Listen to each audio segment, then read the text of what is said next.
At the start of our story, we see an old man coughing and saying, "I am an earthling from a civilized society. I came from a civilized society." Just then, a little girl enters his house with some food in her hand. Seeing the old man like that, she says, "Mr. So, are you okay? My mother sent this for you." Here, we learn that this old man's name is So. He thanks the little girl. Then, while placing the food on the ground, little girl replies, "Not a problem. Please get well soon and make some more soap." Saying that, she leaves the house and walks back toward her home in a snowstorm. This old CO is an earthling, an inhabitant of a civilized world. It's been 50 years since he fell into this cursed world. They were on their way to a workshop with Director Kim and other company employees when they were suddenly swept away in a landslide. When they came to their senses, they found themselves in a strange world. A fox as big as a house with 3 tails, a large red-scaled snake with 2 heads, and beings wielding swords flying through the sky. It was a world like the martial arts novels he occasionally read. Although it was a strange world, most of his colleagues probably did quite well, except for him. Among the 7 people who fell into the martial world that day, within just 3 days of their arrival, destinies began to unfold. The sage-like beings who descended from above were in awe of his co-workers' mythical talents and took each one of them into the sky. Only he and Director Kim remained in this world. To be honest, they had hopes that something special would happen to them too, but neither Director Kim nor he had any special abilities. Diamam found itself in his podum, and Diamam took to his people and led them to the spot of them. Without knowing much about this world, all they could do was manual labor. For 6 months, the two worked menial jobs in a busy marketplace, earning their meals. Until one day, Director Kim could take it no longer. He told CO that he couldn't live like this anymore and used all his money to buy a third-rate martial arts book sold on the streets. Everyone laughed at him, but within 3 months, he mastered it and became a full-fledged martial artist. He worked for the nation and learned more and more advanced martial arts. After he became a powerful warrior, Director Kim left for the Jianghu, leaving Seo behind. Seo just hoped that something special could happen to him as well, but until the end, nothing happened to him at all. After 50 years, he is now just an old man dying from a common cold. He coughs blood, repeating that he is from Earth. He has tried his hardest to live. He learned the language, learned to read and write, worked as a laborer to make a living, bought a small plot of land, and built his own house. He started making some decent money when he began making soap using lye. In this medieval time, soap was essentially a new concept. However, even that ended after some thieves stole the method of making his soap and started producing their own. These thugs booted So out of the market. Now he is waiting for his death. Having been rejected by this world, a frustrated So asks the world, "What do you want from me? Even though I tried my hardest, what must I do?" He starts crying, asking why he couldn't have been selected even if he was not special, and why he has to continue losing everything. Now CO no longer has the energy to keep his eyes open. As his eyes start to close, he hopes that if he just had a bit more power, maybe, just maybe, he might have had more opportunities. Lying on his bed, sick with a cold, CO's life ends. That was how he died, and how, with a bright light, he opened his eyes again. He slowly looked down at his body. It's not a hand full of wrinkles and lines.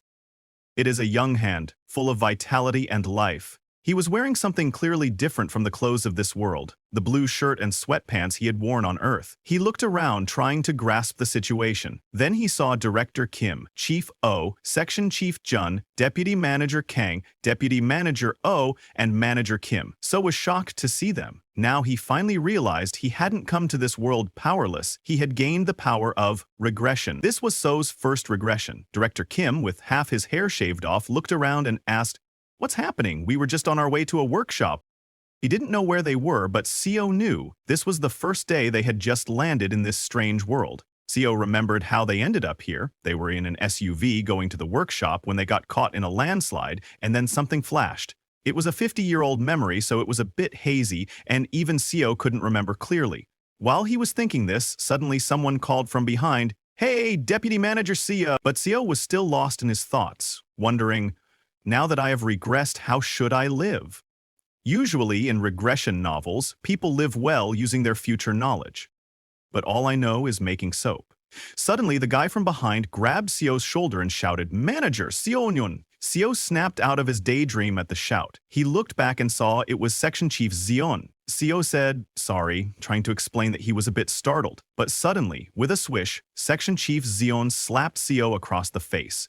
Everyone present was shocked to see that. Section Chief John shouted, "Deputy Manager CO, you bastard, you dozed off while driving on the mountainside. You almost got us all killed." Seo stood there dazed from the slap. He had forgotten this deputy manager title. It was a title he hadn't heard in so long that he didn't realize Section Chief Jun was referring to him. Section Chief Jun looked at Seo angrily and asked, "Manager Seo, do you want to lose your job the moment we get back?" Hearing that, Seo remembered the face he hadn't seen in a long time. Section Chief John Myung-hoon was a son of a bitch. He was the nephew of John Myung-chol, the executive director of the company Seo worked for. At 32, he had already snagged the section chief position through nepotism. When John Myung-hoon was about to charge at Seo in anger, Chief Oh stood up and stopped him. He told John it was enough, because that landslide wasn't something Deputy Manager Seo could have done anything about. But John shouted again, asking, "Aren't you angry, Chief Oh? This insane jerk was dozing off. That's why we're in this situation." Hearing that, Seo remembered that he definitely had dozed off while driving. But the reason he was dozing off was because John had dumped all his work on Seo the day before the workshop, the work John had been putting off, forcing Seo to stay up all night. Thinking about it again, Seo also remembered that originally the one in charge of driving was John. Originally, he was supposed to drive. Pointing at Seo, John shouted, "This stupid bastard. We're stranded because of him." But Seo was slowly starting to recall his memories from 50 years ago. Back then, Seo was so shocked, he didn't understand what was happening. So, unwittingly, he apologized to John. He even thought it was his own fault. Then he went on to spend the next 50 years just like that, apologizing to people even when a group of bandits trampled over him and took his belongings, when a damned martial artist mocked him, or when a regional official took everything he had in the name of taxes. He kept apologizing, but there was one thing Seo realized after years of holding it in. Sure, he had to keep his temper in front of those he couldn't handle, but not in front of everyone. Seo stood up and, with a straight face, said, "Section Chief John, I know you're mad, but now's not the time to be pointing fingers." Hearing that, John got furious and lunged at him, shouting, "You damn son of a bitch." He punched Seo again, shouting, "Are you asking for a fight?" This punch made Seo realize that he didn't need to kneel before someone he could handle. He turned around and punched John in the face, sending him flying. Seeing that, everyone present was too shocked. They could not believe their eyes. So continued punching John. In his past life, Seo had been beaten up by martial artists countless times. He was beaten up by bandits while gathering herbs in the mountains, by more bandits during years of bad harvest, and even by officials because he couldn't pay his taxes. Now, Seo sat on John, not giving him even a chance to fight back. Seeing this, everyone froze in their place, not knowing what to do. In that world of violence, Seo was able to gain something that these people lacked. He gained violence. If one hits someone in the eyes, their fear is amplified, and after being beaten up like this, only 2 words instinctively leave opponents' mouths: "I'm sorry." Those were the exact words John said when Sue hit him in the eyes. Sue may not have the mythical talents mentioned by those transcendent individuals, or the amazing martial arts that would make him famous in the martial arts world, but now he did have the ability to change fate. Director Kim, Chief Oh, Deputy Manager Kang, Deputy Manager Oh, and Manager Kim all were looking at Sue with fearful eyes. Among them, Director Kim spoke up with a trembling voice, "Deputy Manager Seo, no matter what, how could you beat a fellow colleague to that extent?" Seo didn't argue and immediately accepted it, saying, "Yes, you're right, Director Kim. I just got so angry at the moment. I apologize for startling everyone." Since Seo would never see any of the others again anyway, he bowed neatly to Director Kim and the other employees and apologized, saying that since he was the one driving, he was sorry for not doing more at that time. Director Kim told Seo that sure, Section Chief Jun had been a bit harsh, and Seo couldn't really have done anything about the landslide. Even then, Jun overreacted. He asked Seo to apologize to Jun directly. Knowing he would continue seeing Director Kim, Seo followed his words because Director Kim would become one of the strongest martial artists there once he started learning. If Seo supported him as much as he could in this life, he was sure he would get something out of it too. That meant he needed to get on Director Kim's good side now. Seo turned to Jun and, while offering a helping hand, apologized, saying his reaction was not warranted. Han, whose face was swollen from Seo's beating, looked angry and was about to crush him, but he stopped after seeing Seo look at him with dead eyes and no fear. After everyone calmed down, Director Kim looked toward the forest and suggested, "Why don't we try to get out of these woods and look for a village?" Seo agreed because that was the logical thing to do, but he knew that here, immortals flew wild, trying to secure their immortality, and the only rule that reigned in this land was, "The strong devours the weak." The people of this place, the Miram, fought with swords for wealth and honor. This forest's name was Ascension Path.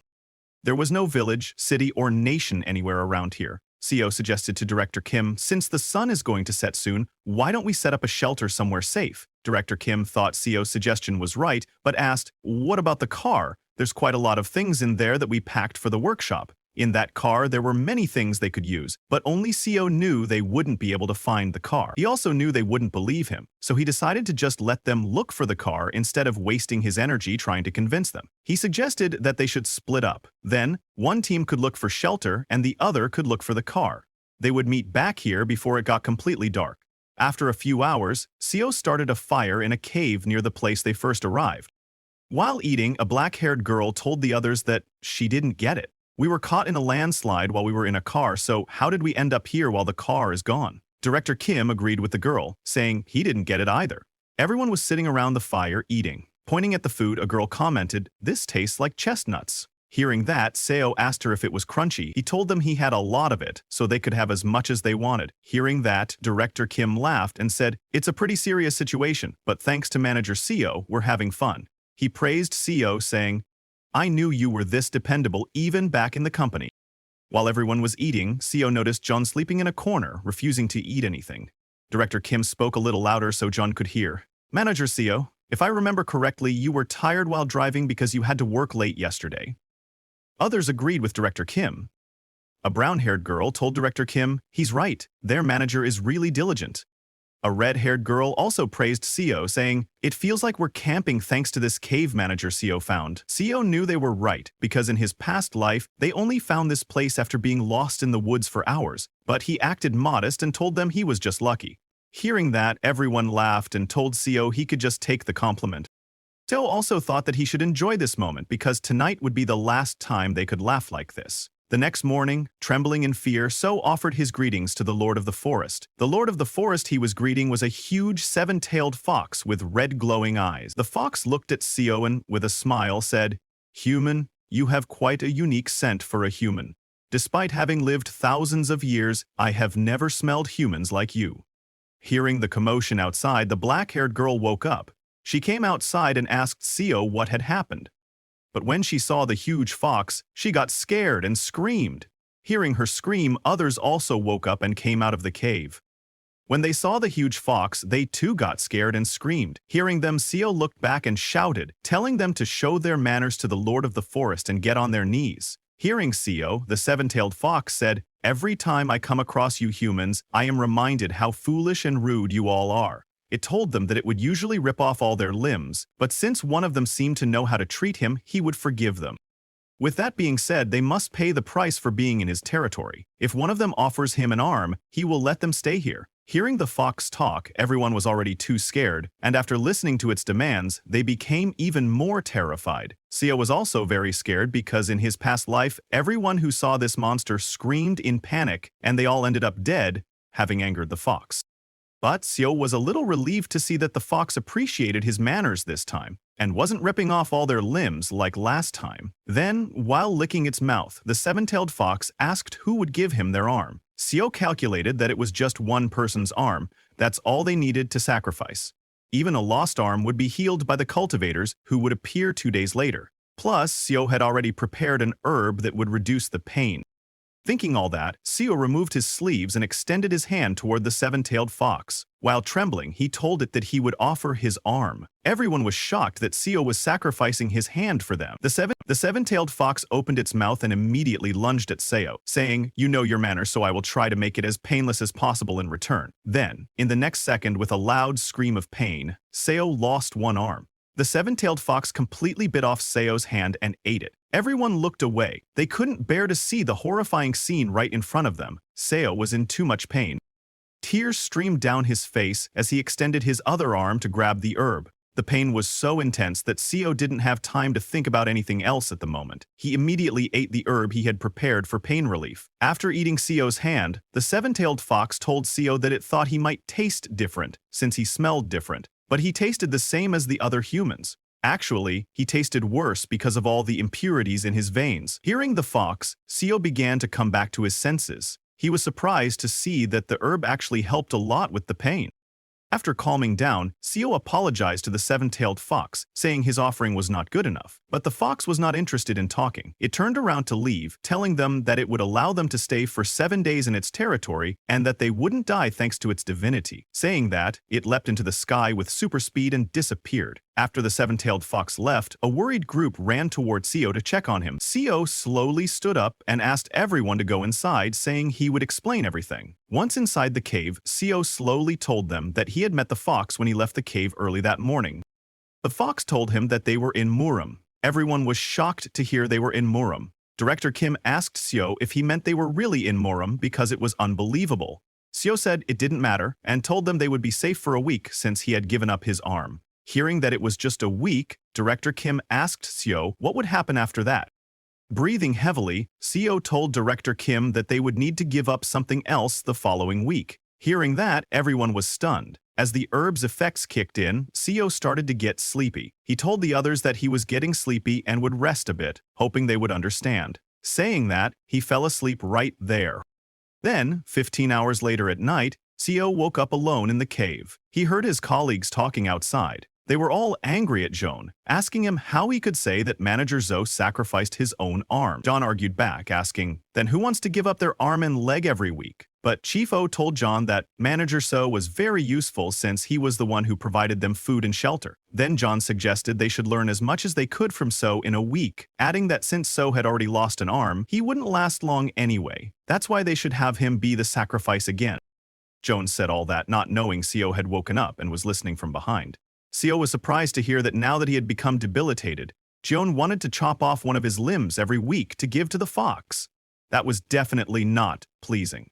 Looking at Joan, Seo grabbed a rock from the ground. He looked at the rock and thought that with the violence he had learned from being beaten up for 50 years, he could easily kill a modern-day man like Jeon Myung-hoon with one arm. He looked at John again, who was still convincing others to force Seo to give up his other arm too. Angrily, Seo thought to himself whether he should kill Jun, but he didn't act recklessly. Instead, he threw the rock back and returned to the cave. He understood that fear had surely paralyzed their minds, and if he acted too cruelly now, it would cause issues with his relationship with Director Kim. Suddenly, Chief O shouted at Jun to shut up if he didn't want his ankles broken again. Hearing that, Seo laughed. He was right to think that they were good people. It was just a confusing situation for everyone. The next day, as the sun rose, everyone gathered in front of the cave. This time, a two-headed snake appeared before them. But, unlike the fox who had eaten Seo's arm, the two-headed snake only requested a small amount of blood. It was the very same snake that had sucked out Chief O's blood, who had lost his limbs in his last life. Hearing that it was just a small amount, nervous Chief O put his own arm forward this time, but after drinking Chief O's blood, the snake vomited, saying, "This is disgusting. This is the worst human blood I have ever had." Hearing that, Chief O got furious, but Seo knew it was the blood of a 21st century worker drenched in nicotine and cholesterol. No wonder it tasted gross. So then turned around and asked John Myung-hoon to come with him to pick some herbs. Hearing that, John was shocked and asked So if he had just called him by his full name. But So didn't reply. Instead, he asked if John was hungry. John said he was. Seo walked toward Jun and said, "I will tell you about the fruits and edible herbs, so follow me." Seo got closer and whispered to Jun that he planned to give his arm to the fox next week as well, and if he died, someone needed to know how to survive in this forest. Hearing that, Jun got very scared. Realizing that So had heard everything last night, he had no choice but to thank So and agree to go with him. Hearing his thanks, So laughed inside, because only he knew the fox wouldn't be coming back, and Jun would never make use of this knowledge. As both of them arrived at a place full of fruit trees, Seo shouted, "Jeon Myung-hoon, how many times do I need to tell you that that's the wrong fruit?" "Concentrate," Seo said sorry while picking a red fruit. Seeing that, Seo told him that fruit would get him killed. This continued for hours as Seo gave orders to Jung, and Jung had to follow them. Jun started to get exhausted and asked Seo to hold on, saying he needed a break. He had been digging non-stop to get these herbs. Seeing his condition, Seo laughed inside because this was how Jun used to punish him when he first entered the company. Seo told Jun that they needed to finish before dusk, so they should hurry up. Slowly, time passed, and both continued doing their part. Then, suddenly, Jun dug out a very large ginseng. Jun was shocked to see it. He held it in his hand and said, "This thing is massive." He asked Seo if this was natural ginseng. Seo told him it was something like that. Seo knew that while it did resemble ginseng, to be precise, it was a yellow bamboo root. It might be because the ascension path was so full of energy, but yellow bamboo roots, which are typically as small as a pinky finger, grew to this size here. Seo knew it wouldn't be of much use to cultivators, but it was an extremely precious medicine for martial artists used to increase ki, and it should help Director Kim. While talking, they found two more right there. Amazed, John asked Seo if it was okay to dig up this much wild ginseng. Seo, of course, said yes and told him to take off his shirt and place them in it. Seo looked at the setting sun and a crack in space. Seeing that, Seo realized it was almost time for those cultivators to come. He asked Jian, "Let's head back."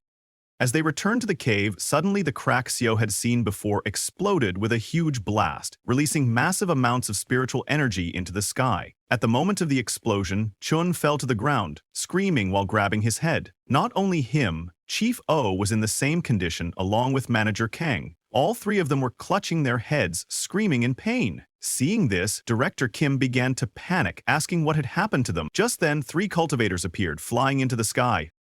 Looking at John, Chief O, and Manager Kang, a cultivator named Buko wearing golden clothes, said, "What a surprise! To think we'd find such uncut talent here." A black-clothed cultivator named Hyogwok told Buko to go away, saying they were his. Hearing that, the third cultivator wearing blue clothes called Hyogwok shameless. Seeing these cultivators, Director Kim got scared and asked who they were. The cultivators noticed there were 7 people, but only the 3 had spiritual roots. The rest were just normal mortals.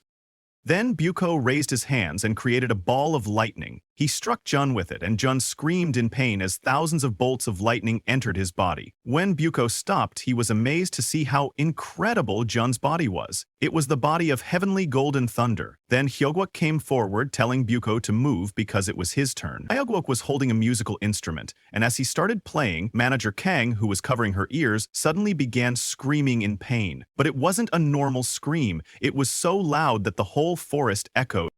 Seeing that, Hyowok got too excited, realizing that Manager Kang had the ghostly yin transforming immortal root. He hadn't thought such a thing really existed. Then it was the third cultivator's turn. He landed on the ground and, grabbing Chief O's shoulder, injected his spiritual energy into him. He checked Chief O's body and found that it was a unique holy body. Chief O was too shocked, asking the cultivator what was going on. The cultivator smiled and declared that he would take all 3 of them as disciples of the Azure Heaven creation sect, because all 3 had the talent to change the entire world. With a deep voice, he asked Chief O, "How does that sound, Chief?"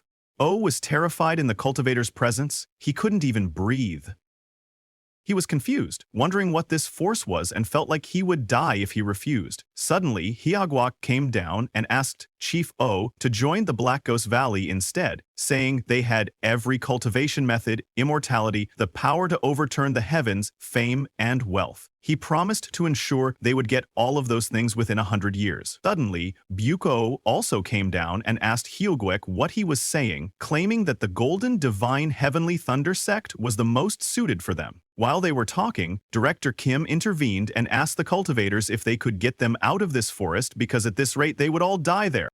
But the cultivators completely ignored him. Buko took out a bottle and opened its cap, saying, "Mortals worry too much. How did you get to the ascension path with such a worthless body?" Saying that, he pointed the bottle's mouth toward Jean, and the bottle sucked Jean inside. Jean could only scream for help. Then the blue cloth cultivator took Chifo and looked at Siuv. He smiled and said, "Seems like one of them lost an arm to that fox," and seeing the wound, he offered it up himself. He used his spiritual power to heal Sio's hand, telling him that he may be a mere mortal, but he had guts. Sio's whole hand grew back, and he thanked the cultivator. Hyogwok also took Manager Kang with him. Then all 3 cultivators flew back into the sky and, while leaving, told Seo that they had captured all the beasts and monsters of the Ascension Path on their way here, so it would be safe here for the next 10 years. Seeing them leave, Director Kim chased after them, asking them to hold on and to tell them where to go because they didn't even know which way to take to leave.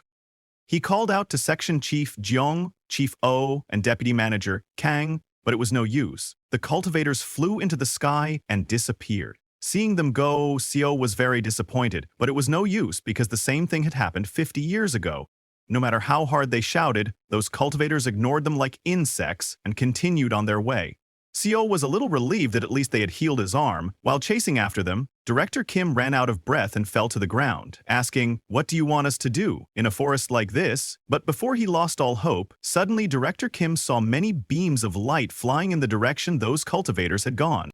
Seeing that, he got confused and asked, "What are all those lights in the sky? Is there something in that direction?" But Director Kim could not leave his team behind, so he returned. The next day, it was a rainy day with lightning striking all around. All four Manager Kim, Manager, and Director Kim were hiding in the same cave. But Deputy Manager O's condition was not good. She was coughing up blood while lying on the ground. Manager Kim asked Se if there was some kind of herb they could use because Deputy Manager O was in terrible condition. She was panicking, not knowing what to do. Knowing the future, Se told Manager Kim, "Let's wait a little longer. Someone might appear and heal her." Hearing that, Manager Kim got confused. Suddenly, they heard someone's footsteps. Someone entered the cave and said, "Mortals in the Ascension Path are like ants suffering among the competition between dragons." Seeing that man, Director Kim jumped right in front and asked, "Who are you?" The person smiled and said, "I am the Sea Dragon King, Soehuol." Soehuol. The Sea Dragon King, Hueol, told them that Deputy Manager O was controlling the storm outside. Hearing that, everyone was shocked. The Sea Dragon King explained that the storm suddenly appeared out of nowhere, so he came to look for its cause. Pointing at Deputy Manager O, he said that the lady lying over there must have used the sorcery of the storm. The Sea Dragon King was amazed, because she was an ordinary woman without even a trace of cultivation, so how could she wield such overwhelming power? Additionally, she was not even doing it consciously, which was very strange. Hearing that, Seo told the Sea Dragon King that actually, they were the confused ones. They had only been in this place for a short time, yet, one after another, powerful people like him appeared and took away their companions. Hearing that, the Sea Dragon King couldn't control his laughter. He asked So if he was saying that among his colleagues there were a few with extraordinary potential. And then, as if prearranged, powerful cultivators showed up and took them away. And now, here he was, conveniently appearing in front of this woman. Seo told the Sea Dragon King, that's exactly what happened." Looking at Seo, the Sea Dragon King smiled and asked, "Dear mortal, do you know where we are?" He told Seo that this place was known as the Ascension Path, or the Path to Ascension. It was a key gateway that leads to the upper realm. In just a few months, a dimensional rift called the Ascension Gate would open right around here. It happens once every 1,000 years. Countless high-level cultivators and spiritual beings would have already begun gathering around the path to ascension to ascend to the upper realm. So, isn't it quite likely that cultivators like him would appear near them? Hearing that, Seo finally understood everything. Then Director Kim told the Sea Dragon King that those cultivators said they were taking his colleagues to join their sects, and if they were ascending to the upper realm, how could his colleagues join them? Hearing that, the Sea Dragon King told them it might be hard for mortals like them to understand. He took out a bottle similar to those the cultivators had and explained that there was a technique among cultivators used to shrink large objects and store them inside magical tools like this. Those cultivators would have likely stored their sects inside items like these. Their goal was to ascend to the upper realm, along with their entire sect, when the Ascension Gate opened. The Sea Dragon King told them that in fact he too had packed one of the undersea castles of his Sea Dragon clan inside this very item. Inside it, 1,800 sea dragons lie dormant. Hearing that, Seo and Director Kim's jaws dropped in shock. The Sea Dragon King patted Deputy Manager O's head, saying she was how peculiar and intriguing. If she were to join the Sea Dragon clan, she could become something extraordinary. Seeing him patting the unconscious Deputy Manager O's head, Director Kim jumped to stop the Sea Dragon King, but the next second he fell to his knees as a very powerful force pinned him to the ground. When Director Kim tried to fight that force, it increased every time, putting more pressure on him. The one putting that pressure was the Sea Dragon King. He lifted Deputy Manager O in his hand and told Director Kim that he would give Deputy Manager O his blood and accept her as his kin, and that would be best for all of them. He also gave one more piece of advice. Looking at Director Kim with his green glowing eyes, he warned him not to casually ask high-level cultivators questions. Just as he said that, the pressure on Director Kim and O increased, and both of their eyeballs popped out. While holding Deputy Manager O in his hands, the Sea Dragon King walked away from there, telling them that he answered because he was generous, but most cultivators would have killed them for the mere act of asking a question. Saying that, he walked out of the cave into the thunderstorm, transformed into his real dragon form, and flew back into the sky. Then, the next morning, the thunderstorm suddenly stopped and the weather cleared. Manager Kim was too shocked by the fact that all her colleagues had been kidnapped. She could not understand what was happening. An avalanche out of nowhere, then immortals and dragons abducting their companions? She could not digest all of this and began to lose her mind. Seeing her like that, Seo approached, trying to calm her down. But while shaking, Manager Kim said, "Manager Seo, please, you must not be taken as well. If you're taken too, I won't be able to survive in this forest alone." Saying that, she started crying. Seeing her like that, Seo wanted to reassure her that he would not leave her, but he knew that unfortunately, their time was up. Just then, Manager Kim felt something in her head and screamed. She fell to the ground, grabbing her head, and told Seo that something was coming. Seeing her screaming, Director Kim came running and asked what's wrong with her now. Suddenly, the whole jungle went wild. All the birds in the sky and all the animals in the forest started running for their lives. Manager Kim started shaking and told them that it was Head. Hearing that, Director Kim got confused, and before he could understand anything, suddenly an old man riding a mechanical lion appeared. That old man was shocked to see mortals there and asked how mere mortals had gotten into the path to ascension. But looking at them, it didn't take that old man long to understand that when the ascension gate was about to open, the surrounding space became unstable and they must have been caught in a spatial storm. He laughed, praising himself as a genius for understanding it immediately. He then came down from his mechanical lion and asked them who was the one who had just emitted that massive consciousness. He laughed, saying that it was such a powerful presence he had thought a sage from the upper realm had descended. Looking at Deputy Manager Oh's condition, he asked if it was her. Director Kim came forward and stopped the old man, saying, "Who are you?" "Manager Kim is our colleague." But with just one swing of his finger, the old man sent Director Kim flying to one side. Seeing that, Seo immediately jumped to catch Director Kim to protect him. He caught Director Kim but was also sent flying, crashing to the ground. Director Kim was uninjured and thanked Deputy Manager Seo, but Seo didn't respond. Seeing that, Director Kim panicked and helped Seo up. To their surprise, Seo's whole back was exposed and injured because of crashing on the ground. Director Kim was shocked seeing that and asked Seo if he was all right. Seo, in a slow voice, told Director Kim he was okay. On the other hand, the old man went to Deputy Manager Oh and grabbed her by the chin, asking, "Child, let me take you in. You don't have any spiritual root, but I can awaken it for you with my power." The old man wondered what would happen if such a strange consciousness evolved into a cultivator's divine consciousness. Hearing that, Deputy Manager Oh started crying and looked at Seo and Director Kim for help. Seeing her looking at them, the old man looked at Seo and Director Kim and asked if she was still clinging to her worldly attachments even after he offered to take her in.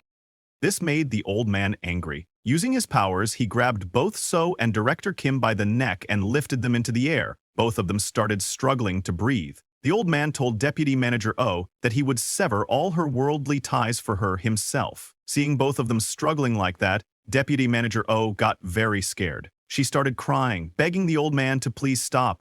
She told him she would do anything he asked if he just spared them. Hearing that, the old man told Deputy Manager Oh that she must forget all her worldly attachments. While crying, Deputy Manager Oh told him she understood. After hearing that, the old man spared Seo and Director Kim, and both of them fell to the ground. But the old man knew that if he left them there, she would remain attached, so he decided to return them to a mortal nation nearby. Saying that, he used his spiritual powers and opened a portal. The old man told Deputy Manager Oh that both of her colleagues would be randomly scattered through a dimensional rift, and not even he knew where they would land. Just as he said that, the huge portal opened and started sucking both Seo and Director Kim inside. Director Kim was immediately sucked into the portal before he could even understand what was happening, while Seo, before getting sucked in, used all his power to grab the herbs he had collected the previous day. Then both of them got sucked inside. Deputy Manager Oh at the opening of the portal was crying for them. As the portal closed, everything turned black. Suddenly, a whole crowd's voices filled their ears. A street vendor's voice came saying, "We have the finest silks in Yangguo. We have newly arrived scriptures from Shenzi." Both Seo and Director Kim were lying unconscious on the ground. Seo was the first to regain consciousness. As he stood up, he looked ahead and saw that he was in an alleyway, with many people walking down the street ahead. Seo didn't recognize this place and wondered where he was. The reason he didn't recognize it was that in his previous life, he hadn't fallen into a place like this. He slowly stood up, realizing that the immortal had been telling the truth, that where they landed was random.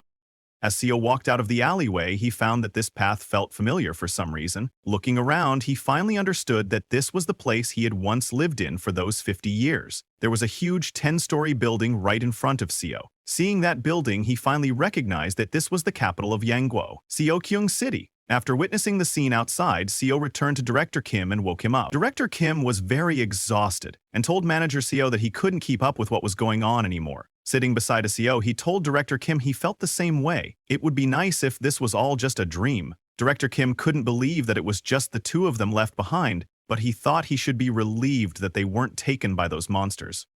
Seo just looked at the confused Director Kim and didn't say anything because even he didn't know about this. He may have regressed, but in his past life, he was nothing but a powerless herb gatherer. Seo then told Director Kim that they couldn't stay in this alleyway forever, so why didn't they get out of here? Director Kim said, "All right," and both of them left the alleyway. But as they came out, all the people of that place started staring at them while talking in some unknown language. Hearing those people, Director Kim got very confused. He asked Seo, "What are they saying? It sounds like Chinese. Why are the people whispering while looking at us?"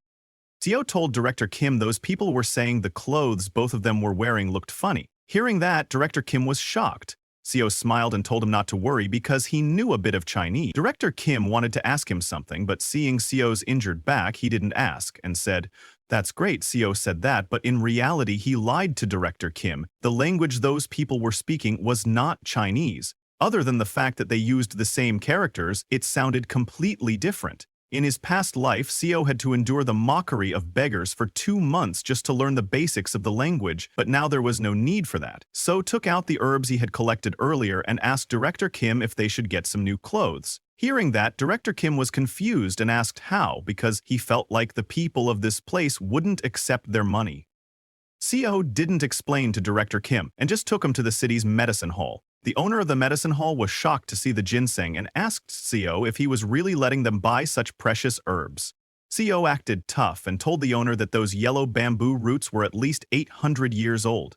The owner said, "Of course," and told him that the roots should be worth about 15 silver ingots. Hearing 15 silver ingots, even Seo got nervous because he had never had that much money in his past life. But he didn't lose his composure and asked the shop owner to hurry up and take the money. The shop owner said yes and immediately gave Seo the money. After leaving, Seo and Director Kim first bought some clothes and then bought a house in the city.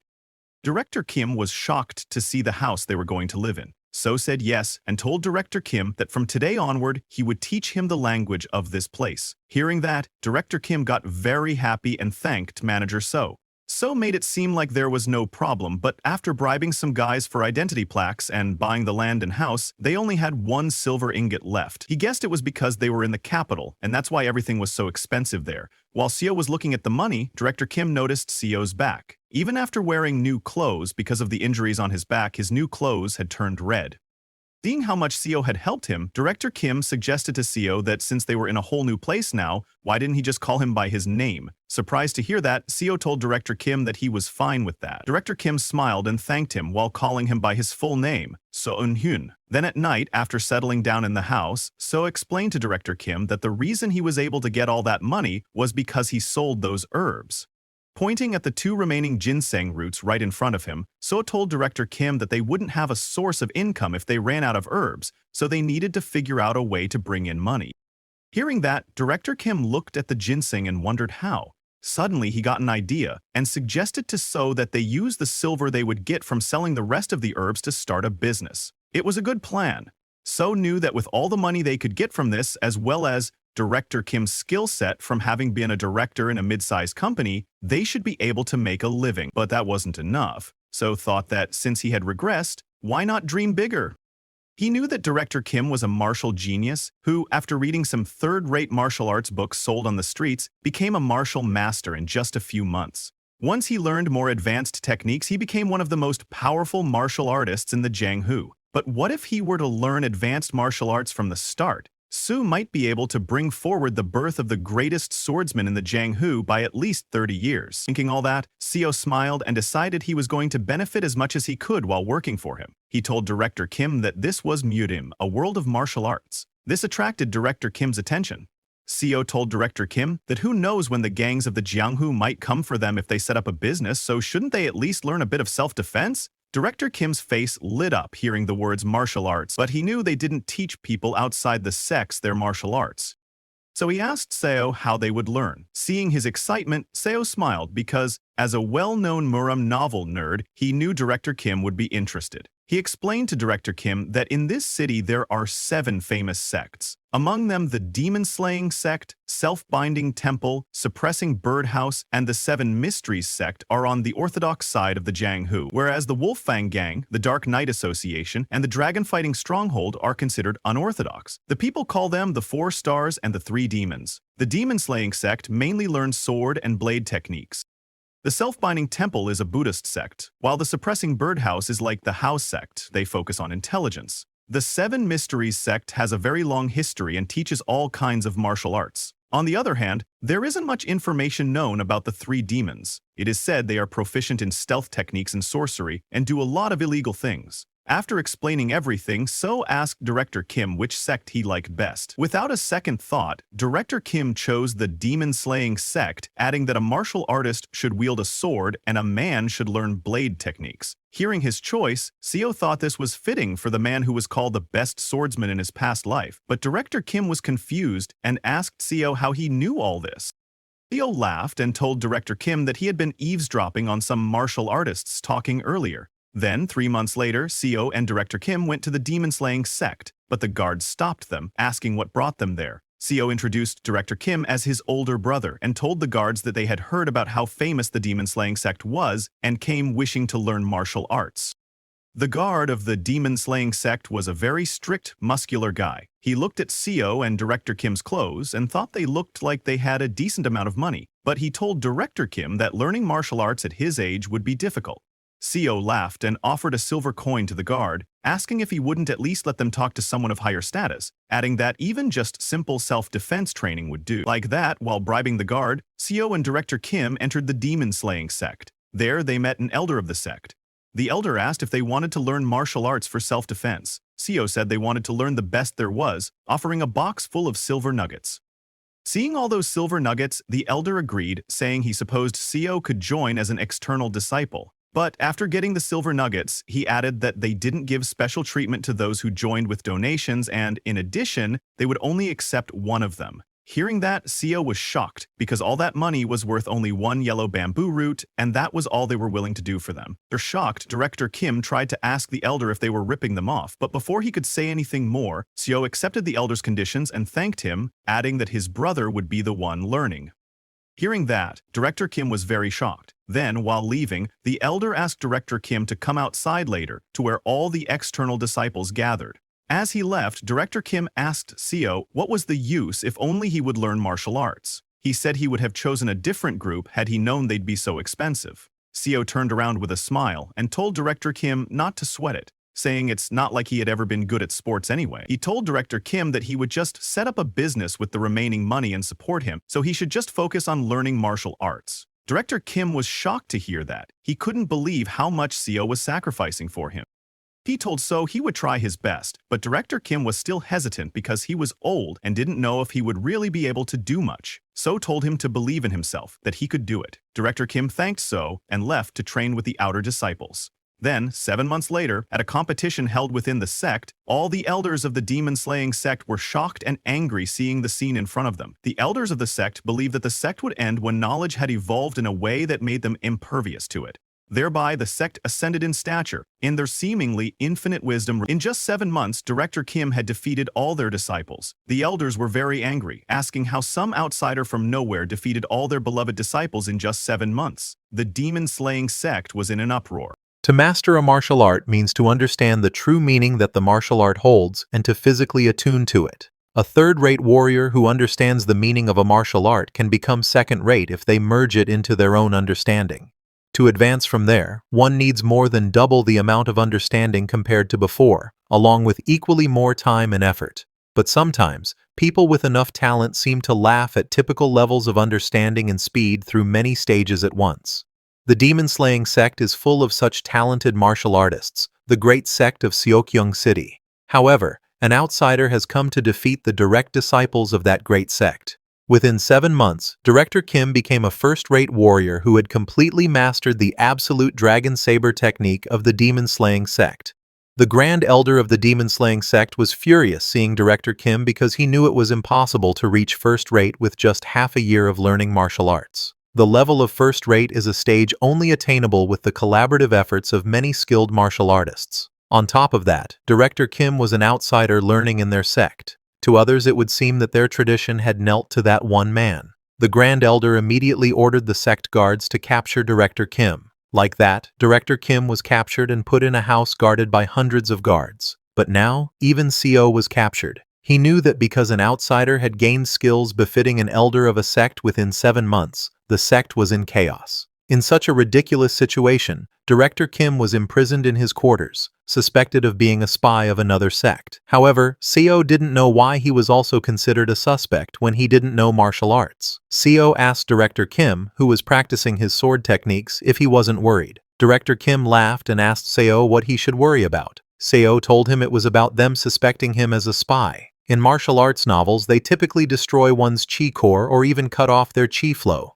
Director Kim admitted that it was true, but told CO that for some reason he thought he was approaching the next wall, and if he crossed it, he believed he could advance to the next stage. CO was shocked hearing that and asked what kind of monster Director Kim was. It hadn't even been long since he had become a first-rate martial artist, and now he was already nearing the next stage. CO knew that martial peak awaited after first-rate. That level was where most sect leaders of great sects or elders were at. In Yangguo, they were known as absolute masters, and there were only about 1,000 of them in the whole nation. The martial arts world never mentions the stage after that, so martial peak is essentially the last stage one can attain by learning martial arts. CO realized that his assumptions were wrong. At this rate, the birth of the greatest swordsman in the world would be sped up by 40 years, not 30.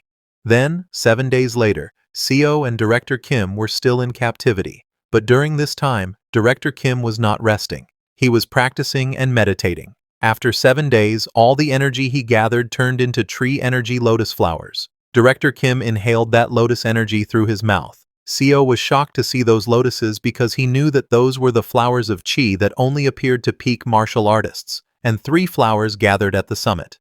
After completely absorbing those chi flowers, Director Kim stood up and told So he had crossed the barrier, and now he was not so scared of the demon-slaying sect leader anymore. Hearing that, CO laughed and told Director Kim that his talent far exceeded his imagination. Director Kim smiled and told CO that he was also impressed by himself. He never knew he would have such talent. He mused that maybe this was why he always loved martial arts novels as a kid. Just then, an elder of the demon-slaying sect, accompanied by many guards, entered the house and announced, "Here comes Jim Young-hoon and his comrade." The elder took out a paper and told them they had orders from the sect leader to destroy the chi core of the spy who dared to steal the martial arts of the demon-slaying sect. Hearing that, Director Kim looked at the elder angrily, but Seo got scared and tried to explain. "We weren't spies, we were just—" Before he could finish, the elder punched Seo in the face, telling him to be silent because they had even heard the two of them speaking in a code-like language. He ordered the guards to restrain them. But before they could act, Director Kim pulled out his sword and before anyone could react, cut down the elder's hand with lightning speed. The elder was shocked to see that and also lost his sword. Director Kim pointed his sword at the elder and told him that this was his first sect and he wasn't a spy. However, a guard standing behind didn't listen and jumped to attack Director Kim. Before his sword could even touch Director Kim moved with lightning speed and cut down the hands of all the guards in the room. Seeing that, all the guards started running away, realizing that he was a peak-level martial artist. They immediately went to inform the sect leader. Seeing them running away, Director Kim told Seo that he intended to visit other sects to train and asked him what he would do. Seo immediately replied that he would accompany Director Kim and suggested they go to the acclaimed unorthodox sect, the Dragon Fighting Stronghold. Hearing that, Director Kim laughed and told him to go ahead and that they would meet there, adding that he would end the pursuit of the demon-slaying sect's elders and leader.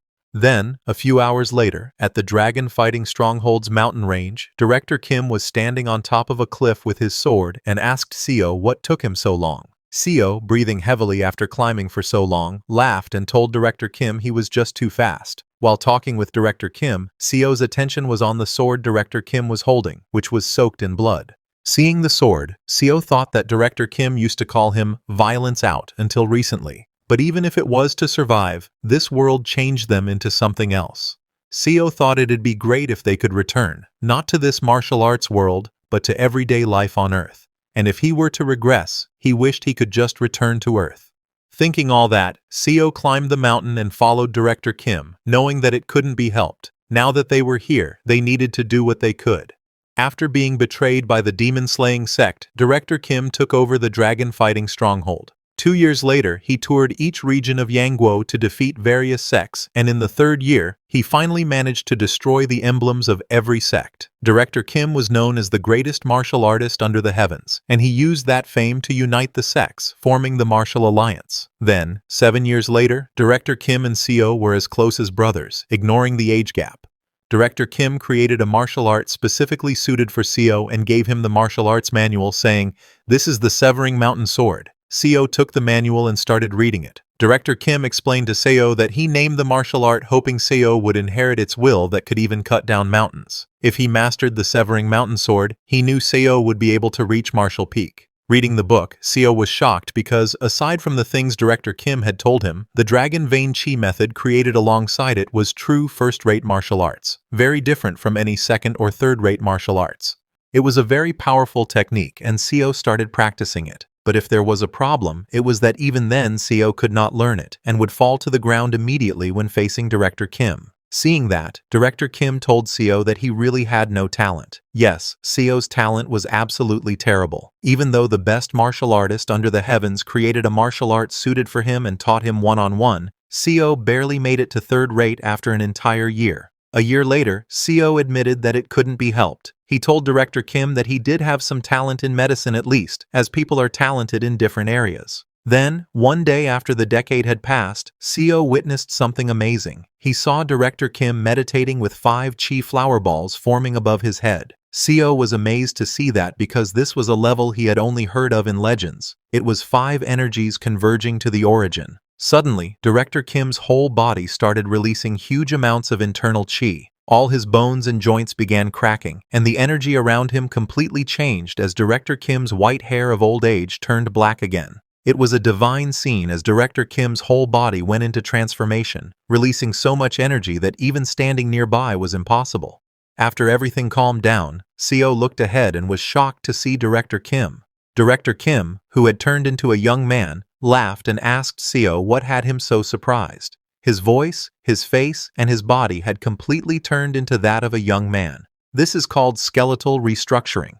Shocked, Seo called Director Kim brother, telling him he looked even younger than him. Director Kim laughed, asking if he really looked that way. He told Seo he felt so full of life, like he could do anything. Seo told Director Kim that the world would be shocked when they saw him completely transformed. While wearing his clothes, Director Kim said certainly. He walked toward Seo and told him that it was about time he handed over the Murim Alliance to the next leader. But Seo knew that there was no one who caught Director Kim's eye. Director Kim told Seo that he was right. The Murim Alliance leader, by definition, needed a certain level of martial arts, but there wasn't a single one who truly understood martial arts. Seo laughed and told Director Kim that was because he was abnormal. Where else in the world would there be a genius like him? Director Kim looked out the window to see the disciples practicing martial arts and told Seo that even so, they needed to find someone. But Seo insisted there were no talented people. Then, 25 years later, in a building in the middle of the Murim Alliance, Seo was writing with a brush.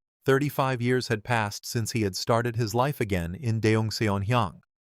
His hair had turned gray as he was already in his mid-60s. Now he wondered where young Director Kim was and what he was doing. A year after his transformation, Director Kim handed over the position of Murim Alliance leader to the next generation and retired. Seo too wanted to retire with him then. But to set the chaotic Murim Alliance straight, he had to remain in the position of the Murim Alliance's strategist for a long time. Director Kim told Seo that he wanted to wander the martial world and travel all over Yon Kingdom. Perhaps because of that, he didn't even come to Seo's retirement ceremony in the end. Old Seo came out of his room to get some fresh air. Looking around the house, he felt lonely. He had bought this house with a big heart using his retirement money, but it was too big to live in alone. That was the problem. While he was thinking about all that, suddenly he heard someone coming out of the bushes. He got alert and asked, "Who's there?" But when he got closer to check, He was surprised to see Director Kim there in torn clothes. He asked Director Kim what was with the beggar's appearance and why he hadn't even come to his retirement ceremony.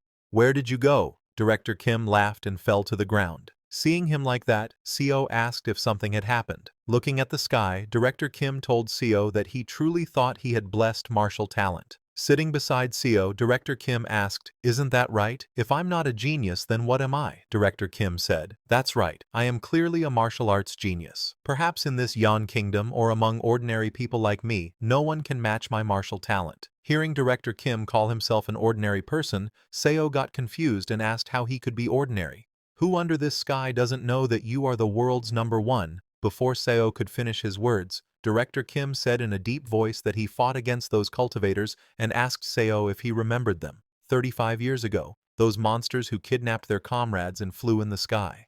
Seo, who had experienced that time twice, immediately remembered and was shocked to find out they were cultivators. Seo knew that they didn't easily reveal themselves but secretly worked throughout the Yan imperial family and manipulated Yan Kingdom itself.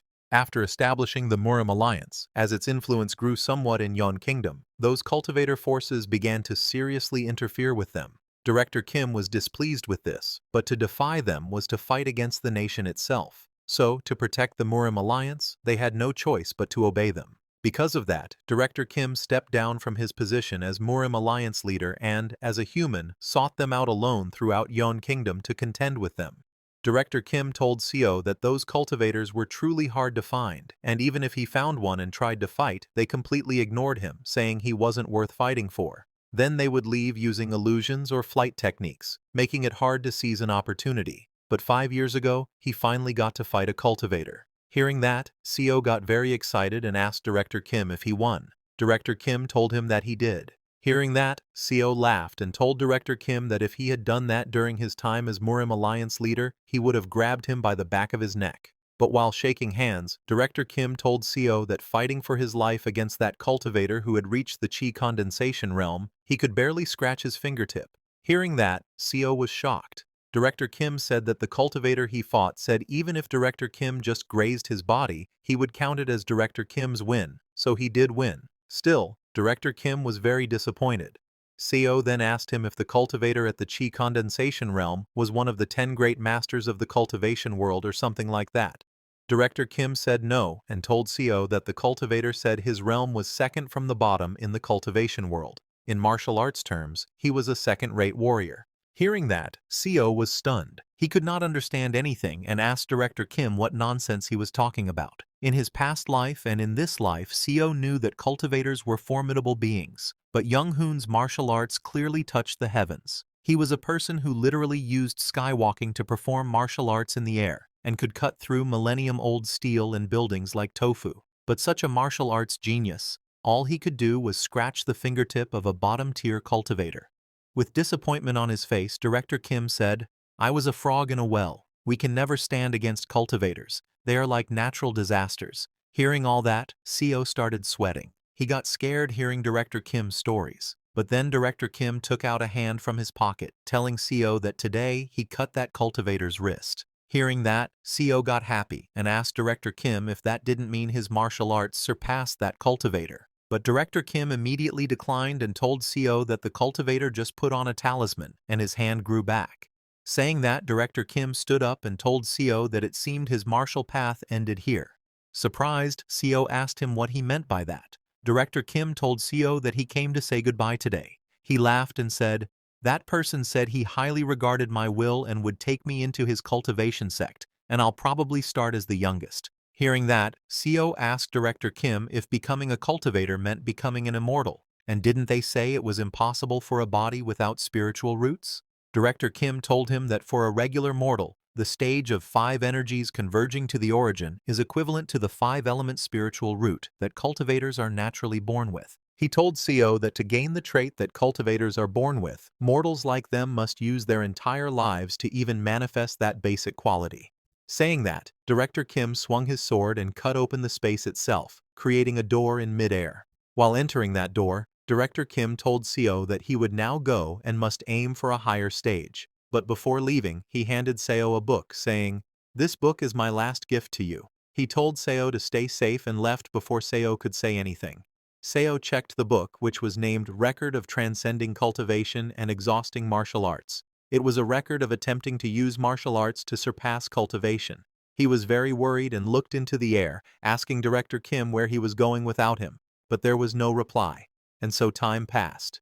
Now it had been 50 years since Seo came to this world, and here he lay dying of a common cold, just like in his previous life. This was fate. No matter how hard a human tries, they cannot escape fate. In the end, all that changed was his house and bed. He ultimately died on the same day. He lived his life to its limits because he didn't want to experience the same regret from his past life. He was so busy he hadn't even thought of marriage. And thanks to that, he was able to unite the Yangguo martial sects and experience plenty of the fame and wealth the mortal world could offer. But he could not understand the sense of emptiness in his heart. He wondered if they had struggled harder. Could Director Kim and he have reached the sky? Seo's body quaked in this sense of powerlessness. It was too regrettable, and that marked the end of Seo's second regression. After dying for the second time, Seo's eyes, which had gone blurry just a few seconds ago, opened again. He looked around and saw that he was in the same forest on the ascension path. Looking down, he noticed that his body was brimming with energy. Seeing that, he realized that regression wasn't just a one-time thing. As he was lost in his thoughts, suddenly Section Chief John charged at Seo in anger, shouting, "Deputy Manager Seo, you bastard!" But as John swung his hand to slap Seo, Seo reacted instantly and dodged the attack. John continued trying to punch him, but Seo effortlessly dodged every strike. He wasn't even paying attention to John. He was lost in thought, wondering, why did I regress? He knew that a new body full of energy and a fresh opportunity was undoubtedly a good thing. But what about everything he had built over the past 50 years? On the other hand, John began to get exhausted. Still swinging his fists to attack, he screamed at Seo, saying that he had almost gotten them all killed, and now he had the nerve to dodge. But Seo didn't respond to his words. He kept thinking, is this really a good thing? He knew the truth. It wasn't. This was a curse that denied him the meaning of life. Sure, a couple of regressions might feel like a blessed opportunity, but if this were to go on forever, Seo would be trapped in fate's wheel, forced to wallow in the suffering of life until the end of time. Moreover, he couldn't meet the people he knew in his previous life again. The people in front of him now were simply beings who shared the appearance of those he once cared for. Director Kim, whom he had thought of as an older brother, no longer existed in this world. Watching John trying to fight and becoming completely exhausted, Director Kim finally intervened, telling Section Chief John, "That's enough." Seo then told John to calm down, asking, "What help will being angry bring here?" Hearing that, John became even angrier, calling Seo shameless. But before he could say more, Seo spoke again. "In the first place, John, you were on driving duty today. I warned you before you forced me to drive that I hadn't slept last night, because of the work you offloaded on me." Seo turned to leave and asked John, how would I have even dodged an incoming avalanche on a narrow road? He advised John to stop pointing fingers and think instead about what they needed to do next. John was speechless. He was used to Seo always accepting blame and apologizing. Seo then turned to Director Kim and mistakenly called him by his name, just like he had in his previous life. But he immediately corrected himself. He told Director Kim that he would search for a place where they could stay before the sun set, and asked everyone else to look for the car or any possible way out of the forest. He added, "When the sun sets, I'll light a fire, so come over to it." Seo wasn't trying to please anyone anymore. He wasn't building relationships, because deep down he knew, what's the point of making bonds with people who would disappear again? In the end, he would always be alone. As the sun set, Seo lit the fire. After searching for the car, they all returned and saw the fire, Seo sitting beside it, the others asleep. But only Seo was awake, his eyes wide with fear. He feared the unending regression, the infinite loop of time. He knew this ability had to be removed and wondered if it would vanish if he somehow returned to Earth. But seeing how he always regressed back to this moment on the ascension path, he didn't know how to go home. He remembered what the old cultivator had said. When the ascension gate opens, nearby spaces destabilize. Ordinary humans could have been caught in spatial storms. Realizing that the ascension gate exists, Seo thought that it must be related to why they fell into this world. And maybe, just maybe, they could return to their original world using it. He decided that first, he must grow stronger. As an ordinary mortal, he couldn't accomplish anything. He needed to become a cultivator like Director Kim and start cultivating. Once he gained a longer lifespan through cultivation, he would be able to research the Ascension Gate properly. Seo came out of the cave at night, and while looking at the sky, he decided that he would become a cultivator and go to the Ascension Gate. The next day, as the sun rose, Seo left the cave and ventured into the forest. He went to the same place where he had previously found those 1,000-year-old ginsengs. He dug out as many as he could and began eating them immediately without stopping. By eating them, Seo could feel strong chi quakes within his core. In his previous life, he hadn't known any heart methods, so eating these yellow bamboo roots would have done nothing. But now, using the dragon vein chi method that Director Kim had made for him, he could break through the blocked chi passageways. Seo's heart, which had been extremely polluted, slowly began to cleanse itself. It started beating like it had when he was born. Seo began sweating heavily as he cultivated, but he understood. It wasn't easy to heal a body soaked in preservatives, fast food, and stress. Still, he didn't give up and continued. After eating those ginsengs, he went to train his body. He took a tree branch and, using rocks, carefully carved it into the shape of a sword. Looking at the somewhat sword-like stick, Seo thought, that should do the work. He started swinging his sword, remembering the training he had done in his previous life with Director Kim. He recalled his footwork and the way he used to swing his blade. In his past life, he had only been an average second-rate martial artist, and since he hadn't practiced near the end of his life, his skills had dulled. Of course, he wasn't completely helpless. He swung his wooden sword at a nearby tree using the Severing Mountain Sword first form. With just a wooden sword, Seo cut into the tree and created a deep mark. He could do this because the martial arts from his previous life were still all in his head. So, improving his skills was just a matter of time. But unknown to Seo, his sword practice had been seen by Director Kim, who had wandered into the forest. Director Kim was utterly shocked and called out from behind, asking, "What was that just now?" He ran up to Seo, asking, "How did you slash a tree with a wooden stick? Just what is that strength?" Seeing how excited Director Kim was, Seo smiled inside, thinking, "This is the man who will instruct me to become a cultivator." Seo turned to Director Kim and asked if he wanted to try learning this technique. Hearing that, Director Kim's face lit up with excitement. He asked Seo, "Can I really do it?"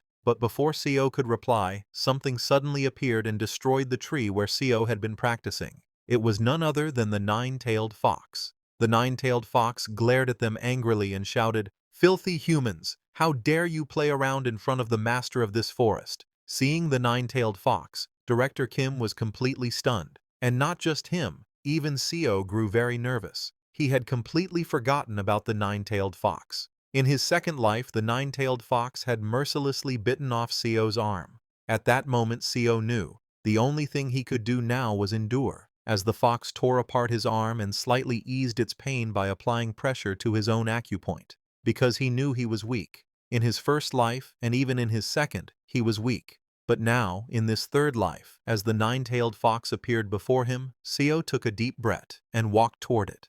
Scared, everyone called out to Seo from behind, telling him not to go there. But Seo didn't listen to them and continued toward the nine-tailed fox. Even now, in his third regression, he still didn't know how his second life had ended up that way. In his previous life, Seo had decided to become a cultivator after reaching the five-path core. But even after learning martial arts under the best master for over 100 years, he was barely considered a second-rank mastery warrior. Seo grabbed one arm with the other and used his strength to cut off his own arm, because he knew that compared to the people gathered here, his talent was trash.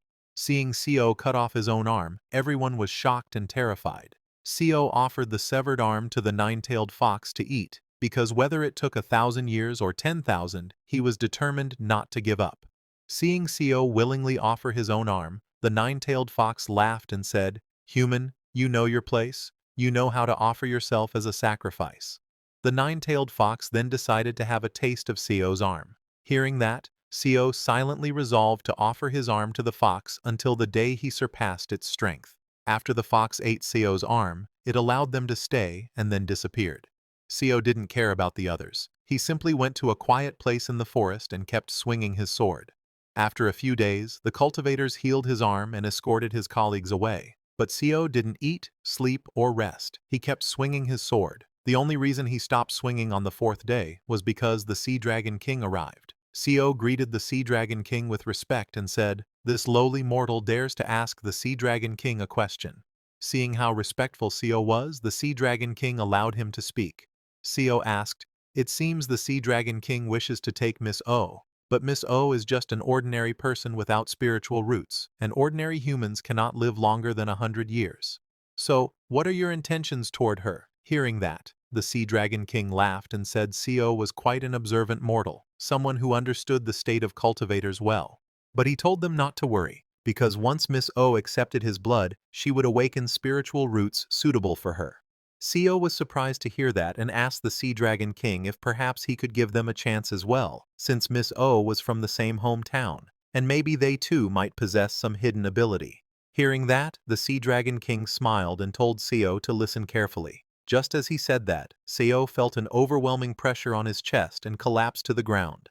The Sea Dragon King said, "I will say one thing out of concern. Do not carelessly express your opinions to a high-ranking cultivator like me. We have lived for hundreds or even thousands of years. We see what mortals cannot see. We know what mortals do not know." He looked at Co with glowing green eyes and continued, "You have a good temperament, so I'll let it slide. But there are cruel ones who, just because your eyes met theirs, would tear you apart like insects and kill you." Saying that, the Sea Dragon King walked out of the cave with Miss O, then transformed into his dragon form and flew back into the sky. Seeing the Sea Dragon King's true form, Director Kim was completely shocked. The next day, as the weather cleared and everyone came out of the cave, they encountered the old cultivator riding the mechanical lion. As the old cultivator appeared, Co stepped forward, greeted him, and asked, "Our colleague Miss Kim is just an ordinary person without spiritual roots. So how could she possibly become your disciple?" Hearing that, the old cultivator laughed and took out an elixir, telling Co that it was a very precious elixir capable of opening spiritual channels. If one took it, even an ordinary person might gain the chance to become immortal.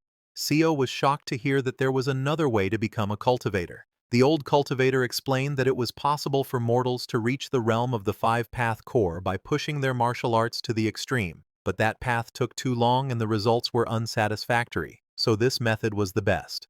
After telling them everything, the old cultivator opened a portal to the mortal world and sent them into it, saying both of them were useless to him now, so they should get lost. Both Co and Director Kim fell into the teleportation portal, and Miss Kim could only watch them disappear, screaming. Co lost consciousness there, and the next time he opened his eyes, he found himself hanging from a tree branch above the ground. He looked ahead and saw a vast forest with some buildings in the middle. Seeing that, Co realized that this was the southwestern route army of the Yon Kingdom, his past life. Just like in the second regression, he had wandered all over the Yon Kingdom with Director Kim. Having traveled the Yon Kingdom for over 100 years, there were almost no places he didn't know now. Co climbed down from the tree and woke up Director Kim. After waking him up, both of them headed toward a nearby castle. Seo explained the situation to Director Kim, who seemed flustered, but likely because so much had happened already, he accepted most of it. A few days later, they arrived at the nearest Tiger Wall Castle. There, they sold herbal medicine from the Immortal Ascending Village and bought a house. Seo began teaching Director Kim how to write and speak the language, as well as how to use the Severing Mountain Blade, which Director Kim had originally created in his second regression. Seo then modified the Severing Mountain Sword to better suit the weapon Kim used. Seo felt a bit disappointed with himself as he watched Director Kim, because Director Kim had reached the Three Blossoms Crown Peak only 3 months after starting martial arts training, while someone like Seo had spent 2 entire lifetimes just training and barely reached the first rate. After Director Kim reached peak level, he got excited and said, "If it's now, I think I could even beat you." Hearing that, Seo smiled, realizing that the man in front of him was not the same big brother he once served in a past life. This Director Kim was mentally much younger than Seo. In terms of how long Seo had lived, he was now old enough to be Director Kim's grandfather. So Seo decided that he shouldn't stay with him in this life. He gave Director Kim martial arts cultivation scrolls and the exhausting record of transcending, a book Kim had created in his previous life. He told Director Kim that from today onwards, he would be going his own way. Hearing that, Director Kim was shocked and asked Seo, "What do you mean by that? Did I make a mistake? Is that why you're leaving? What's the reason?" When Director Kim asked about the reason, Seo remembered what had happened in his first regression. Director Kim had become the Martial Alliance leader but fell into despair after losing to the cultivators. The second regression wasn't much different. Director Kim developed the record of transcending cultivation and exhausting martial arts, then created the record of martial arts surpassing through cultivation. He fought against the cultivators, but in the end, he was overwhelmed by a stronger one and fell to the ground. After that, Director Kim disappeared, saying he would become a cultivator, abandoning the path of martial arts. And Seo thought, maybe this life would end up the same. This time, he no longer wanted to see his brother Kim fall into that same despair again. So Seo made an excuse, telling Director Kim that he wanted to travel alone and improve his skills. Hearing that, Director Kim asked Seo if he couldn't do that with him, questioning how he was supposed to live without Seo. Seo told Director Kim that with his martial arts skills at the current level, he should be able to live well. Seo reminded him that he had already taught him how to speak, write, and even martial arts. Now that Director Kim was a top expert, there was nothing more to worry about. But Director Kim still wasn't convinced. He asked Seo if he really had to be separated from his hometown friends again. Seo was surprised to hear that. So he told Director Kim that starting from today, once every 2 years, they should meet at this house. Hearing that, Director Kim finally agreed. After persuading Director Kim, who was feeling lonely, Seo then left the house. Sometime later, a disciple of the 8 Stronghold Pavilion came out, asking, "What's this commotion in front of the 8 Stronghold Pavilion?" The person he asked was Seo. Seo greeted him and told the disciple that he had come to request a duel at the 8 Stronghold Pavilion. Hearing this, that disciple started laughing and told Seo, "This pavilion is not a place where just anyone can show up." But before that disciple could finish his words, Seo drew his sword and swung it, cutting down the disciple's blade in a single strike, shocking everyone nearby. After cutting the blade, Seo asked the disciple, "Do I still look like a nobody to you?" Seo had made up his mind. He was determined that he would definitely become stronger. After challenging the 8 Stronghold Pavilion and cutting there, Disciple's Blade Seo was welcomed inside the 8 Stronghold Pavilion. Once inside, a girl comes TK escort him. She asked him to please come to the inner quarters, saying the sect leader is waiting there. Seo followed that girl to the inner quarters, and that girl leads him to a arena where the sect leader was waiting for him. Their audience were the disciples of 8 Stronghold Pavilion. When the sect leader saw Seo, he smiles and said he was curious who this first-rate master would be. But Seo is such a young junior. Seo greets the sect leader saying this humble one. Seo Yoon-hyun greets the sect leader of Palgyeongguk. Here that sect leader laughs and praised Seo saying his energy is extraordinary. Seo also praised the sect leader saying his energy is also extraordinary, and asked him to please grant him his guidance. AECT leader immediately took out his weapon. His weapon was a spear whip. Sect leader swings his spear whip and told so that he will begin first. Seo also took out his sword. Sect leader moved very fast and attacked at Seo's legs, but Seo quickly dodged his attack, but it was sect leader's main attack. As Seo dodged and was in mid-air, sect leader infused energy into the spear whip and attacks. His attack was aimed at Seo's head that surprised him, but Seo moved his sword with lightning speed and defected his attack easily. Disciples of the 8 Stronghold Pavilion get shocked to see that their sect leader's 9-section whip was blocked with a sword, looking at Seo reaction speed.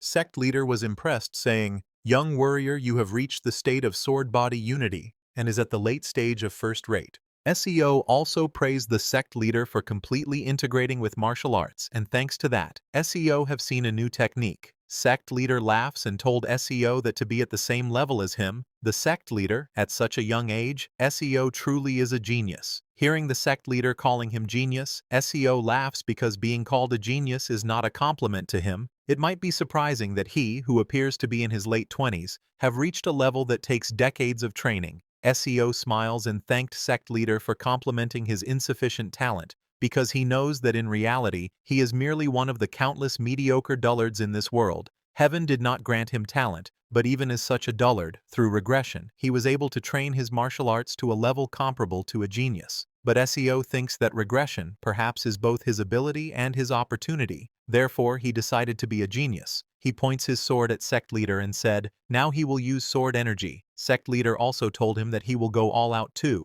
Seo used Duan Yu sword, art's first move, and strikes at the sect leader. Sect leader quickly moved to his right and dodged his attack. Nutseo didn't give him any change and used second move, entering the mountain and attacks from below. Second leader blocks his strike with spear whip and moved back. Seo charges again and used third move, ascending the vein to attack. Sect leader again blocked his attack. He then takes a step back and unleashed his energy, infusing it into his spear whip to attack. He swings his spear whip with lightning speed and continuously attacks from many directions, trying to put pressure on Seo. But Seo didn't fall short and block all his attacks. Sect leader was shocked, seeing that, wondering, what is this monstrous sword art that he can't break through? Sect leader again aimed at SEO's legs, tried to shake his balance, but it was no use as SEO jumped and dodged again. While SEO was in midair, he used his Duan Yu sword's 7th move. Deed Mountain and charged straight at sect leader with his speed. It looked like SEO was attacking with thousands of sword, and the sect leader could not dodge. The sect leader could not predict SEO's sword, and barely dodged slight, getting his cheeks cut, seeing that disciples of 8 Stronghold Pavilion get shocked.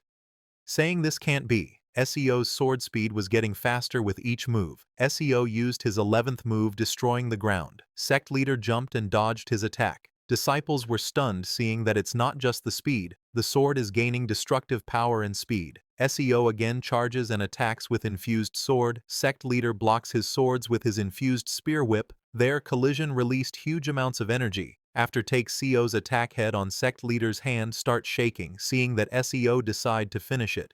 Here, he jumped high into the sky and used his 12th move, 7 lights emerging peak. Seeing him, sect leader also attacks. But SEO swings his energy-infused sword with so much force and speed that it cut down the sect leader's spear whip into thousands pieces, completely shocking the sect leader. Not just him. All the disciples of the 8 Stronghold Pavilion were shocked, seeing that CO's attack not only cut down sect leader's spear whip, it also cut his hand. Sect leader grabbed his hand in pain and declared that he conceded his defeat. Hearing that, SEO immediately put away his sword and greets the sect leader, saying it was a good opportunity. Saying that he left the arena, their Mac has completely destroyed the arena. After defeating the sect leader of the 8 Stronghold Pavilion, CO left the sect. As he was walking out of the sect, everyone was looking at him in shock. This was a very clean fight. SEO remembers that Palgyeongak was famous even in his previous life as a righteous sect that didn't engage in cowardly acts, so he decided to try visiting a demonic sect next. Thinking through these martial arts duels, in this life, he must reach the peak realm. As slowly time passed, CO visited about 4 more small sects in Seogyeongseong. Among them, he lost in duels at Eoliubo and Hwayongmun, and won against sects like Gaijubong and Yukjeolbo. And then he went to Hoadangpa. There he fought a warrior. He first cut down that warrior's blade. CO sends him flying. That warrior goes flying towards his sect master. Because of SEO's powerful attack, that warrior get unconscious, seeing that the sect leader.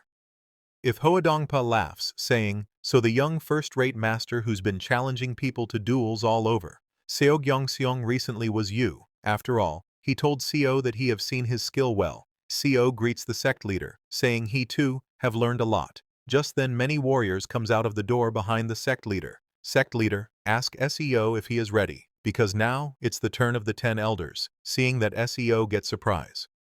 Wondering what is this? Is this the demonic sect's way? He asked the sect leader that didn't the duel just end with his victory, and he have never heard of continuous battles or a 10-on-1 duel. With a smirk, sect leader said, "Really, didn't you just hear?" Hearing that, SEO realized that this guy is playing word games. He tried to scare the sect leader, saying if he widely announced today's cowardice to other sects, Hoadangpa's reputation will plummet. Sect leader laughs and told SEO that he don't care because SEO will get injured during the duel here, and that injury will flare up, and he will die of tetanus. He told SEO that the people will believe that their sect have taken great care for SEO, and despite their best efforts, SEO unfortunately passed away. As those then elders surrender, SEO sect leader laughs, telling him that how can a dead man spread a different rumor? This situation was even more than SEO had expected. They were crazy bastards. All the elders points there. Swords at CO, and the sect leader told him if they kill him here, it won't affect their reputation. It sounds very dangerous, but SEO smiled because this is also why he came here. He pulled out his sword and asked sect leader to come at him, saying he will accept this absurd duel. All the elders charged at CO, and from then on, they start a real fight as the sun sets in Hoadongpa region. The streets light up in joy. People were enjoying their night, drinking at inns. A drunk man told his friend that he heard that the young master who was challenging every sect to fight went to duel the Hoadangpa this time, saying what a pity for such a young talent. His friend agrees, saying to challenge an illegal organization like the evil sect to a duel is just asking for death. Their third friend told them that's how it usually is, isn't it? When one is young, they believe this world will go their way. Something like that kind of innocence. A guy from another table stands up, saying that young man just relied on his skill and acted rashly, bringing about his own death. The Hoadangpa may seem like a sect on the outside, but inside, it's no different from a bandit's den. He's probably buried by now. while they were talking. Just then someone entered the inn wearing shoes soaked in blood. The waiter turned to welcome that new guest but get shocked seeing him. It was SEO completely soaked in blood. With small injuries around his body, he ordered one bowl of noodles. Everyone in the inn gets shocked seeing SEO. Waiter nervously ask him please come in and sit down. SEO goes to sit down, and as he passed by everyone lowered their head not looking him into eyes. But it was normal reaction because SEO had a very angry expression. He was angry at those crazy bastards of Hoadangpa. He really almost died, not just 10-1, but they even cowardly poisoned their weapons and injured his back with it. It's a good thing SEO learned top-tier medicine when he was a strategist for the Martial Alliance. If he hadn't taken the antidote pills and stimulants his prepared beforehand, he would have died. He killed all 10 of the elders. But then, with that crazy old man's final desperate act, he shouted for his disciples, kill SEO somehow. All the miscellaneous soldiers of the sect, carrying spears and arrows, formed a battle formation and charged. SEO just fought like a beast, not caring for technique or anything to survive. Even so, SEO survived. He cut the meridians of the ones who were still breathing, crippling them so they won't come looking for revenge, and he killed their sect leader while eating the noodles. He saw his hand shaking, maybe because he took too many stimulants. The tension just won't subside. He sighs, knowing that he won't be able to sleep for the next few days. He grabbed his sword again, knowing that he need to have another duel with another orthodox sect. After eating, he walked out of that inn, showing everyone a large cut on his back. Everyone was so scared that they could not say anything, seeing that the young master, after his fierce battle with the Hoadangpa, ate noodles and immediately left for another duel. That crazy young man was widely talked about among many people, making Seogyeong City buzz with excitement, and people gave that mad master a fitting nickname, Infinite Fighting Monster Seo Yoon-hyun. SEO was continuously fighting, knowing that he have no talent and the path to the pinnacle he seek is infinitely distant. Therefore he must constantly fight and approach that realm by crossing the boundaries of life and death. Seo thinks that a person without talent must go mad to overcome the wall. If there is no talent, there must be madness. That is the only way for a dullard to catch up to a genius. And so, Seo scoured Seogyeong City and various parts of Yongguk, engaging in duels several times a day, regardless of orthodox or evil sects. And like that, 5 years passed. 5 years later, suddenly there was a blast in front of a house. It was SEO who jumped into the air and used his mountain-breaking sword, Art's 14th form, Q Mountain Heartstream. He collects energy from the nature. Its energy is like a mountain. Its heart is like the heavens. But just doing so, Seo started to struggle. The form of sword thread that can only be used upon reaching the pinnacle. Just briefly manifesting it puts an enormous strain on the mind. But he knows that if he don't do it this way, he can't catch up. Just then a black figure appeared behind Seo and comes to attack. SEO turns and used his sword to block that figure's attack. But that attack was so powerful that cracks appeared in SEO's sword. He went flying, crashing on the ground and hit a wall. The collision was so strong that it created a hole on the wall. In a single strike, all his sword energy was shattered. While laughing, that figure walks towards Seo and said, "Your reputation precedes you. I had quite high hopes, but you're still very clumsy, young Master Seo, the infinite fighting monster." That figure comes out of the smoke and told SEO that he thinks he won. His was this cautious because his opponent was the greatest under heaven, Kim Young-hoon. SEO was amazed by Director Kim's crazy talent. He stands up and congratulates Director Kim, saying he have become even stronger than last year. Well, he was right because Director Kim complete transformation in just 5 years. Looking at cut marks on his hands, SEO wonders what on earth did he himself do in those 5 years? His realm is still at the top tier, with a sad expression. SEO accepts that talent is truly something that makes a person miserable, them after they calm down. SEO asked Director Kim what brings him here. Because didn't they agree to meet every 2 years? Director Kim told SEO after attaining the 5 energies converging to the origin and visiting great sects of Yangguo, he have realized one thing. SEO asked him what is it. Director Kim told SEO it's the fact that there's no one above him in this Yongguk. Now, no one is even a match for a single one of his moves, and so he was planning on creating a sect or organization of some kind, and he wanted to offer SEO a seat, but SEO immediately declined, saying he is comfortable with his current state. Looking at Director Kim Seo though, it seems he's already developed the martial lord's disease. He knows that if he accept that offer, in this life too, I'll surely become something like a strategist or vice sect leader and work like a dog. But to reach the pinnacle with his talent, every minute and second is precious. Director Kim told Seo that it might be difficult to meet SEO once he establishes his organization. And then he started persuading SEO, saying he could always stick around and give him guidance duels. But SEO declined, telling Director Kim, no matter what offer he make, he is not taking it. Hearing that, Director Kim get very sad. It was a good offer from Director Kim, but SEO declined because he have gotten plenty of his teachings from his past life, and what he need now is real-life experience. In SEO's past life, Director Kim told him that once he enter the late stages of first rate, he should endeavor to experience as much real combat as possible. So this life, SEO decided to merely watch Director Kim's saga from afar, and continued on his own endless journey for battle. And so another 20 years passed. At a rainy day, Director Kim arrived at the old house where SEO and he meets. He opened the old house door and told SEO he looked pale who was waiting there. SEO had turned little old, and there were many cut marks on his face. But most of all, he had a very depressing expression because he finally realized that his talent is a talent abandoned by the heavens. SEO sat cross-legged on the mat, his hand firmly gripping the hilt of a glowing blue sword. Despite his countless hours of relentless training, frustration clouded his expression. From across the room, Director Kim, with his long hair tied neatly at the back, looked at him and asked, "Have you still not broken through to the next realm?" SEO tightened his grip on the glowing sword, his eyes filled with determination. He acknowledged to himself that his understanding of sword chi had already far surpassed that of others in the league. Yet, despite his progress, he couldn't help but feel the sting of inadequacy. He still couldn't last beyond 3 moves against the high-rank masters. Director Kim placed a hand thoughtfully against his chin, his brows furrowing slightly. After a brief moment of contemplation, he muttered to himself, finding the situation unusual. How strange, he thought. Director Kim observed SEO closely, noting the way he now moved as one with his sword, far more in tune than ever before. Yet, despite this progress, SEO still hadn't reached the peak realm. For someone with as much real combat experience as him, Director Kim thought, it should have been more than enough to break through. A faint, self-mocking smile curved SEO's lips as sweat trickled down his face. Inwardly, he acknowledged the bitter truth. Yeah, this is my talent, he thought to himself.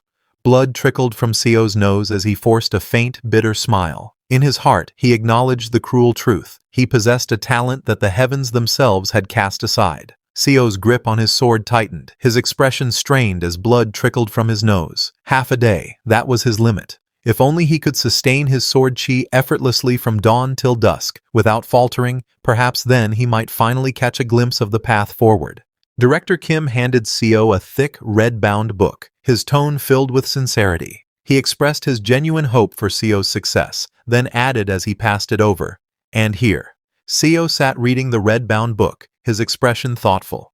Director Kim explained that it contained insights he had gained from his recent battle against cultivators. By enduring their spells and dragging the fight out for as long as possible, he had managed to hold on and ultimately escape. SEO weighed the thick red-bound book in his hands. It was nearly as substantial as the main volume of the Record of Martial Arts, surpassing through Cultivation and Leaps, an evolved version of the Record of Transcending Cultivation and Exhausting Martial Arts. With a doubtful look, he questioned Director Kim, wondering if he had truly gained so much insight merely from successfully escaping. Standing in the doorway with lightning flashing behind him, Director Kim spoke with a grave tone. To him, cultivators were like natural disasters in human form. Escaping from such a force was no small feat. Naturally, the insight gained from surviving such an ordeal would be immense. SEO assured Director Kim that he would keep the book safe and pass it on to future generations. With sincerity in his voice, Director Kim responded, thanking him, "Thank you, Eun-hyun." Standing at the entrance of the building with his sword in hand, Director Kim looked out into the storm. He declared his intention to seek out the cultivators once more, his voice steady despite the danger ahead. With a faint, almost grim smile, he added that he hoped they would both be alive the next time they met. Before leaving, Director Kim turned to SEO, his gaze steady despite the falling rain. He offered a final piece of advice for reaching the peak realm. Every scene, every space he passed through and experienced, SEO needed to engrave them deeply into his mind, never letting those impressions fade. SEO's eyes widened in surprise as he processed Director Kim's words. Almost in disbelief, he echoed the thought aloud. Was he truly meant to imprint all the scenery around him into his mind? Director Kim explained further, likening the practice to how one instinctively takes note of the surrounding terrain during battle or sparring. Normally, a fighter would store the layout of their surroundings in their mind for tactical use. What he was suggesting, however, was to turn that skill into second nature, something Seo could do constantly, not just in the heat of combat. Seo's eyes widened in disbelief as he tried to grasp the enormity of the advice. Maintaining sword chi alone already felt like it was about to make his head explode, and now, on top of that, he was being told to keep his spatial awareness sharp and steady at all times. The thought left him wondering how anyone could possibly manage such a feat. A wave of pressure and strain built inside Seo's mind, the thought gnawing at him relentlessly. If this keeps up, will my head really explode? He wondered, feeling the weight of the task pressing against his very limits. Seo shook his head firmly. No. There had to be a reason why the strongest martial artist under heaven had entrusted him with such a task. It wasn't meaningless. There was purpose behind the challenge. From that day forward, Seo committed himself to a new discipline. He made a conscious effort to remember every space that came into view, training his mind to retain every detail. Over time, he began to recall exactly where everything was. Seo moved through the bustling streets, the vibrant scene unfolding around him. Every detail, the flow of the crowd, the arrangement of buildings, the colors and sounds, he committed to memory, sharpening his awareness with each passing moment. As Seo walked through the crowded streets, he paid attention even to the smallest details, the sound of footsteps against the tiled ground, the shuffle of shoes brushing past one another. Every movement and sound became a part of the mental map he was building. Passing through the dense forest, Seo noted the rustle of leaves and the way sunlight filtered through the canopy. Every sound, every flicker of movement in the greenery was etched into his memory as part of his growing awareness of the world around him. Seo walked steadily through the forest, his breaths deep and measured, sword in hand. It had been 5 years since he began the relentless practice of maintaining both his sword chi and his spatial awareness. 5 years of unbroken discipline and focus. Seo swayed slightly, a wave of dizziness washing over him. Perceiving every fragment of spatial information that entered his field of vision was exhausting, far from an ordinary task, and certainly not an easy one. It demanded constant focus, pushing his mind to its limits. Seo realized his perception had grown sharper than ever before. It was no longer limited to visual information. Now, even the faintest sounds reached him with clarity. The rustling of leaves, the distant chirping of insects, the subtle crunch of footsteps, all of it became part of the world he was learning to perceive. A shadow of doubt crossed Seo's mind. Will I even be able to perform martial arts properly in this condition? He wondered. Yet, he reminded himself that there were no more sects left to confront, at least for now.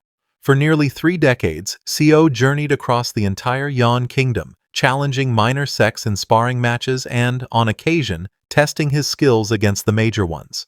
By now, there was hardly a sect in the kingdom that he hadn't visited. And now, Seo made his living by collecting bounties. His skills had brought him to the point where he was not only confronting outlaws, but also capturing dangerous bandits with ease. In his dizzy state, he found himself forced to battle enemies who attacked without restraint, using any means or methods to kill. The thought gnawed at him. Could he truly survive under such relentless conditions? One of the bandits spotted him and shouted, "Brother, it's him!" Another roared, "Found you, you bastard!" But Seo remained calm, gripping his sword tightly. Either way, he thought, this is the path I've chosen.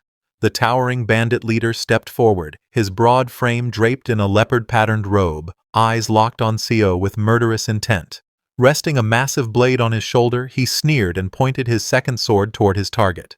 "You're dead now!" he roared, his voice rumbling through the forest as the other bandits closed in behind him. Seo steadied his breathing, sword chi swirling around him despite the pounding in his head. Even if I die, he thought, this is the path I've chosen. Facing the armed men before him, his grip tightened. Isn't this the path I must walk? Blood sprayed through the air as screams of agony pierced the forest. The clash had begun, and the carnage was instant. 15 years had passed. Seo, now aged and bearing a weathered face marked by deep lines, gazed forward with a solemn expression. His gruff voice carried the weight of years as he quietly asked, "Did you survive, Director Kim?" His long hair tied neatly back and a deep scar etched across his face met Seo's gaze with a warm smile. In a confident yet light-hearted tone, he replied, "Yeah, this time too. It had been 45 years since SEO had returned to this life. As he calmly poured tea, his thoughts reflected on the changes within him. By now, his vision and hearing were sharper than ever, leaving no room for doubt. Even his sense of touch, taste, and smell had reached a state of refined perception, honed to near perfection over the decades. SEO's gaze fell upon the steaming cup of tea before him. Despite all the refinements his senses had achieved over the decades, he knew in his heart, but that's it. SEO's expression grew heavy, his eyes shadowed with the weight of regret. Even after all these years, he thought to himself, I still haven't become a master at the peak. SEO's eyes burned with fierce frustration, the weight of decades pressing down on him. The thought echoed relentlessly in his mind, rising into a silent roar. I still haven't. I still haven't. Director Kim sat across from SEO, a faint smirk playing on his lips as he sipped his drink. He explained that it seemed he had become wanted. Perhaps he had gotten a bit too famous among the cultivators. Two of them, he continued, had even gone so far as to set a trap and lie in wait for him. SEO recounted his experience with a measured tone. He explained that he had barely managed to escape the ambush, though he did succeed in leaving a small cut on one of his attacker's cheeks. Looking toward Director Kim, he remarked that surely Kim must have gained valuable insight from this encounter as well. Director Kim scoffed at the idea of insight, dismissing it as nonsense. Placing his hand on the cup, he admitted that, even now, he still couldn't defeat a judgment stage Taoist. If he failed to escape in such a fight, he knew the outcome. He would end up as nothing more than a corpse lying on the ground. Director Kim tilted his head back slightly, his expression thoughtful as he confessed what had been weighing on his mind lately. He admitted that the extreme state of the five-path core he had reached might, in fact, be the very end of the martial path itself. Director Kim reflected aloud, wondering if even the martial arts record SEO had first given him, one that claimed martial arts could surpass cultivation, was perhaps flawed. He questioned if SEO had ever shared his thoughts, that no matter how strong or skilled one became, martial arts alone could never truly defeat cultivators. For some reason, SEO found himself seeing a reflection of his own past and struggles in Kim Young-hoon. SEO observed that Kim Young-hoon clearly possessed a talent blessed by the heavens. In contrast, he reflected bitterly, he himself had been born with a talent abandoned by the heavens. SEO reflected that he and Kim Young-hoon possessed talents that were complete opposites, one blessed by the heavens, the other abandoned by them. Yet despite this stark contrast, he couldn't help but wonder, why does he look so much like me? SEO admitted his frustration at not knowing why he couldn't reach the peak realm. Director Kim considered this and noted that even after mimicking Sword Chi and adopting the perspective of the peak realm, SEO still couldn't attain it, and he still had no idea why. Under the quiet night sky, Director Kim suggested having a sparring match for old time's sake. SEO responded with a faint smile, saying it was the best thing he had heard in a long while. The moon hung high in the night sky, casting a gentle silver glow over the quiet forest below, as if silently bearing witness to the coming clash. The stillness of the night was shattered by a deafening clash, the air erupting with explosive force as their battle began, sending shockwaves rippling through the trees under the moonlit sky. SEO staggered back, clutching his side as pain surged through him. Gritting his teeth, he shouted in frustration, "Damn it! What the hell do you think the problem is?" Director Kim, standing with his sword in hand, admitted honestly that he didn't know the reason. By all rights, SEO should have become a peak master long ago. Blood dripped from SEO's mouth as he staggered, his voice sharp with confusion and urgency. What? What do you mean? How strange, how bizarre. Why is this happening? Director Kim wondered himself, struggling to comprehend. He said that even if SEO truly had no talent at all, this outcome still didn't make sense to him. Hearing that, SEO's eyes widened in shock and confusion. Director Kim placed a thoughtful hand on his chin, his gaze steady. Perhaps what you're missing, he suggested, is the right trigger. SEO repeated the word softly. Trigger, Director Kim explained. Something like desperation, or a driving force, something that could push you past the limits of your talent by drawing out extreme focus. SEO's rage exploded as he shouted, his voice echoing with decades of frustration. What kind of damn trigger are you even talking about? I've wielded a sword for over 50 years, my whole life. SEO's eyes burned with fury and desperation as he roared. And now you're telling me, what kind of trigger do I still need to yearn for, and how much more desperately? His voice trembled with raw emotion.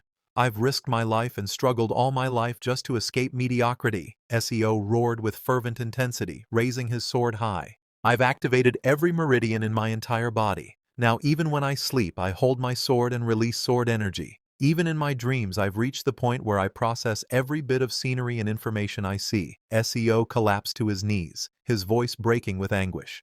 Then why? Why? Just why the hell? You're telling me the next realm won't reveal itself to me? Why?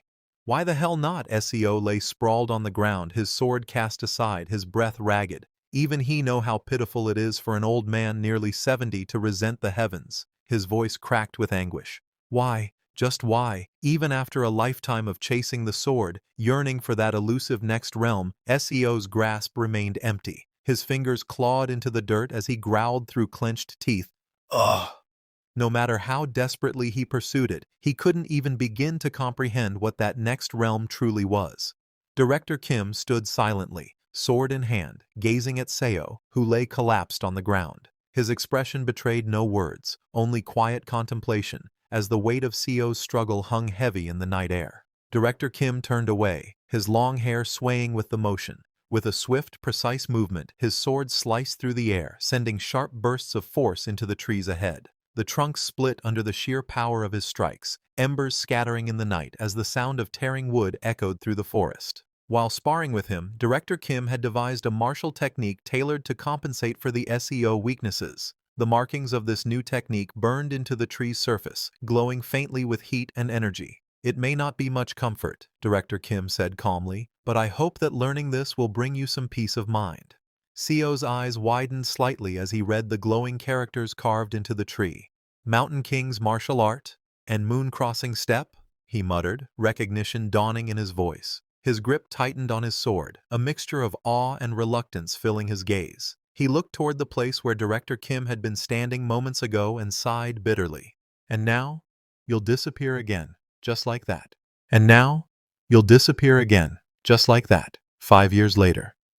The serene courtyard basked in the gentle warmth of autumn, the once vivid greens of the surrounding forest now transformed into a tapestry of gold, crimson, and amber. SEO tightened his grip on his sword, his weathered eyes filled with the weight of countless years. It had been 50 years since he had returned to this life, and now he could feel the end drawing near. He knew there was not much time left before death would finally claim him. SEO stood in the open courtyard, gazing upward as if speaking to someone beyond the mortal realm. Brother Young-hoon, you died, didn't you? He murmured, his voice heavy with sorrow. A deep sigh escaped him. So this is the fate the heavens have chosen for both you and me. SEO's gaze softened as he reflected on the harsh truth of his journey. With my talent, he thought, no matter how hard I struggled, this was as far as I could go. His expression grew somber as he considered his fallen comrade. And your talent too, perhaps that was its limit. Walking away with a sword in hand, SEO spoke with a voice heavy with resignation. No matter how much ordinary men like us struggle, we can't escape the fate the heavens have set for us. From behind, a voice cut through the air in sharp defiance. What kind of nonsense are you spouting, Seo Yun-hyun? It was Director Kim. Blood streamed down Director Kim's face as he staggered forward, desperation blazing in his eyes. Wait! He cried out, his voice hoarse and trembling. A violent cough shook his body, forcing blood from his lips. SEO's eyes widened in alarm as he caught sight of Director Kim's grave injuries. Your condition is serious, he exclaimed urgently. Without hesitation, he added, I need to get my medical tools from home. But suddenly something grabbed Seo from behind. His expression tightened in alarm. His eyes widened, sensing something unexpected. In an instant, SEO was hurled into the air by Director Kim, and just as they fly into the sky, the ground erupted in a violent explosion of dirt and debris, the shockwave echoing across the courtyard. As they were hurled through the air, SEO's eyes widened in shock. What? He thought in disbelief. His gaze locked on Director Kim, and a chilling realization struck him. Weren't both of his arms cut off? Director Kim shouted over the rushing wind, his voice filled with urgency. Look, Un-hyun, that crazy cultivator bastard is chasing after us. A bitter laugh escaped him despite the danger.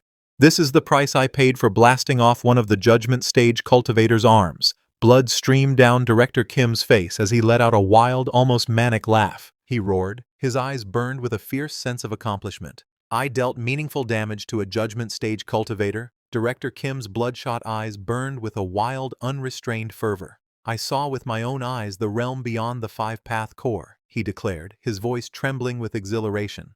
The one no martial artist can reach, his expression twisted into manic laughter. I saw it with my own eyes. SEO's eyes widened in shock, his face frozen in disbelief as he looked on, utterly stunned by what he had just heard.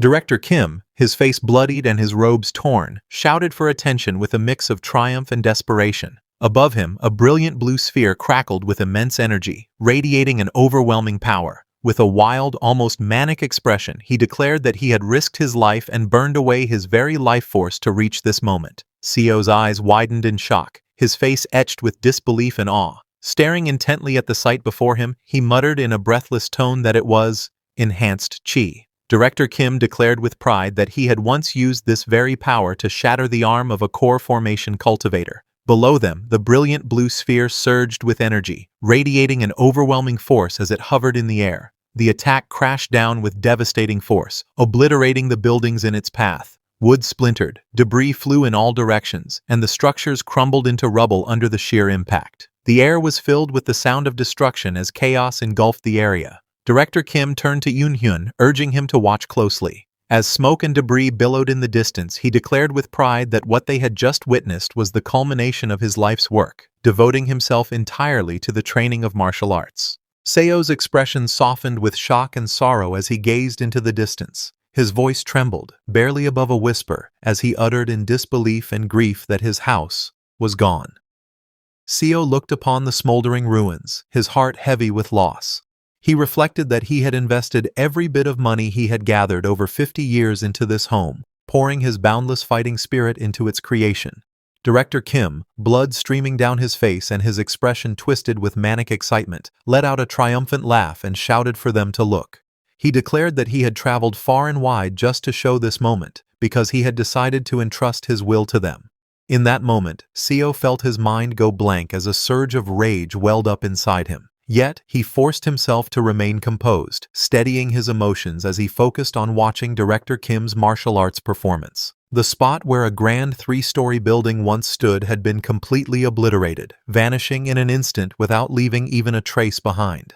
Amid the burning wreckage, Seo reflected grimly that it was fortunate there had been no servants in the house at the time. Otherwise, hundreds of lives would have been lost in that single devastating attack. Seo examined the wreckage, noting the faint blade traces left among the few remnants. Realization struck him. The ball of enhanced chi from earlier had been a concentrated fusion of thousands of blade energies. Seo was awestruck by the sheer power he had just witnessed. It was stronger than any martial arts technique Director Kim had ever shown him before, an unbelievable force that left him in disbelief. Director Kim, bloodied but resolute, explained that this was how he had managed to shatter the arm of a core formation cultivator. In the past, he had been forced to rely on ambushes or assassinations just to take down cultivators in the chi-building stage, but now he declared he could face them head-on. As the ground rushed up to meet them, Seo shouted in alarm that they were falling. Both he and Director Kim plummeted through the sky, their robes and hair whipping violently in the wind. The two crashed into the ground with tremendous force, sending debris and shockwaves exploding outward. The impact tore through the earth, scattering dirt, stone, and shattered branches into the air as the surrounding trees shook violently. Dust and debris slowly settled over the impact site. Splintered wood and scattered rocks lay strewn across the ground, while faint trails of smoke curled upward into the air, marking the aftermath of their violent fall. A crater marked the spot of their impact, dust still rising into the air as the red autumn leaves swayed gently in the breeze. From within the settling haze came a faint, earnest plea, asking not to forget these techniques. Bloodied and lying on the ground, Director Kim spoke with labored breaths. He said that these techniques were the culmination of his life's realizations and pleaded for his martial arts to be passed down to future generations. Seo knelt beside the fallen and bloodied Director Kim, his voice firm yet filled with concern. He told him that he had heard his words and urged him to stop talking, reminding him that his life was at stake. Perched high in the branches of a towering tree, a figure looked down with a cold, confident gaze and declared that they had found the ultimate martial spirit. They remarked with a hint of mockery that it was quite a terrible place to try and run to. Below, Seo stared upward, tension evident in his expression. The cultivator in blue looked down sharply and called out to Seo, addressing him as a civilian. His tone was cold and commanding as he declared that Director Kim was a criminal who had committed unspeakable crimes against the cultivators, ordering Seo to leave him there. Seo, his expression tense and wary, looked toward the cultivator and asked if he was there to punish Director Kim, or if perhaps he was an acquaintance of his. Without hesitation, Seo scooped up the wounded Director Kim and sprinted away at full speed. The ground blurred beneath his feet as he dashed forward, determined to escape before the cultivator could make a move. From his perch on the tree, the cultivator in blue clicked his tongue in irritation, calling the attempt pointless. Watching Seo carry Director Kim away, he wondered aloud if Seo had never heard about them from the ultimate martial spirit. The cultivator in blue let out a dark chuckle, deciding to treat the situation as entertainment. As ominous purple energy swirled around him, he taunted Seo, telling him to run as fast as he could. As Seo carried Director Kim away at full speed, looking back, Seo's eyes widened in shock. Gasping for breath, he began to utter in disbelief. Seo's eyes widened in horror as he spotted a horde emerging from the purple haze beneath the cultivator in blue. Their lifeless faces and glowing eyes left no doubt. These were corpses. His shock deepened as he recognized them for what they truly were, Jiangxi. Seo sprinted forward with Director Kim in his arms, gritting his teeth in frustration and muttering that he was too old for this. Behind them, the Jiangxi let out chilling screams and charged in relentless pursuit. As Seo ran with Director Kim in his arms, he panted heavily but still managed to speak. He asked if the title Ultimate Martial Spirit was something the cultivators had given him, remarking that it was quite a unique name. Seo, still catching his breath as he was carried away, exclaimed that it was bizarre. The ultimate martial spirit and the infinite fighting spirit, two legendary spirits now running for their lives from the Jiangxi. He couldn't help but point out just how strange the situation was. Seo, breathing heavily as he carried his companion on his back, urged desperately, "Never mind that. You need to stay awake. Please, say something." Behind them, the relentless Jiangxi closed in, their eerie movements and expressions making the chase even more harrowing. One of the Jiangxi lunged forward with a terrifying scream, its pale face twisted in rage and hunger, eyes glowing with an unnatural light as it reached out with clawed hands toward its prey.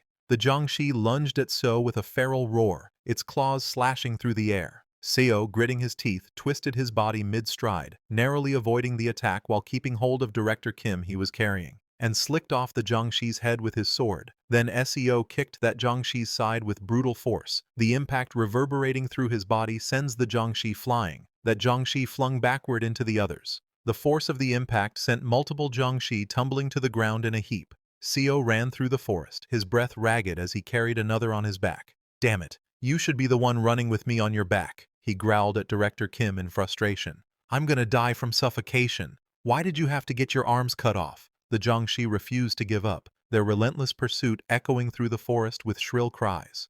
Seo clenched his jaw, forcing himself to keep moving forward, his breathing heavy and ragged as he carried his companion on his back. Morning came and night faded away. Countless times the sun had risen and fallen, yet he kept running, boots pounding against the dirt as the relentless Jiangxi trailed close behind. Sweat dripped down Seo's face as his breath came in ragged gasps. Each inhale burned his lungs, but still, he pressed on. He skidded to a halt at the cliff's edge, staring down at the dizzying drop. "Damn it, it's so high up," he muttered, his voice tight with frustration, while the relentless pursuers clawed their way up behind him. From above, that cultivator floated effortlessly, his calm voice carrying a tone of mild surprise. "Shocking," he remarked. Below him, the grotesque Jiangxi snarled and hissed, their pallid faces twisted with hunger. The man continued, his gaze fixed on the exhausted Seo before him. "You, a mere civilian, managed to withstand the Jiangxi for 3 days and nights." The man's voice grew colder as he continued. "However, you cannot run anymore." His piercing gaze locked onto his target. "It's also futile to do so." The cultivator's voice was laced with finality as he declared, "The ultimate martial spirit is already dead." Seo, drenched in sweat and gasping for breath, clenched his teeth. His body trembled from exhaustion, yet he still held on to the hilt of his weapon, refusing to collapse. Seo's voice was weak yet steady as he stood at the cliff's edge, the weight of another person slung across his back. "No," he admitted, his breathing ragged. Then, with a faint, wry smile, he added, I'm a physician after all. The cultivator in blue fixed his gaze on Seo and asked coldly, "Then why were you running?" His tone carried no sympathy as he continued. "I am only interested in the ultimate martial spirit. I don't care about you. You could have just abandoned the corpse and run off." Seo lowered his head, a shadow falling over his eyes. A faint, trembling chuckle escaped his lips. His smile widened, the sound deepening into a steady, unsettling laugh. The cultivator in blue narrowed his eyes, his tone laced with suspicion as he stared at Seo. "You're laughing?" he asked, clearly unsettled by the sudden change in demeanor. Gripping the sword tightly, Seo reflected on his journey. The Severing Mountain Sword, the Dragon Vein Chi method, the Mountain Lord martial arts, and the Transcending Peak steps. He was able to reach this point despite being void of talent. Thanks to Director Kim's teachings, he was someone from Seo's hometown, as well as his martial mentor. Seo glared fiercely, his voice filled with defiance as he pointed his blade forward and said, "If you want to take my master's head, you'll have to take mine first." The cultivator in blue stood silently, his expression shadowed yet piercing, exuding an intense and oppressive aura without uttering a single word. The cultivator scoffed, his voice laced with disdain. "No one knows to fear the cultivators. Is it because you simply don't know any better, or is it that you've grown so old that fear no longer reaches you?" Behind him, Jiangxi with glowing eyes and twisted grins raised their arms, dark purple energy swirling ominously around them. The cultivator in blue stepped forward, his expression dark and unwavering. "All right, I'll show you," he declared, his voice carrying an ominous weight. Massive spectral hands formed behind him, wreathed in a menacing purple aura, as the undead horde snarled and lunged in anticipation. That cultivators possess the power to inflict a pain far worse than death. The cultivator in blue extended his will, and the colossal spectral hands lunged forward with terrifying speed.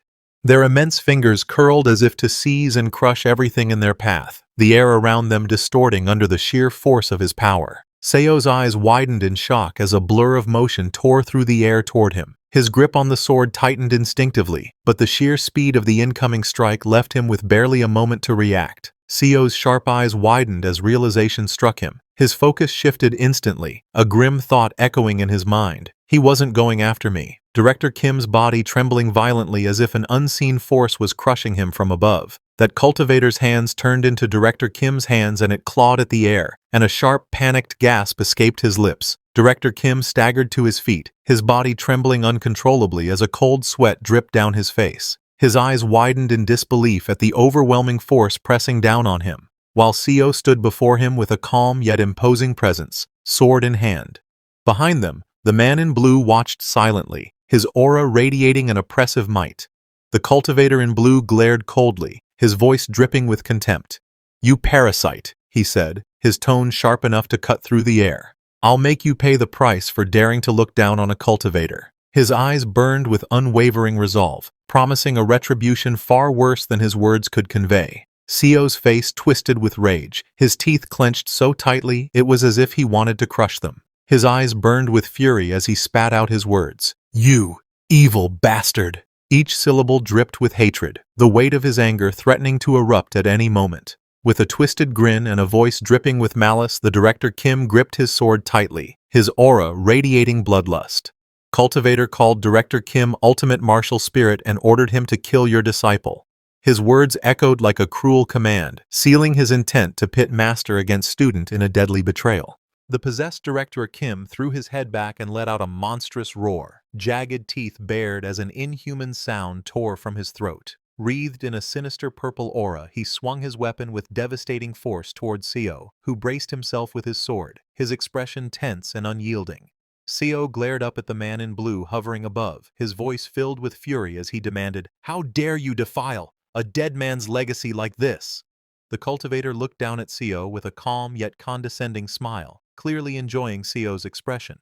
Meanwhile, Director Kim, his body radiating that same sinister purple aura, charged at Seo and clashed violently with him, their blades ringing in the cold air. Seo's thoughts remained steady despite the onslaught. Thankfully, his opponent couldn't use martial arts. Instead, he attacked with nothing but the raw, overwhelming strength that the cultivator's power had granted him, each strike driven purely by brute force rather than technique. The blade crashed against Seo's with overwhelming force, the impact reverberating through the air. Purple energy surged around Director Kim, amplifying every strike. But just that sheer force and speed, Co thought grimly, his arms straining under the pressure. It's hard for my old body to withstand. He gritted his teeth, his eyes blazing with determination as he struggled against the crushing force of the descending blade. Gripping his sword tightly, Seo felt the weight of dishonor pressing upon him. It's already an incredible disgrace to point my blade at Kim Young-hoon, he thought bitterly, his knuckles whitening against the hilt, especially when he's already dead.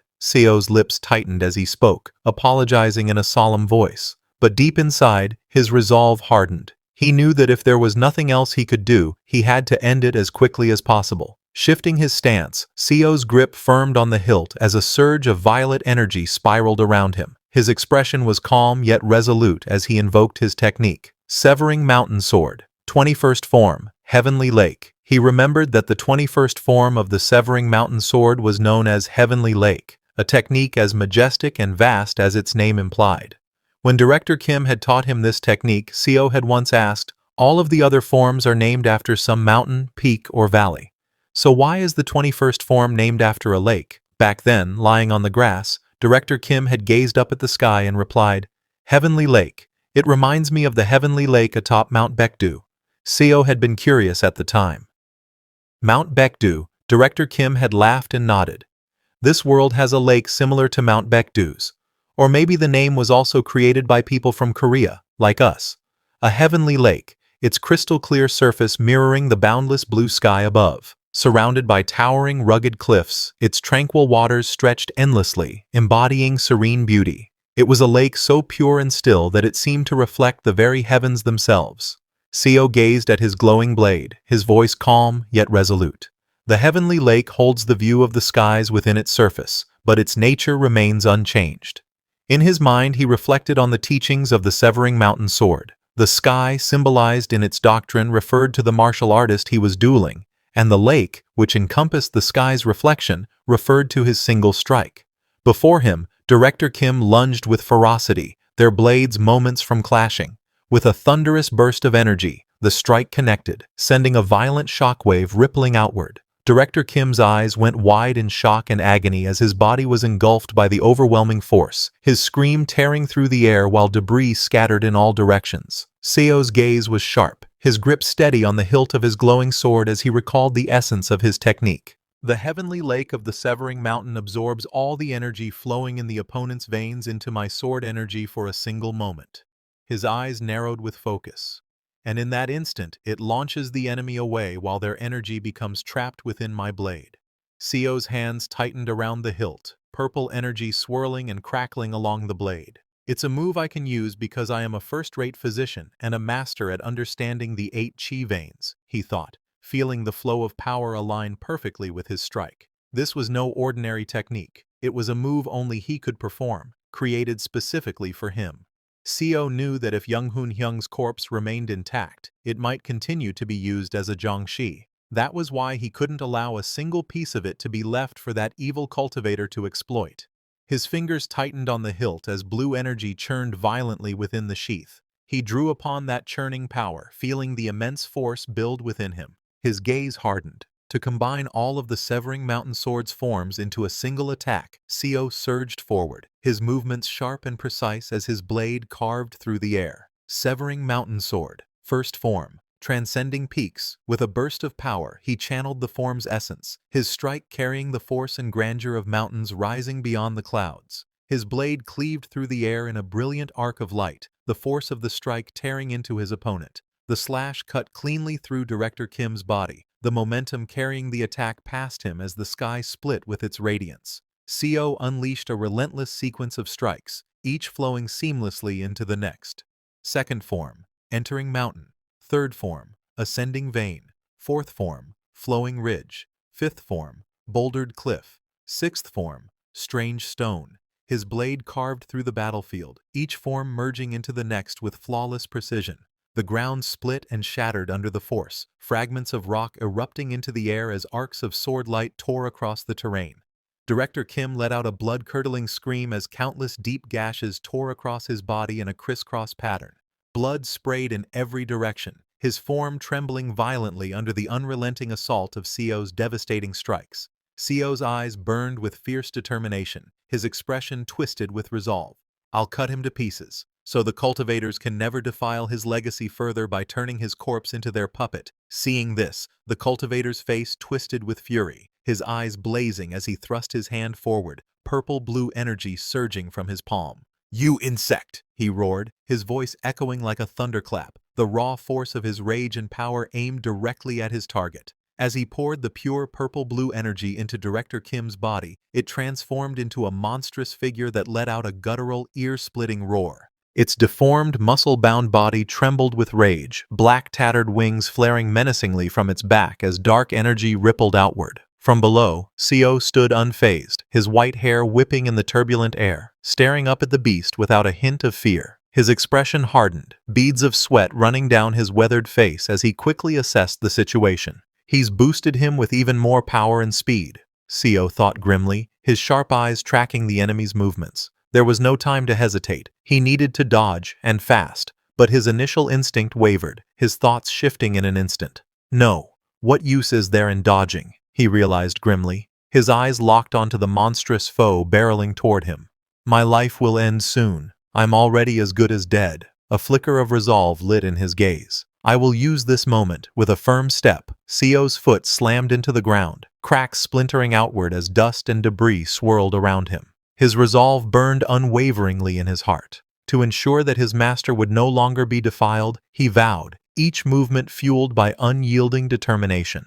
With a fierce battle cry, Sio hurled himself downward like a spear, spiraling through the air with unstoppable momentum. The wind howled around him, the sheer force of his descent tearing through the sky. "Burn it all!" he roared in his heart and aloud, channeling every ounce of his remaining strength into the final, all-consuming strike. The monstrous figure threw back its head and let out a thunderous roar, veins bulging as raw power surged through its massive frame. Muscles tightened like steel cables, and with a savage lunge, it thrust its arm upward toward the descending Sio. Sio's thoughts raced as he plunged toward his target. "I will die," he acknowledged grimly, the truth pressing heavily against his mind. But almost instantly, defiance flared in his eyes. "No, I can't die yet." His jaw clenched, teeth grinding as he forced his body to endure. "Just a little more," he urged himself, every muscle straining to push beyond its limits. He gritted his teeth, the metallic tang of blood seeping into his mouth as his senses sharpened to a razor's edge. He could feel everything, the area around him, the noises echoing in the air, the faint scents carried by the wind. He noted the subtle shifts in humidity and temperature, every detail registering in his mind. Even the warm blood wrapping around the tip of his tongue was unmistakable, grounding him in the brutal reality of the moment. His head throbbed violently, every heartbeat sending a pulse of agony through his skull. "My brain feels like it'll explode." The pressure mounted to an unbearable peak, but instead of resisting, his eyes burned with feral resolve. "Then I'll let it explode," he vowed, ready to sacrifice everything for this final moment. Sio's eyes blazed with a wild, unrelenting fire as he pushed his body beyond its limits. More, he demanded of himself, the raw energy surging through him, threatening to consume his very mind. With a primal roar, he swung his blade downward, his voice echoing like thunder. "Until my brain burns to a crisp." He unleashed every last shred of strength in a single devastating strike. A deafening crack split the air as a surge of crimson energy erupted outward, fracturing the space around it like shattered glass. The red light pulsed violently, radiating raw, destructive power that tore through everything in its path. Sio's eyes widened, his pupils constricting as shock and realization struck him all at once. His breath caught in his throat, and the tension in his face froze into an expression of raw disbelief, as if he had just witnessed the impossible unfold before him. It felt as though his skull might burst from the unbearable pressure, his mind teetering on the edge of collapse. Yet, instead of yielding to the crushing strain of staking his life on the line, something within him broke past that limit, surpassing an unseen threshold he hadn't even known existed. His body felt strangely light as he drifted forward, sword in hand, through an unfamiliar void. Confusion gripped his thoughts. What's going on? Have I become delusional? He wondered, unsure if what he was experiencing was reality, or something beyond it. Sio's eyes flew wide open, his pupils trembling as a jolt of realization surged through him. "This is," he thought, the words caught between awe and disbelief, as if he had just stepped into a truth far beyond his understanding.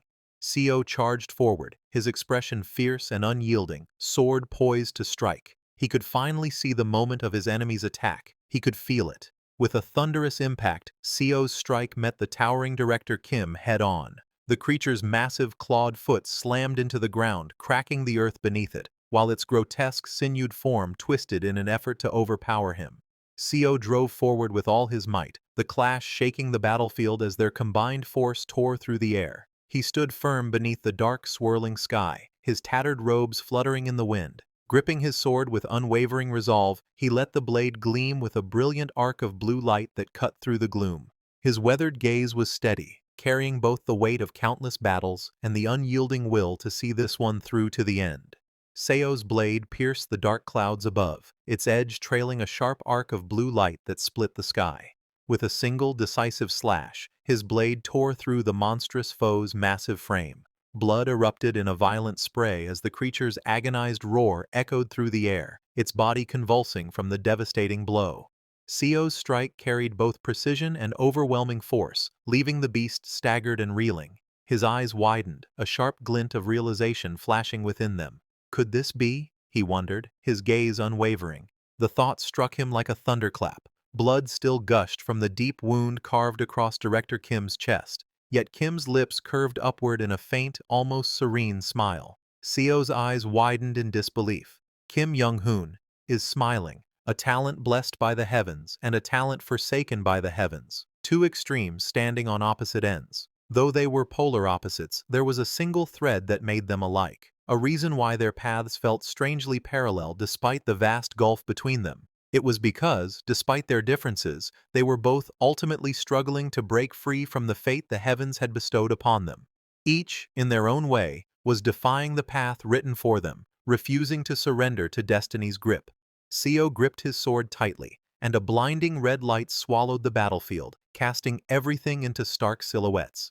In that instant, the sound of flesh being torn apart rang out sharply, each strike punctuated by the spray of blood bursting through the crimson haze. The figures clashed in a violent crescendo, their forms locked in a deadly dance against the backdrop of searing scarlet. Co realized there was no such thing as a genius or a dunce. There were only two men who had spent their entire lives struggling against the fates imposed upon them, one now lying dead and the other standing on the brink of death.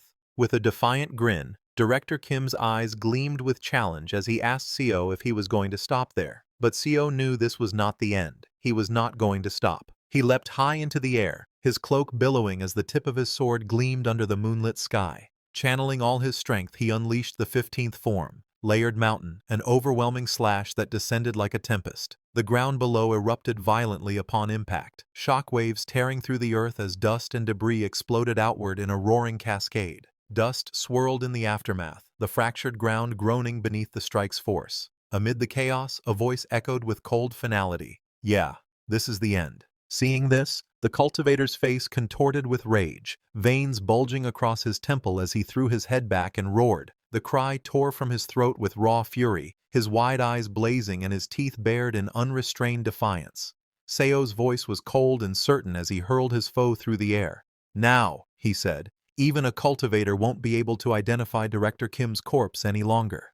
The body tumbled weightlessly, fragments of stone falling alongside it into the dark abyss below. With his eyes gently closed and a faint, serene smile on his face, Co spoke softly, his voice carrying both reverence and sorrow. In his final moment, he prayed that his martial arts master could rest in peace. The words lingered in the air like a final blessing, as if he were sending off an old friend on their last journey. And so, he had finally reached the level of martial arts he had long yearned for, a peak he had chased through years of relentless effort. With that, he brought an end to a life defined by unending struggles and ceaseless battles. This marked the end of his fourth regression, a chapter closed in the long cycle of lives he had endured. Co lay on the grass, staring at his hand in disbelief. He realized that he had regressed once more. Memories of his past life began to surface. He remembered how, in that life, he had fought relentlessly until the very end. Clenching his fist tightly, he recalled the moment with pride. He had finally achieved what he had been striving for. With overwhelming emotion, he clenched his fist and shouted to the sky. After countless struggles, he had finally done it. He had reached the peak of martial arts. At last, He had attained the strength and mastery he had longed for his entire life. Just as he was recalling the moment, John came running angrily, shouting at Seo. "What the hell are you talking about?"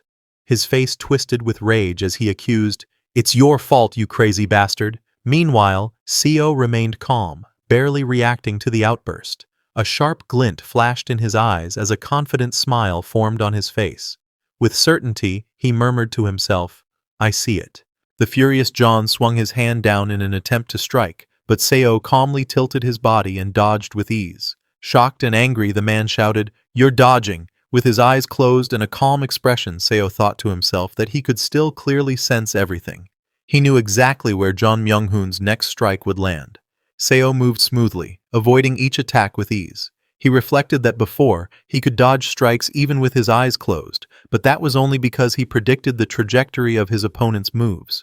That ability came from decades of martial arts experience. Seo realized that this time was different. It wasn't just prediction based on experience. It felt more like true foresight, as if he could clearly see his opponent's next move before it even happened. He realized the truth. No matter how many first-rate martial artists there were, none could ever defeat someone who had reached the peak level. Such masters could clearly see the trajectory and direction of attacks from those weaker than them. Against that kind of power, how could an ordinary martial artist ever hope to stand a chance? His eyes glowed with a sharp blue light as he focused intensely. With determination burning inside him, he thought to himself, "This time, I realize something new. I can instinctively sense it." The glowing blue lines revealed his opponent's openings and showed him the best possible trajectories to strike with. He noticed the difference in his vision. Red lines revealed the paths of his opponent's attacks, while blue lines guided him toward the most optimal counterattacks. He thought to himself that the gap between John Myung-hoon and him was simply too vast. That overwhelming difference was the reason he could see so many openings in his opponent's moves. Seo's eyes widened in surprise as blood trickled from his nose. Shocked, he couldn't understand what had just happened. Clutching his head in pain, Seo gritted his teeth as blood ran down his face. "Damn, it hurts. It feels like my brain is on fire."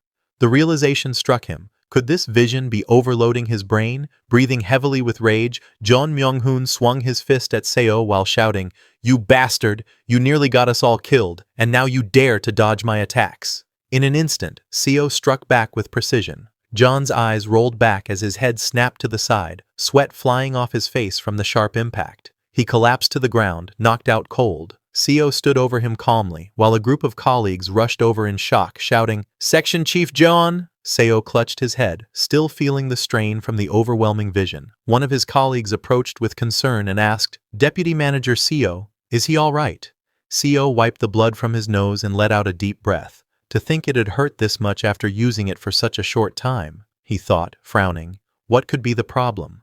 After the fight, Seo took a moment to steady himself and then reassured his co-workers. Once he had calmed them down, the tense atmosphere began to ease. He led them to a cave and started a fire to keep them safe. After cooking some fruits for them to eat, he watched as they slowly drifted off to sleep, finally able to rest. Inside the cave, his co-workers lay scattered around the warm fire, fast asleep. The crackling flames filled the silence as they found a moment of peace after the chaos. While they slept, Seo stood outside under the night sky, practicing with a wooden stick. His movements were sharp and precise, slicing through the air as leaves fluttered around him. With a swift strike of his stick, Seo cleanly split a falling leaf in two, showcasing the sharp precision of his movements. He looked at the branch in his hand with a faint smile. "Without using a single bit of chi, I managed to slice a leaf clean in half. With just this dull branch," he thought, realizing the precision of his control. Seo reflected on his ability. The vision of martial peak seemed to predict his opponent's moves, and his brain interpreted them, displaying red and blue lines before his eyes. Seo analyzed calmly. If he used this vision, he could read all of his opponent's movements and strike at their weaknesses with the most optimal counter. At last, Seo understood. So this is why Director Kim called it the memory of all five senses. It's actually a replication of a peak martial artist's vision. His eyes glowed with sharp blue light as he realized the truth. Director Kim had been forcing him to enhance all five senses and manually calculate his opponent's trajectories. As Seo held the branch, countless blue lines spread out before his eyes, mapping every possible path. The vision of martial peak is truly incredible, he thought in awe. Seo stood firm in the forest clearing, leaves swirling wildly around him. With the branch in his hand and a calm yet sharp gaze, he radiated quiet confidence, fully immersed in the power of his newly realized vision. Slowly, he closed his eyes, shutting out the world around him.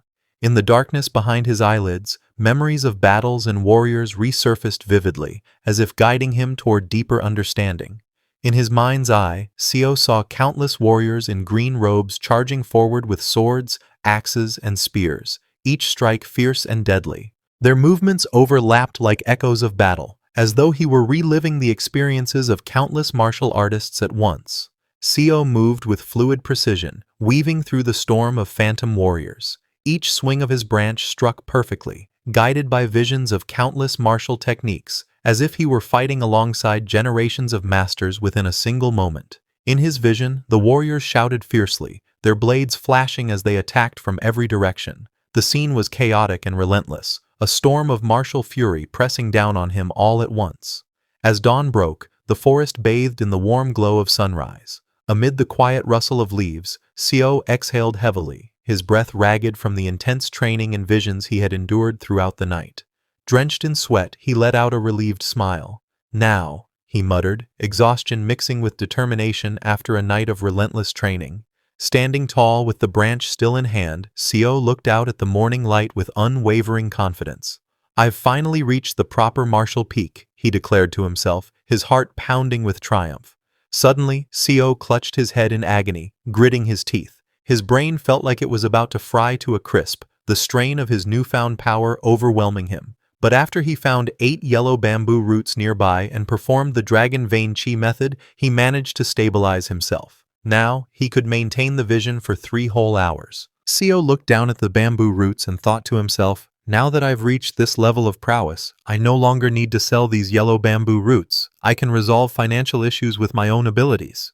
As for the leftovers, carrying the remaining roots back to the cave, he glanced at Director Kim, who was snoring loudly in his orange jacket.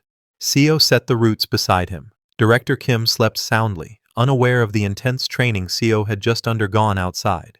Seo sat quietly in the cave, deep in thought. In my memory are 6 volumes of Director Kim's research, as well as his final teachings before he died, he reflected, feeling the weight of the knowledge entrusted to him. Looking at the man sleeping peacefully, Seo thought, if I pass this knowledge to him, this life's Director Kim will surely surpass the previous one. Now that I've reached the martial peak, the teachings I can receive from him will far exceed what I gained in my past life. Leaving the leftover roots beside Director Kim, Seo stepped out of the cave once more. He still had no clue how to reach the next stage, but unlike his co-workers, he knew there was only one option for an idiot like him: train endlessly. To continuously maintain a peak master's vision and allow his brain to adapt to it, that was his path. Seo's eyes narrowed with determination. My first goal in this life is to resolve the burning pain I suffer when using this vision.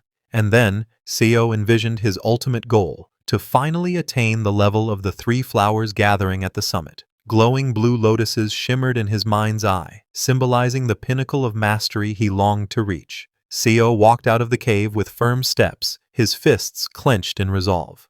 I will reach what is known as the pinnacle of Martial Peak, the 3 flowers gathering at the summit.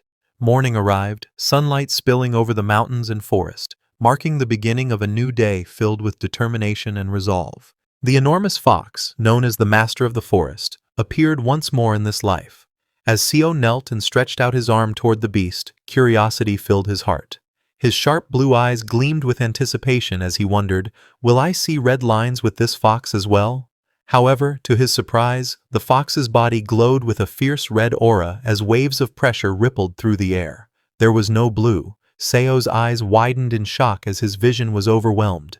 It's red everywhere. The fox's bloody jaws snapped open, its fangs dripping with menace. Seo froze in terror, his thoughts trembling. He realized he couldn't win. Staggering back, blood splattering around him, he clenched his teeth in confusion. Just what is this? He thought desperately. How could the entire area in my vision be filled with red? A few days later, under the night sky, cultivators descended from the heavens. When they arrived, Seo was once again left in shock. The cultivators floated high above, their overwhelming presence distorting everything around them. Seo's vision flared, his heart racing in disbelief. Again, it was all red. Sweat dripped down his face as he stared in horror. He realized the difference between a martial artist and a cultivator. There was no opening, no chance of victory. Even a martial peak master would struggle against the weakest of cultivators, those only at the first star of the chi refining stage. The day after the cultivators took his co-workers, Seo turned to Seo Huel, the Sea Dragon King, and asked a question. With a respectful gesture, Seo bowed slightly and said, "A humble mortal asks the great Sea Dragon King a question." The Sea Dragon King tilted his head with a faint smile and replied, "What is it?" Seo explained everything he had witnessed and then asked about the mysterious red sphere the cultivators carried. The Sea Dragon King chuckled softly. "Cultivators possess a special kind of consciousness," he said. "It is sometimes called divine consciousness. While a mortal's consciousness does not extend past the brain, a cultivator's consciousness spreads outward, engulfing the surrounding area. I too, as a spiritual creature, possess this ability." After explaining, the Sea Dragon King turned to leave. Seo bowed respectfully and thanked him. Meanwhile, Director Kim watched in confusion. Since the conversation was spoken in the language of Yangguo, Director Kim couldn't understand a single word. Shortly after Seo Hueol departed, the hunchbacked old man appeared once more, controlling a puppet at his side. This time, he came to take Manager Kim away. Without warning, the old man hurled Seo and Director Kim into a swirling spatial rift, dragging them into the unknown. The two were suddenly plunged into deep waters, their bodies sinking helplessly after being cast through the rift. Seo struggled underwater, bubbles escaping his mouth as his eyes widened in shock. "What the?" Panic surged through him. He pulled himself toward the surface, his hand gripping wet sand as he dragged himself ashore, frustration clear in his voice. "It was on top of the trees last time, now it's in water." Seo stood on the shore, wringing the water from his clothes, while Director Kim lay exhausted on the sand. Gasping for breath, Director Kim finally woke, panic in his eyes, and asked Seo where they were. Seo, still calm despite the situation, answered firmly, "Somewhere completely different." He buttoned up his damp shirt while scanning the surroundings. Judging by the landscape, this is the Chickenhead Lake of Yangguo. Changho City should be nearby, he thought. Director Kim let out a frustrated sigh and asked, "Seo, what should we do now?" Seo glanced around the empty shore and replied, "If there were people nearby, we could ask for directions." He pointed across the shimmering water. There appear to be some buildings across the lake. Director Kim squinted, then nodded quickly. Seo dove into the lake without hesitation, telling him, "I know how to swim. I'll go there and get us some clothes and food." Kim Young-hoon panicked, calling out, "Seo, be careful." As Seo swam across the lake, he muttered in frustration, "For fuck's sake, what did we squeeze the water out of our clothes for then?" Still, his thoughts sharpened. If my memories serve me correctly, that building is a bandit's den. I wiped them out in my previous life. He recalled his past encounter. Their leader had been in the late stages of first rate, the vice leader in the middle stage of first rate, and the rest were just second and third rate small fry. Of course, they had numbers, so he had used poison on his blade to take them out. Suddenly, one of the bandits turned his head, narrowing his eyes. A moment later, his expression shifted to shock as he noticed someone approaching. Seo emerged from the water, droplets streaming down his clothes as he walked toward the shore. The bandits burst into laughter. "Who's this fool? Doesn't even know where he just swam to?" One sneered. "Get lost if you don't want to die," another spat. Seo ignored their jeers, fists clenched tightly, his steps steady and determined. One of the bandits charged, raising his club with a furious roar. "Didn't you hear me? Get lost!" But Seo stood firm, unfazed. In a flash, he struck with overwhelming force, sending the bandit crashing to the ground with a thunderous impact. The man's weapon flew from his hands as he was slammed down, defeated in an instant. The other bandits froze in shock, their eyes wide. He took him down with one hit. Seo casually picked up the fallen bandit's weapon, giving it a quick test in his grip. With a faint smirk, he muttered, "Not bad." As Seo walked calmly onto the shore with the fallen bandit at his back, he asked the bandits, "How many people have they killed?" The muscular bandit raised his massive spiked mace, veins bulging with rage, ready to attack Seo. He told him that he's killed 50, and that he will be happy to send him to them. But before the bandit could even finish his retort, Seo's strike ripped through him in a blur. Blood sprayed into the air as the giant stumbled, his mace slipping from his grip. Seo stood calm and unshaken. The surrounding bandits gasped in horror, fear flickering across their faces.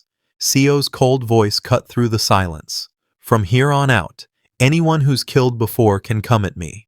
From the tall wooden building overlooking the camp, watchful eyes peered down. The leaders had heard the commotion. Inside, they lounged around drinking and laughing, women pouring wine as they reveled without care. One of them roared in amusement, while another yanked harshly at a bound woman. "Come here, bitch!" he barked cruelly, making her cry out in fear. Just then, a bandit holding a cup of wine paused mid-pour, eyes narrowing toward the noise outside. "Who the hell is that?" he muttered. The doors burst open, flooding the room with blinding light. Seo stood at the entrance, his silhouette dark and menacing. In one hand, he gripped a bloodied club. In the other, he held the severed head of a bandit, letting it dangle for all to see. The room fell silent. Terror crept into every corner. Seated on a grand chair draped in tiger skin, the bandit leader glared with a cold sneer, his hand resting on the head of a growling tiger at his side. "You son of a bitch," he muttered darkly. Then, raising his voice, he roared, "Kill that rat!" Chaos erupted. Armed men drew their swords surrounding Seo. The women were shoved aside, cowering in fear, while the leader sat back on his throne, confident. Seo tightened his grip on the club, his eyes burning with cold resolve. "No need to ask. You're all going to die." The aftermath was painted in blood. Bodies of bandits lay scattered across the ground, lifeless and broken. The once noisy stronghold stood silent, looming wooden buildings now drenched in crimson. The bandit leader, who had once sat proudly on his throne, now trembled on the floor, his face pale with terror. You're a peak master," he stammered, pleading desperately. "Please, spare me." Seo stepped forward, his shoe pressing into a pool of blood. He asked coldly, "How long did this take?" The terrified leader, surrounded by corpses, stammered, About 15 minutes." Blood streaked across Seo's face as he compared the moment to his past. "Last time it took me a whole day to wipe them out. I had to set this place on fire, retreat, and take them one by one with poison. But this time, in just 15 minutes, I killed them all with a stick." The weight of his growth compared to his past life was undeniable. Seo loomed over the trembling bandit leader, his club dripping blood. "All right, now die. Wait, I'll tell you where I hid the money. Just spare me." Seo didn't care. With a brutal swing, his club silenced the plea. Blood splattered across the floor. "As for the money, I already know where it is, from the last time I was here." After wiping out the bandits, Seo calmly unlocked the heavy brass padlock, freeing dozens of captives. As he stepped outside, the freed people dropped to their knees, voices trembling with gratitude. "Thank you, brave one. You've taken revenge on these damned bandits." Seo's expression remained calm and unreadable. He only let out a quiet pause, their gratitude weighing little compared to his own thoughts. One of the captives looked up, his voice shaking. "Please, at least tell us your title, so we can repay our debt." Seo scratched the back of his head, glancing at the kneeling crowd. "A title," he muttered. The crowd bowed even lower, voices rising with respect. "Do inform us." A confident smile curved Seo's lips as sunlight glinted across his face.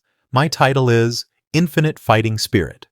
He went with Director Kim to Changho City. There they used the bandits' money to buy identification plaques and a manor for themselves. After that, he was taught both martial arts and writing by Director Kim.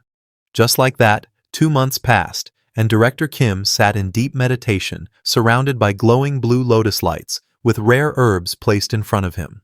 Seo looked at Director Kim and realized that he was growing faster than before. Watching this progress made Seo feel almost discouraged. Seo thought to himself that it had always been this way. For some, reaching the peak of martial arts could take a lifetime, while others could skip past the early stages altogether. With the guidance of a great master and powerful martial arts, they could even reach the realm of the 3 flowers gather at the summit. Seo walked toward Director Kim and offered his congratulations. He found it unbelievable that Director Kim had reached the realm of 3 flowers gather at the summit before even fully learning how to read. Director Kim admitted that he was quite surprised himself. He never expected that he would possess such great martial talent. Seo thought back and realized he had never truly had an evenly matched duel with Director Kim after Kim reached the realm of the 3 flowers. Instead, Director Kim had only been offering him guidance through sparring.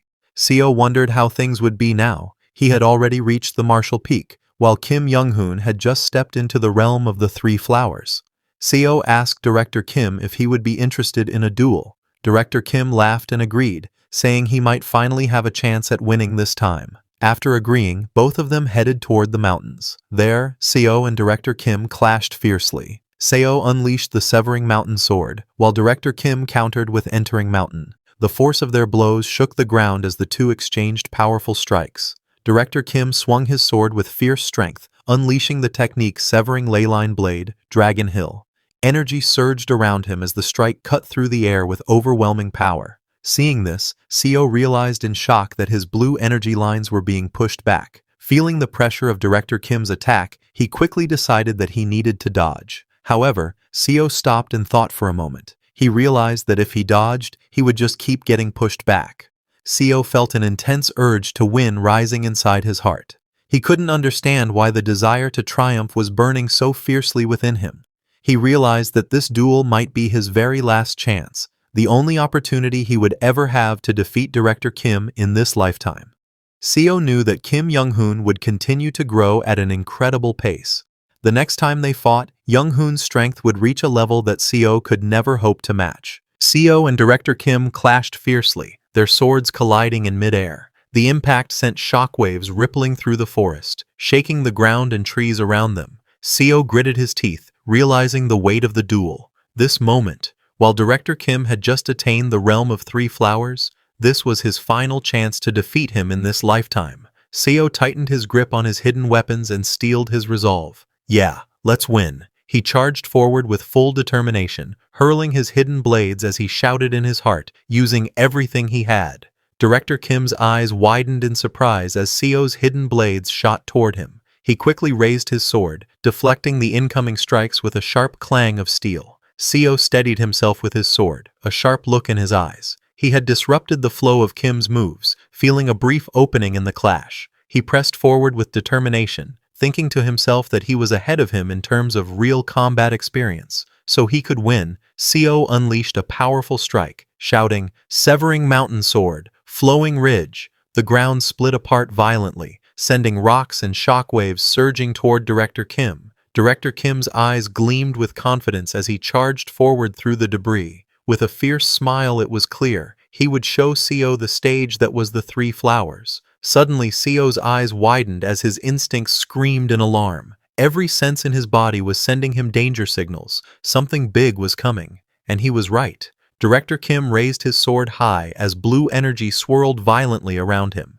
He unleashed his strength, channeling enhanced blade ki into the strike. A devastating wave of blade chi tore through the ground as Director Kim unleashed his attack, splitting the earth apart and surging straight toward Seo with unstoppable force. Seo's gaze sharpened, sweat rolling down his face. He knew that if he tried to clash head-on with that attack, he would be completely severed. However, he refused to back down. He tightened his grip on his sword, energy swirling violently around him. The Severing Mountain Sword he had trained so hard to master was now his only answer. The Severing Mountain Sword was no ordinary technique. It was a martial art created by the genius Kim Young-hoon, who had mastered the 5 energies converging into the origin. Drawing upon that power, Seo unleashed his might. Severing Mountain Sword, Echoing Valley. A blinding surge of sword energy split the skies, tearing through the forest below. The ground quaked, trees swayed violently, and birds scattered into the air as the devastating strike crashed down with unstoppable force.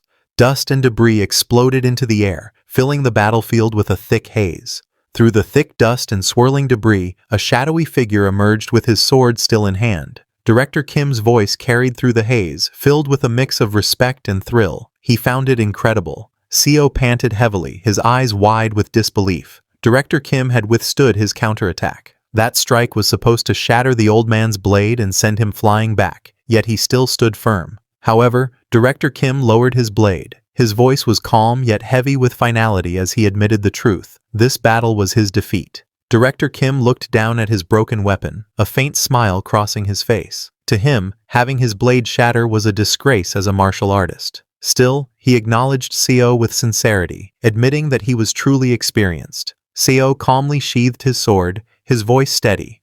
There was no need for Director Kim to worry, because from this moment on, he knew that he would never again be able to defeat him. With the conclusion of today's battle, Seo accepted the truth. He would never again be able to defeat Kim Young-hoon. Not in this lifetime, only perhaps in the next. Sometime later, both of them went back to the grand chamber. Seo told Director Kim that for reaching the stage where the three flowers gathered at the summit realm, a special reward had been prepared as a gift for him. Inside the quiet chamber, Director Kim let out a small laugh, asking if the fierce duel they just had wasn't already his gift. Curious, he wondered if something more had been prepared. Seo stepped forward, holding out a box with both hands, and replied calmly that indeed, here was the true present. Seo revealed the gift, a stack of ancient blue-bound scriptures. They were known as the scriptures of gazing cultivation and exceeding martial arts. He explained that he had acquired them from an old man who claimed that only those who had reached the realm of the three flowers could truly comprehend and master their contents. Seo admitted that he had tried reading the scriptures himself, but couldn't make sense of them, so he decided to entrust them to Director Kim. With a pleased smile, Director Kim considered it a stroke of luck and accepted the gift gratefully. After Seo had taught him how to read, Kim Young-hoon immersed himself fully in the 6 volumes. He became deeply entranced by the scriptures of gazing cultivation and exceeding martial arts, losing himself in their profound teachings. 4 months passed, and the grand halls of the palace stood beneath the clear sky, marking the passage of time since Kim Young-hoon had begun his deep study of the scriptures. Seo returned with a bright smile, holding a heavy pouch in his hand. He called out to Young-hoon, telling him he had brought back money. With excitement, he explained that he had caught a big one this time, earning quite the bounty. But when he stepped into the room with the pouch of bounty in his hand, he noticed it was empty. Only the scriptures lay open on the floor. Looking around in confusion, he wondered aloud if Young-hoon had left. Seo's eyes swept across the empty room, settling on the scriptures left behind. A deep unease filled him as he realized he couldn't sense Young-hoon's presence at all. It was as if the man had completely vanished. Suddenly, a chilling pressure filled the room. From within the lingering aura, Kim Young-hoon emerged, wreathed in a dark, ominous energy. His eyes gleamed with newfound power, and a sinister smile spread across his face. Seo froze in shock, gasping as fear coursed through him. Kim Young-hoon laughed triumphantly, holding one of the scriptures in his hand. He explained that he had used a technique from the scriptures of gazing cultivation and exceeding martial arts, one that concealed his presence so completely that Seo couldn't detect him at all. His eyes gleamed with excitement as he declared that these books truly contained astonishing martial arts. Seo's voice trembled as he called out to him, realizing the gravity of what he had just witnessed. In his mind, he thought to himself, this strange technique was something Kim Young-hoon was only supposed to use after reaching the realm of the 5 energies gathering at the origin. Yet now, he was using it already, long before even a full year had passed since Seo's regression. Kim Young-hoon laughed as he held the scripture in his hands, explaining that this was just one of the many techniques recorded within it. He pointed out that if even a martial artist like Seo, who had already reached martial peak, couldn't sense his presence, then he could easily assassinate anyone he wished without being detected. Seo looked at Young-hoon with a faint smile, his eyes reflecting both admiration and a hint of unease. In his mind, he acknowledged the undeniable truth. Indeed, what stood before him was pure talent. Kim Young-hoon mentioned that he was preparing to travel across the lands to gain real combat experience and asked Seo if he wanted to join him. Seo, however, politely declined, saying he was fine without going. Young-hoon looked at him curiously, puzzled by his response, and asked what he meant. Seo explained that he wanted to focus on stabilizing his comprehension of martial peak rather than traveling. Hearing this, Kim Young-hoon nodded in understanding, noting that Seo was still at the beginning stage of martial peak and had yet to master the use of sword silk. Seo admitted that while stabilizing his martial peak was important, something else had caught his attention. He had begun to develop an interest in the imperial regime. Hearing this, Kim Young-hoon tilted his head slightly, surprised, and repeated the words with curiosity. Imperial regime? Seo explained that if he managed to secure a position within the government, there might come a day when he could lend support to Young-hoon, who would likely be active within the Murim world by then. Hearing this, Director Kim gave a warm smile and thanked Seo with gratitude. After that, Seo and Director Kim chose to part ways for the time being, each setting out on their own path. Yet deep down, Seo admitted to himself that his desire to join the imperial regime wasn't solely out of interest. It was driven by other, more personal reasons he had yet to reveal. From the knowledge Seo had accumulated during his time as the strategist of the Martial Arts Alliance, he knew one crucial truth. The imperial family of Yangguo had deeper ties with cultivators than any other mortal organization. This connection made them uniquely influential, and it was one of the main reasons he set his sights on the imperial regime. According to rumors, it was said that the imperial family of Yangguo was not purely mortal, but in fact a collateral branch tied to a powerful clan of cultivators. With this knowledge in mind, Xiao made his choice. He submitted his application to the Yangguo military, setting his plan into motion. Xiao's reputation as a renowned bounty hunter earned him swift acceptance into the Yangguo military. Once inside, his unmatched skills and combat prowess allowed him to climb the ranks at a remarkable pace, until he eventually secured the position of general. Xiao then set his sights higher, applying for the elite position of Imperial Guard. With his abilities, he passed the selection with ease.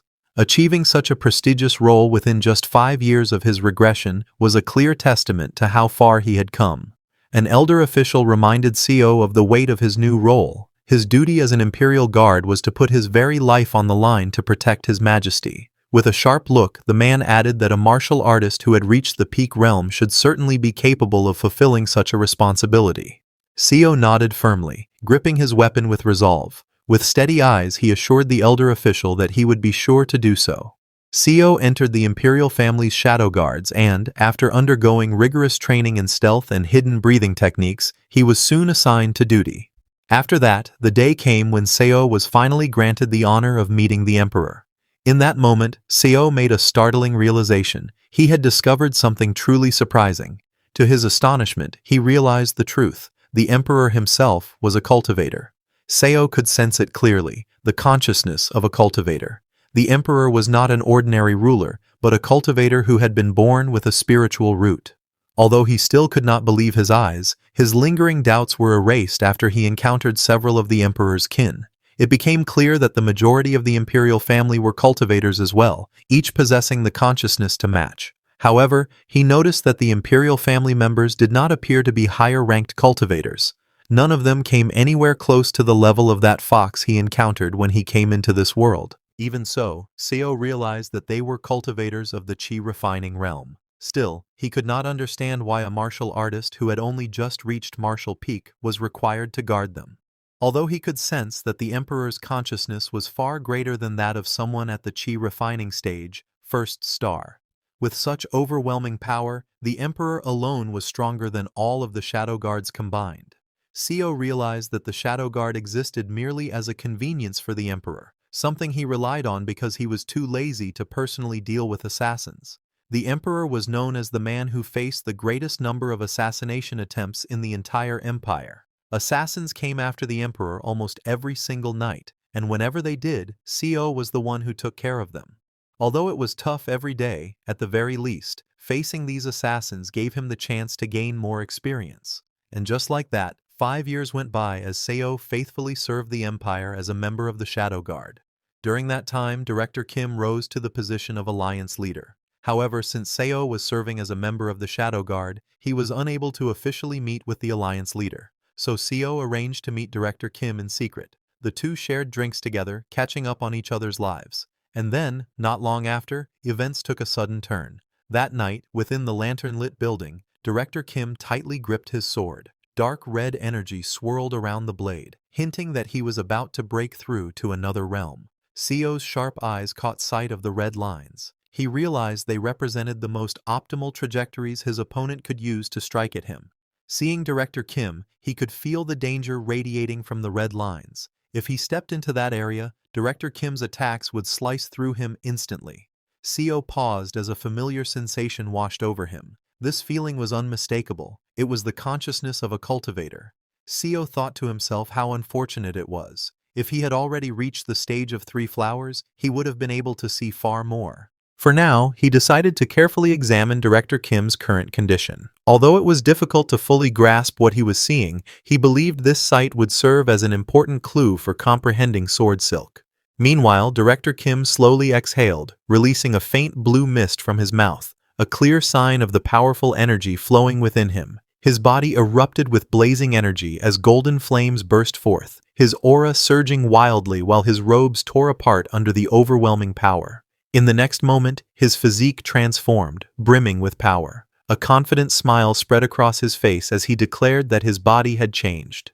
Seo, watching this, remarked with a faint smile that Director Kim had grown younger. In response, Director Kim confirmed proudly that he had successfully reached the state of 5 energies converging to the origin. Director Kim noted that it was unfortunate for Seo. Had Seo attained the stage of 3 flowers, he would have gained far more from this experience. Seo agreed with the thought, but humbly admitted that it was his own fault. His skills were still too lacking. But Director Kim told Seo that it should still be of some help, advising him to ponder over it more carefully once he returned. As they walked under the night sky, Seo asked Director Kim if he had met a few cultivators by now. Director Kim replied with a simple nod, confirming that he had. As they continued walking through the quiet forest, Seo remarked that Director Kim's domain felt very similar to the consciousness cultivators possessed. He then asked if Director Kim thought there might be a connection between the two. Director Kim agreed that there might indeed be a connection. Within the region around him, he believed he could face cultivators at the chi refining stage head-on. He added that perhaps those who reached the state of 5 energies converging to the origin could gain a sight similar to what cultivators possessed. Seo quietly acknowledged the insight, realizing that even martial artists could train in a way similar to cultivators once they attained the state of 5 energies converging to the origin. Seo reflected that just as the gap between first rate and martial peak was vast, the difference between martial peak and the state of 5 energies converging to the origin must be even greater. The shift in perception at that level was so immense that it became difficult to even imagine what it could truly be. He thought to himself that the experience he gained today would surely aid him when the time came for him to pursue the state of 5 energies. After receiving guidance from Kim Young-hoon, he made his way back to the palace. A few days later, as he was patrolling, the palace halls suddenly grew quiet under the dim glow of lanterns. From the shadows above, a figure crept along the beams of the grand hall. Seo's sharp eyes caught the movement immediately, and he recognized the threat at once. Another assassin had infiltrated the palace. Seo swiftly drew his blade, his senses sharpening as red energy locked onto him. In that instant, he realized the danger. This assassin was no ordinary foe. They were at the level of martial peak. In a flash, the assassin's blade shot forward, glowing with deadly force as it tore through the air. However, Seo calmly assessed the situation as he deflected the assassin's strike. From the flow of their movements, he could tell that although they had reached martial peak, their control was unrefined. It was clear they had only recently attained that level. The assassin leapt from above with a fierce cry, dagger raised high, aiming to strike Seo down in a single decisive blow. From below, Seo stood firm, his gaze steady as he prepared to counter the attack.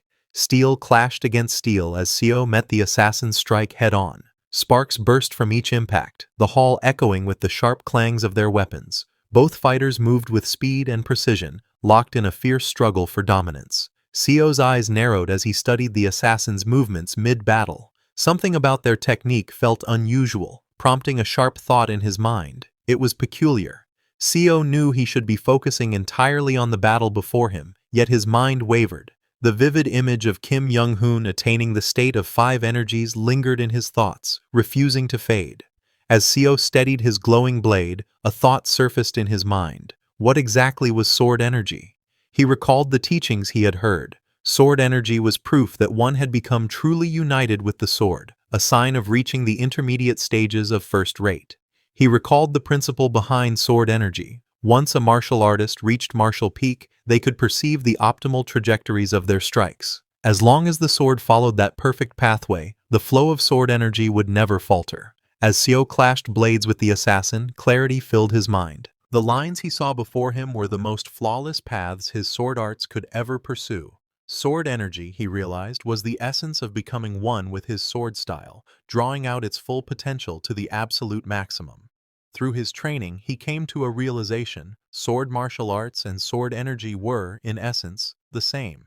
Yet as the thought settled in his mind, doubt crept in. He paused, questioning himself. Hold on, that couldn't be right. If sword martial arts and sword energy were truly the same, then wouldn't even Jiangshi, mindless corpses controlled by cultivators, be able to wield sword energy as long as they were taught the sword? The idea didn't sit right with him. In the midst of combat, Seo's realization deepened. Sword energy was not merely martial arts. Though born from martial techniques, it was something beyond them, an essence greater than simple swordplay. As the truth dawned on him, clarity flashed in his eyes. Seo came to understand that while sword energy was forged through martial arts, its true source lay deeper. At its core, it was born from the human spirit, the will and intention of the martial artist wielding the blade. Seo's realization deepened as he observed the glowing lines. The red and blue paths before him were not just perfect attack trajectories, they were the manifestation of a martial artist's intent. Each line represented the will behind the sword, the very trajectory of intention itself. The moment he grasped that truth, a strange sensation flowed from the hand gripping his sword. It felt as though living veins had sprouted from the blade itself, weaving into his arm and connecting them as one. Just then, the assassin lunged forward with deadly speed, their blades slicing through the air with precision. Every movement carried lethal intent, the strike aimed straight at Seo without hesitation. However, Seo flipped above his opponent, his sword cutting down in a sweeping arc. The assassin below countered with equal ferocity, their strike rising to meet his. Sparks flew as steel collided, the sound echoing sharply through the grand hall. The assassin's eyes widened in shock as a powerful clash erupted, blasting out a wave of force. The impact sent debris flying, and the masked figure staggered back, struggling to withstand the overwhelming strike. As the force of the clash tore through the hall, the assassin's mask was ripped away, revealing the face of a young woman beneath. The young woman, battered and bloodied, struggled to push herself up, her eyes filled with both fear and defiance. Seo stepped forward with calm, deliberate steps, the glow of sword silk illuminating his path. His presence was heavy, his gaze sharp as he looked down at her. Recognition flickered in his eyes. A shadowed smile crossed his face as he remarked coldly that her features seemed familiar. In that instant, a memory surfaced. He recalled seeing her before, dressed not as an assassin but as one of the Emperor's new handmaidens. Seo stood tall, his sword lowered but his presence oppressive as he looked down at the fallen assassin. He remarked coldly that to reach the level of Peak Master at such a young age was no small feat. With such talent, she could have surely advanced further, perhaps even attained the stage of gathering the three flowers. But then his tone sharpened. Struggling on the floor, her voice trembled as she recognized Seo, calling him by the title whispered among warriors, the infinite fighting spirit. Upon hearing this, Seo came closer to her and asked if she truly knew who he was. Seo remembered 10 years ago. His name had spread far and wide. Back then, he was revered as the infinite fighting spirit, a warrior of unmatched willpower. But as time passed, his reputation twisted. Fear replaced respect, and whispers in the Yan Kingdom began to call him something else, the infinite fighting monster. Blood dripped from her lips as she forced out her words, her body trembling with rage and grief. She admitted that her little brother had been far more talented than she ever was, but his brilliance had been cut short, all because of that wretched emperor. Seo's expression remained cold, his voice steady and unyielding. Appealing to his emotions was meaningless. He would not be swayed. The law was clear, and to him, there was no exception. Assassins were to be executed on the spot. Just then, a group of guards stormed in, weapons drawn and eyes blazing with fury. Their leader's voice thundered through the chamber, declaring the alarm. Another assassin attack had begun. The wounded woman fell to her knees, desperation in her eyes as she cried out. She pleaded with Seo, known as the infinite fighting monster, telling him he was making a mistake. Her voice trembled as she revealed the truth. The common people were dying because of the Emperor's cruel orders. But before she could finish her words, a swift slash cut through the air. Blood splattered across the hall, silencing her plea in an instant. Seo's voice was calm, but merciless as he spoke. He admitted he was sorry, yet in his position, allowing himself to be swayed by an assassin's words would be a grave crime. With that resolve, he raised his sword high. The lifeless body lay at his feet as the blade gleamed coldly under the palace lights, the execution carried out without hesitation.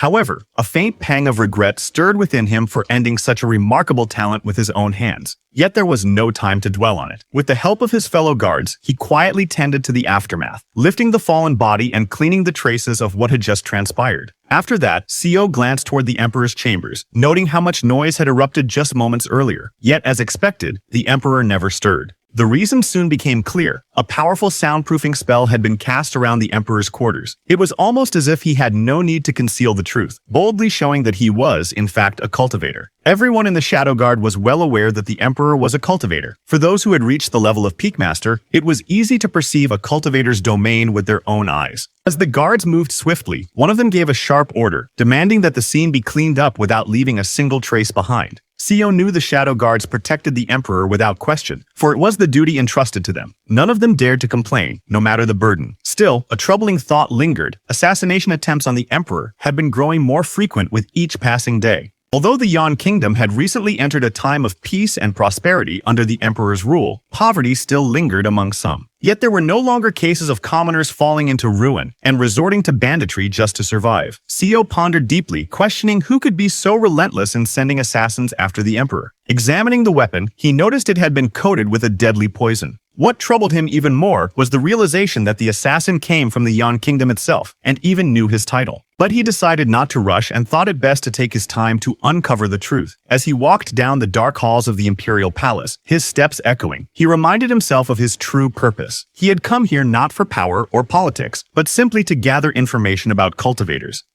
10 years passed. During that time, Seo faithfully carried out his duties as a guard. Through his steady service, he gradually earned the emperor's trust. At the same time, Seo made use of the authority he had gained to uncover information from every corner of the imperial palace. Of course, there were limits. Classified knowledge remained beyond his reach. By carefully piecing together documents that were only available in the government offices, Seo managed to uncover something valuable. Through his persistence, he finally found a clue about the elusive cultivator clans. At long last, he had succeeded. He finally discovered the region where the cultivator clans resided. Seo sighed in frustration, realizing just how difficult it was to gather information about cultivators. Still, despite the challenge, he admitted to himself that this was far better than the days he had spent as the strategist of the Murim Alliance. Seo reflected on his progress, realizing that perhaps it was because he gained real combat experience almost every night. At this pace, he believed he could aim to reach the state where the three blossoms converge within this very lifetime. At this pace, he believed he could aim to reach the state where the three blossoms converge within this very lifetime. Just then, he picked up the next document, murmuring to himself that it was the census report. The record stated that in the 33rd year of the Heian calendar, by the grace of His Majesty the Emperor, the number of orphans and beggars had greatly decreased. Because of this, the number of people joining bandit groups had nearly disappeared altogether. Seo flipped through the pages of the report, his brow furrowing. It was supposed to be an official document prepared by the government office, yet the writing and details were surprisingly careless. He couldn't help but wonder why it was so sloppy. The report in Seo's hand seemed incomplete. Though it claimed the number of beggars had decreased, the crucial detail was absent. The most important part was missing. How exactly had the numbers fallen so sharply? That unanswered question lingered in Seo's mind. Seo's eyes narrowed as the thought crossed his mind. Could it be that they had all starved to death? Yet he quickly dismissed the idea. If such a large number of people had truly perished from starvation, his past self would have undoubtedly known about it. It wasn't a simple matter of the poor moving up the social ladder, nor had the emperor provided relief or created new livelihoods for them. To Seo, it felt as though these people had not risen or been saved at all. They had simply been erased quietly, as if wiped from existence. Besides, there had been no famine, nor had any war broken out in the Yan Kingdom. Yet despite the peace, how did they disappear? He also remembered that assassin woman telling him the truth. The common people were dying, and it was all because of the emperor's cruel orders. However, Seo found the situation strange. The current emperor might not have been a saint, but he was at least a capable ruler, average, if nothing more. That alone made it puzzling. If the poor hadn't simply vanished due to neglect or incompetence, then where had all these erased people truly gone? Seo considered the matter carefully. If it was something even the government offices couldn't fully grasp, then there was a strong chance it was connected to the cultivator clans. Time and again, these gaps in information always seemed to lead back to them. Seo turned toward the window, his thoughts firm. From here on, the matter was no longer his to pursue. The investigation beyond this point would have to be left in the hands of Kim Youngi. At the Murim Alliance, a grand ceremony was held to mark the retirement of its first lord, Kim Youngi. Many mourned his departure, unwilling to see such a great leader step down. Yet, in contrast to their sorrow, Kim Youngi himself appeared calm, even relieved, as if a heavy burden had finally been lifted from his shoulders. And there was good reason for his relief. Kim Youngi's retirement from the position of Murim Alliance Lord signified something greater. He had completely mastered the 6 volumes of the Hosewol Mugyong, and was now preparing to set out on a new journey, one that would lead him to seek out the cultivators themselves. Seo stepped into the room quietly, his movements so light that he startled Director Kim inside. At first, Director Kim mistook him for an assassin, only to realize it was Seo. He remarked how refreshed Seo looked, yet noted with unease that his presence carried an aura, one that felt more and more like that of an assassin. Seo relayed the information and conclusions he had gathered from the Imperial Palace to Kim Youngi without delay. As expected, the moment Seo mentioned that the matter seemed tied to the cultivator clans, Kim Young-gi's interest sharpened noticeably. Seo shared that he knew of several places where the cultivator clans resided. He asked Brother Kim to investigate further and dig up information on them. Brother Kim agreed readily, admitting that he too had been curious to uncover what those clans were plotting. And so, with Kim Young-gi's guidance, the decision was made to uncover the hidden schemes of the cultivator clans. And so, with Kim Young-gi's guidance, the decision was made to uncover the hidden schemes of the cultivator clans. After that, Seo went back to the palace. That night, the palace stood silent beneath the starry sky. Guards reported to their vice commander, Seo, that the north gate was clear. Seo nodded. However, he had recently noted how the number of assassin intrusions had decreased. He reasoned that even their enemies couldn't afford to endlessly send peak-level masters into the palace. But just then, chaos erupted as a shout rang out. An assassin had appeared at the east gate. Flames burst forth, engulfing the area, and one of the guards was caught in the fire, screaming in agony as his body burned. Amidst the blaze, a figure stood calmly, holding a talisman glowing with eerie energy. With a cold gaze, he observed the scene and noted that the guards were all peak-level masters.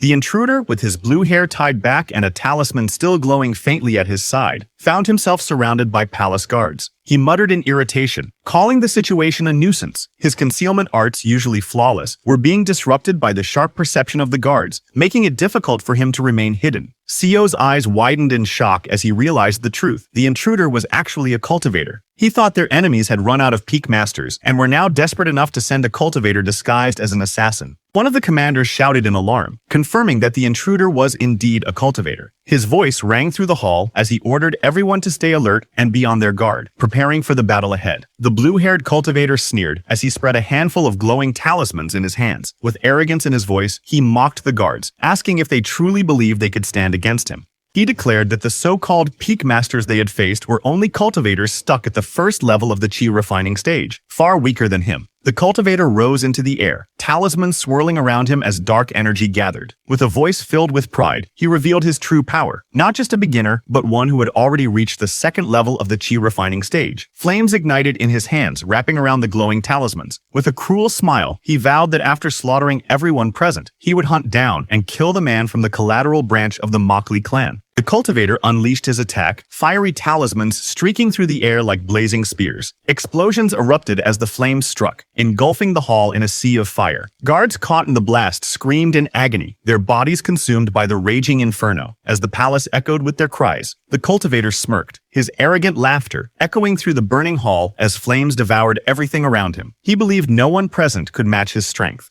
But from within the inferno, Seo emerged. He cut through the sea of flames, sword in hand, his presence radiating unshakable resolve. The fire parted around him, as though even the blaze dared not touch his blade. The cultivator's eyes widened in disbelief as he stared at his opponent. Never had he imagined anyone would withstand his blazing strike, yet Seo before him met his gaze with unshaken resolve. The cultivator looked down with a cold, piercing gaze. He remarked that for someone who had only managed to block a single attack, survival would not last long. The cultivator floated above the ground, talismans circling him like predators waiting to strike. His gaze bore down on the warrior below, filled with disdain. With a cold, venomous voice, he spat out his words, calling the man beneath him nothing more than an insect, unworthy of standing in his presence.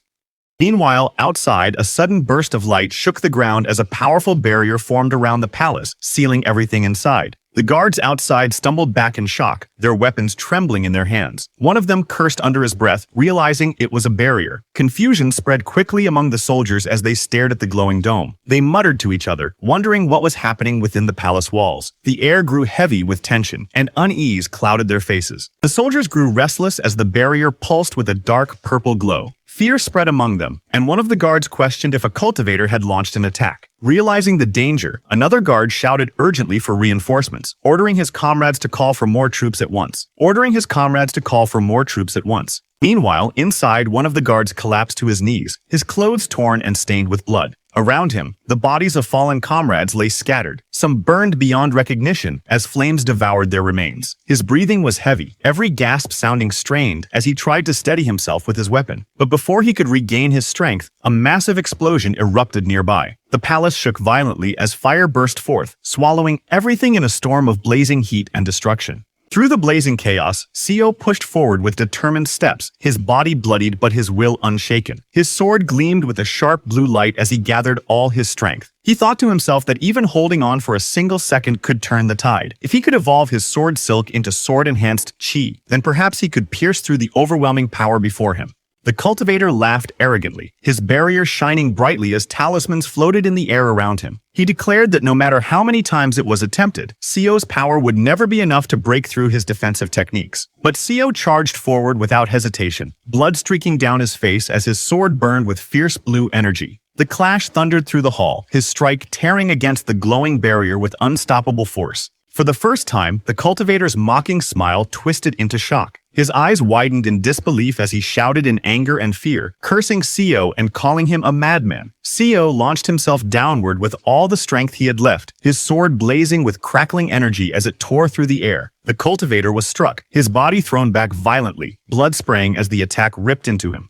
But the moment of triumph was short-lived. Seo's sword-enhanced chi, into which he had poured every last bit of his remaining energy, fizzled out almost instantly. Blood poured from his mouth as his body weakened. He realized with bitter clarity that without a deeper understanding, it was nearly impossible to maintain sword-enhanced chi for even a single second. He fell to the ground without even giving a proper fight. The cultivator stood at the center of the hall, his body wrapped in a glowing blue barrier. With a single release of power, he sent shockwaves rippling upward, throwing soldiers off their feet and leaving them sprawled across the ground. The surviving guards, bloodied but still standing, looked on with fury and disbelief. The cultivator roared in fury, his body surging with power as he leapt forward. With a heavy step, he came crashing down, stomping Seo violently into the ground. Seo coughed blood, his body writhing in pain from the brutal strike. Enraged beyond reason, the cultivator's eyes burned with hatred. His voice thundered as he spat out his prideful wrath, demanding how a lowly creature like Seo dared to lay a cut on him. The cultivator clenched his sleeve tightly, his voice dripping with venom. He admitted that at first he had only planned to toy with Seo before turning his attention to the branch family member of the Mockley clan. But now, his rage had shifted his intentions entirely. With fury in his eyes, he declared that he would impale Seo on a pike and crush him bit by bit until death finally claimed him. As he roared, countless talismans scattered into the air, transforming into deadly, spiraling spears that radiated killing intent, all aimed at Seo. The Vice Squad leader and his men tried to intervene, but the golden spears of energy rained down without mercy. Several soldiers were pierced through instantly, blood spraying as their cries echoed through the hall. The blue-haired cultivator didn't even spare them a second glance. His cold voice cut through the chaos as he dismissed their lives with disdain, warning them not to interrupt him. To him, they were nothing more than insects beneath his feet.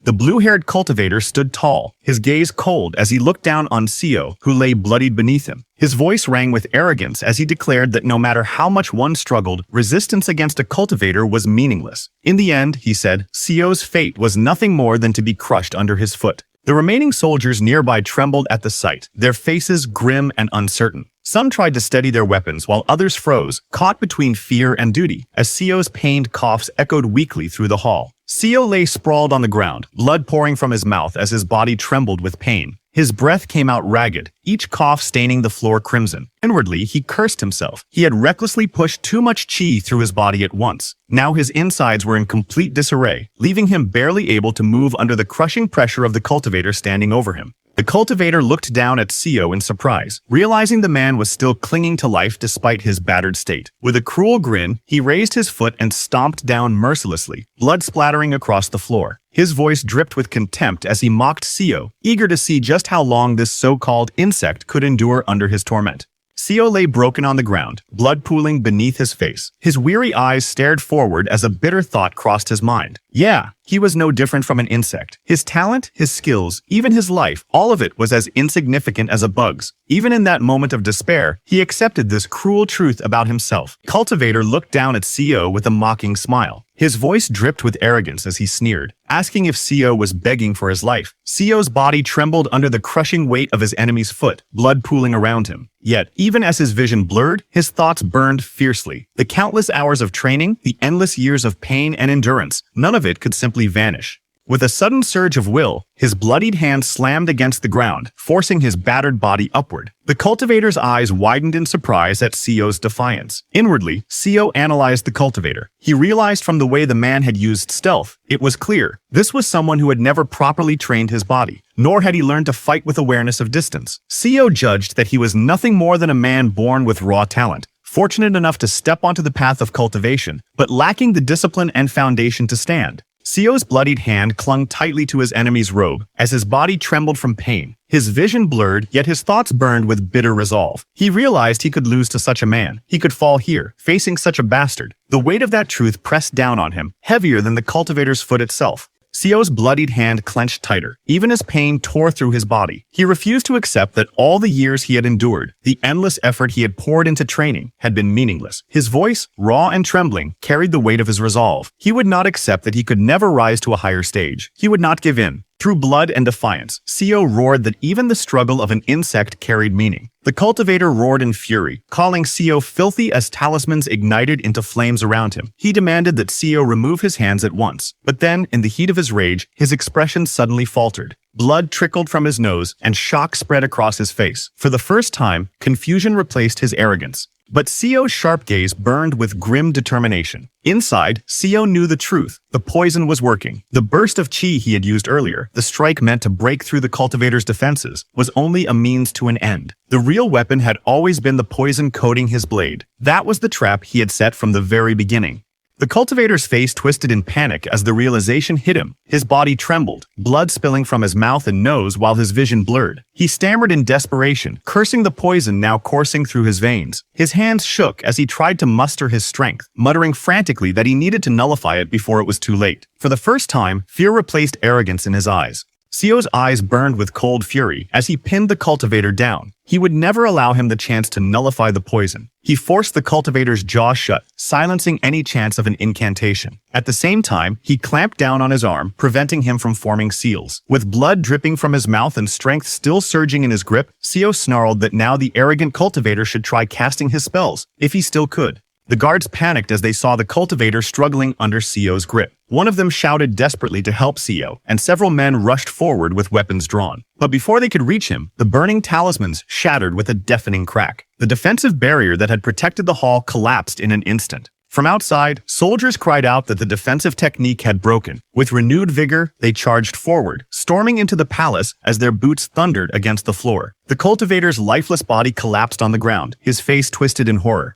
Sio stood over the corpse, his body battered and covered in blood, yet his eyes burned with cold determination. He remembered how his enemy had once mocked him, belittling him as nothing more than an insect. Now, with the cultivator lying lifeless before him, Sio's thoughts carried a bitter edge. That same man who had looked down on him with arrogance was no different in death, proving that all his cruelty and pride had led to nothing. Next day, golden roofs shimmered under the bright blue sky as the grand palace stood tall and silent, surrounded by red walls and towering pillars. Inside one of the rooms, a warm lantern hung from the ceiling, gently swaying as thin smoke filled the air. Sio slowly opened his eyes, blinking in confusion as he stared at the ceiling above him. From nearby, a calm voice asked him, "Are you awake?" He turned his head to see an elderly man sitting beside his bed, calmly smoking a long pipe.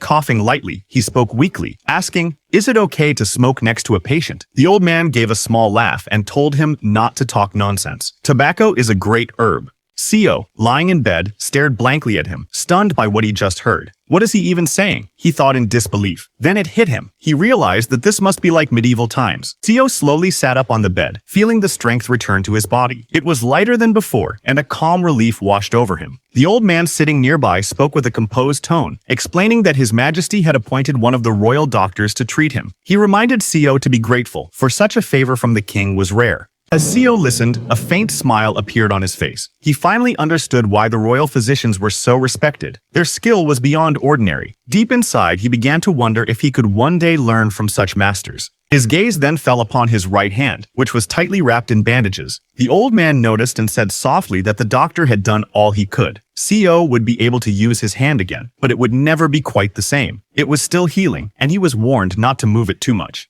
Sio raised his hand and studied it quietly. The memory of the battle came back to him, how the cultivator had crushed his hand without mercy. Yet, instead of anger, a faint smile touched his lips. Despite everything, he was simply grateful that he could still move it at all. The old man looked at Seo and nodded, saying it was good that he could stay positive despite everything. He then mentioned that the king had decided to reward Seo for his brave service. On the table before them sat a small, ornate blue box trimmed with gold, a royal gift. Since the members of the Shadow Guard could not be officially rewarded in public, the old man had been sent to deliver the gift in secret. He asked if Seo was able to move, and seeing him nod, he stood up and began to read the royal decree aloud. With a steady voice, he announced, "By His Majesty's command, Seo Eunhyun, Vice Captain of the Shadow Guard, for throwing himself into danger to protect the throne, His Majesty bestows upon him the Chukodan, the legendary pill said to be taken by cultivators."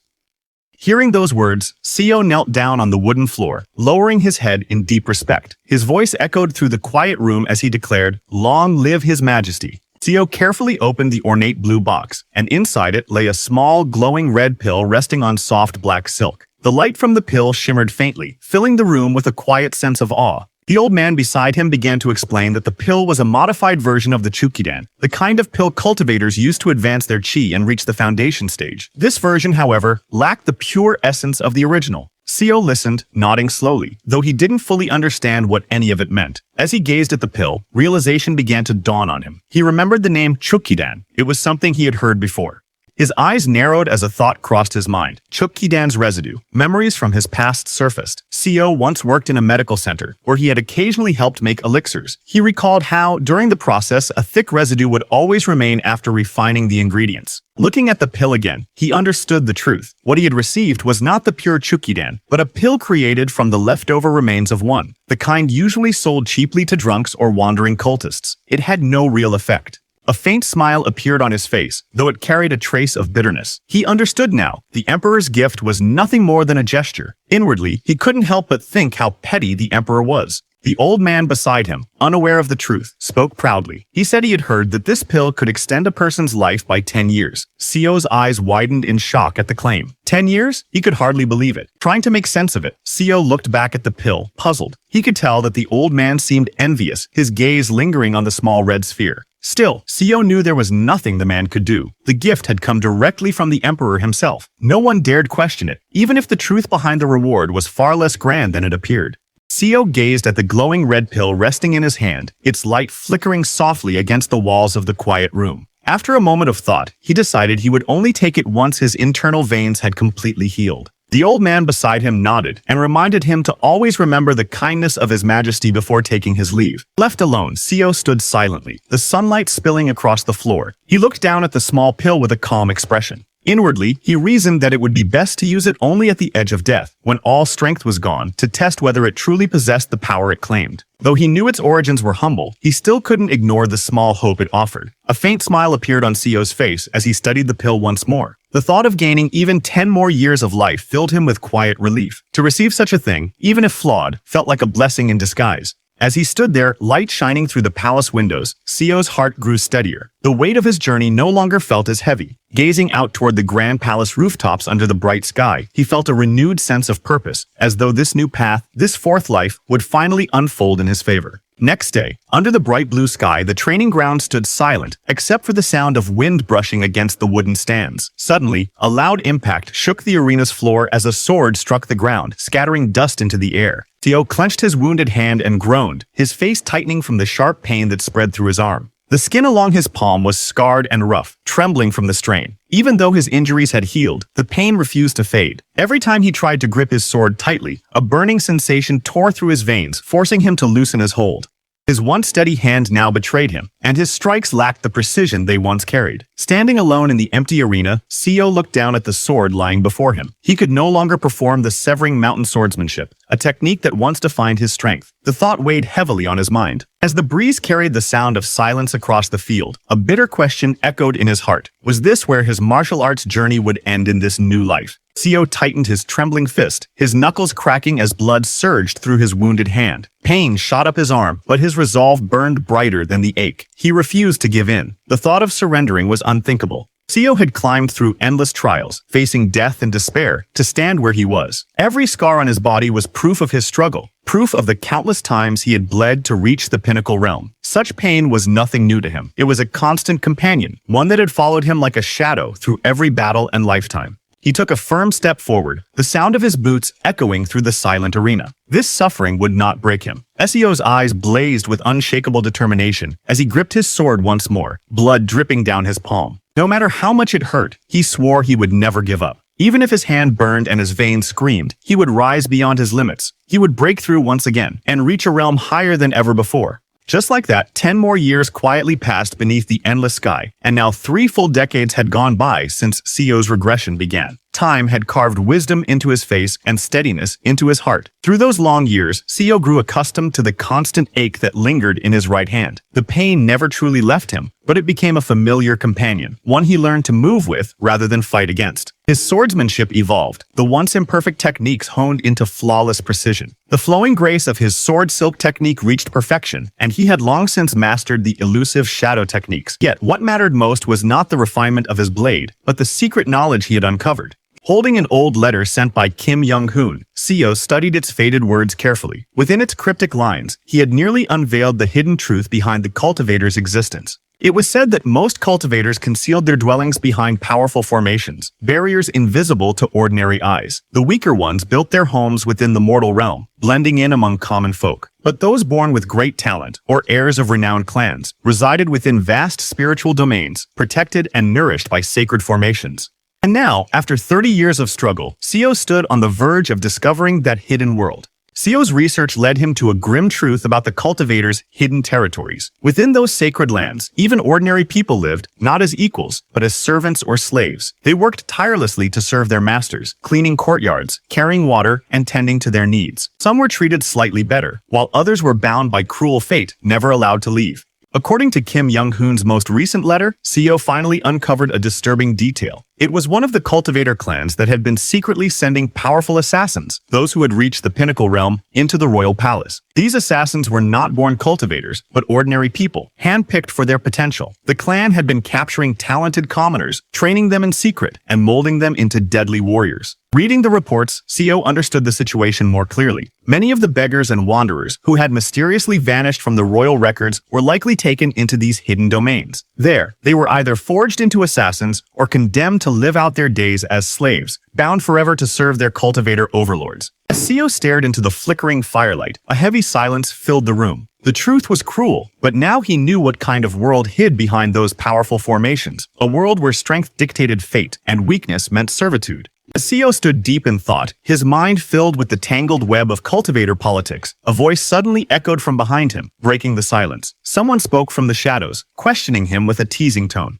The unexpected voice startled Seo, making him turn sharply toward the source. His eyes widened in surprise as he recognized the familiar face. It was Kim Hyung, his longtime comrade and trusted ally. Startled yet relieved, Seo exhaled deeply. He told Kim that he had just finished reading the letters and had already burned them to keep their content secret. Kim stepped forward, a faint smile forming as he replied that he had sent those letters a month ago, surprised they had arrived so late. But then, his tone shifted. With a serious expression, Kim explained that he hadn't come merely to exchange words this time. He had discovered something important enough to bring him there in person. Hearing this, Seo's calm expression hardened. The flickering candlelight danced across his face as he braced himself, knowing that whatever Kim had found could change everything. Seo turned toward Kim, confusion flashing in his eyes as he asked what Kim meant. But before Seo could say more, Kim's sword began to move through the air, cutting across invisible currents of energy. He explained that he was dispelling the suspicious formations that surrounded them, removing any hidden eyes or listening spells that might be nearby. Once the air around them stilled, Kim finally spoke with a grave tone. He revealed that there were 2 major cultivator clans in the kingdom of Yangguo. Seo nodded slightly, recalling the contents of the letters he had read earlier. Kim continued, one of the clans belonged to the current emperor, while the other was tied to the previous ruler. As he spoke, the image of 2 emperors came to mind, the present one cloaked in power, and the shadow of the old dynasty that refused to fade. The old emperor's bloodline, known as the Jin clan, once ruled for centuries. However, 100 years ago, the Malki clan rose in rebellion, overthrowing the Jin clan and seizing the throne. Since then, the 2 clans had been locked in a hidden war, fighting relentlessly for control of the nation. After the Malki clan seized control of Yangguo, the influence of the Jin clan began to fade. Once a dominant force that ruled for generations, their power was now only a shadow of what it had been. In a desperate attempt to regain strength, the Jin clan started recruiting ordinary people, men and women with no cultivation background, and turned them into assassins through harsh and secretive training. Seo listened quietly as Kim explained this. He already knew part of the story from the letters he had received, but Kim's expression made it clear that the true revelation was yet to come. The next part, Kim said, was what truly mattered. He then posed a question that sent a chill through the room. How could the Jin clan transform mere mortals into martial artists who stood at the pinnacle realm? How could they produce such powerful warriors in such numbers? The answer, Kim revealed, was horrifying. The Jin clan had discovered a forbidden method. They infused the bodies of their assassins with the spirits of their own families. This cruel act forcefully awakened hidden potential, pushing their talent to inhuman levels. Seo's eyes widened in disbelief as the truth sank in. He asked if the Jin clan truly slaughtered the assassins' families only to use their souls as fuel. Kim shook his head gravely. The reality was even darker. It wasn't the Jin clan who carried out the killings. It was the current emperor himself, the ruler who now sat upon the throne. It was the Malki clan, the ruling cultivators of Yangguo. Seo stared at the scene, his eyes narrowing as Kim continued explaining. For nearly 3 decades, the Malki clan had been committing unspeakable acts. In their pursuit of immortality and power, they had been turning orphans and beggars into ingredients, using human lives as raw material for alchemy. Kim's voice grew grim as he revealed the truth. The Mokli clan had been collecting the blood and life force of ordinary people to forge pills capable of extending the lifespan of cultivators. These cruel experiments were carried out in secret, hidden behind the glory of the imperial court. The poor, the abandoned, the voiceless, they were chosen because their disappearance would go unnoticed. Villages lost entire groups overnight, yet no one dared question the empire.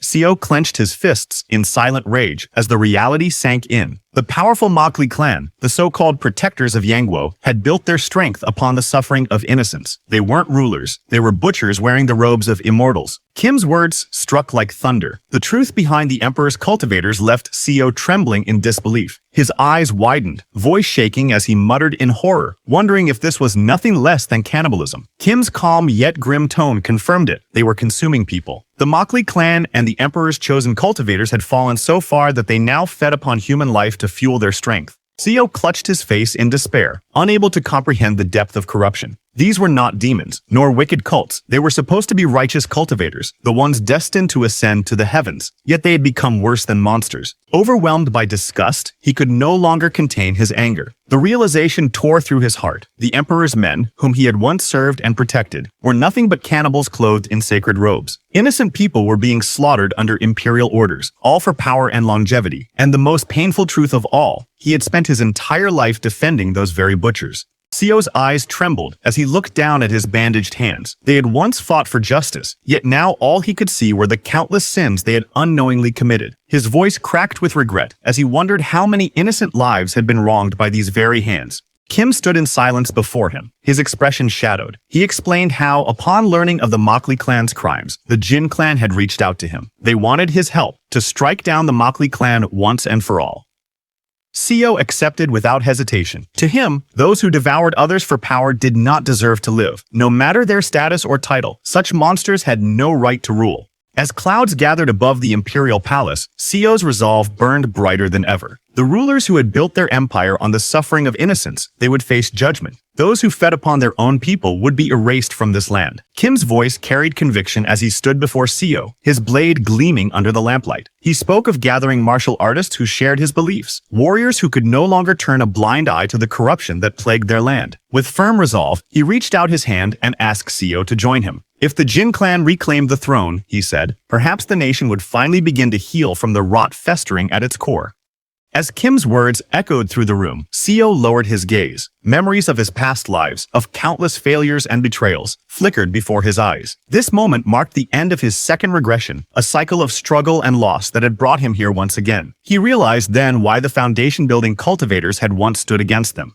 Seo's heart trembled as years of guilt and regret weighed upon him. Every battle, every sacrifice, and every scar had led to this very moment. His voice broke, but his eyes burned with determination as he finally declared his choice. He would no longer stand by and watch. With newfound resolve, Seo agreed to join Director Kim. Together, they would bring justice to those who had fed upon the weak and turned the empire into a place of suffering. That night, under the dark sky lit only by the moon, Seo left the palace alongside Kim Young-hoon. They were heading toward the battlefield, ready to stand beside those brave enough to rise against the Mokli clan and end their reign of terror once and for all. Seo and Director Kim traveled through the night and finally reached a grand manor on the border of Sokyung Castle. The atmosphere there was heavy with purpose. The air itself seemed to tremble under the weight of what was to come. and manor on the border of Sokyung Castle. The atmosphere there was heavy with purpose. The air itself seemed to tremble under the weight of what was to come. Within its walls, the most powerful martial artists from all across Yangguo had gathered. Warriors, masters, and sect leaders stood side by side, united by a single goal: to end the tyranny of the Mokli clan. Among them were elders from the 4-star 3 demons, as well as representatives from other great sects. More than 10 experts at the summit and pinnacle realms stood in attendance, each one strong enough to shift the fate of a nation. Were it not for the cultivators' overwhelming power, these martial masters alone could have easily changed the tide of any war. Yet even in this alliance, distrust lingered. Some elders eyed Effective warily, their voices sharp with suspicion. They whispered among themselves, questioning why a man who once served the emperor had been brought into their midst. To them, anyone tied to the palace was an enemy waiting to strike. Seo stood silent for a moment, sensing the hostility that lingered in the air. He understood their doubt. After all, he had once served within the very palace they despised. A faint smirk crossed his face as he exhaled slowly, realizing there was only one way to earn their trust. Then, without warning, he raised his voice and unleashed a storm of fury.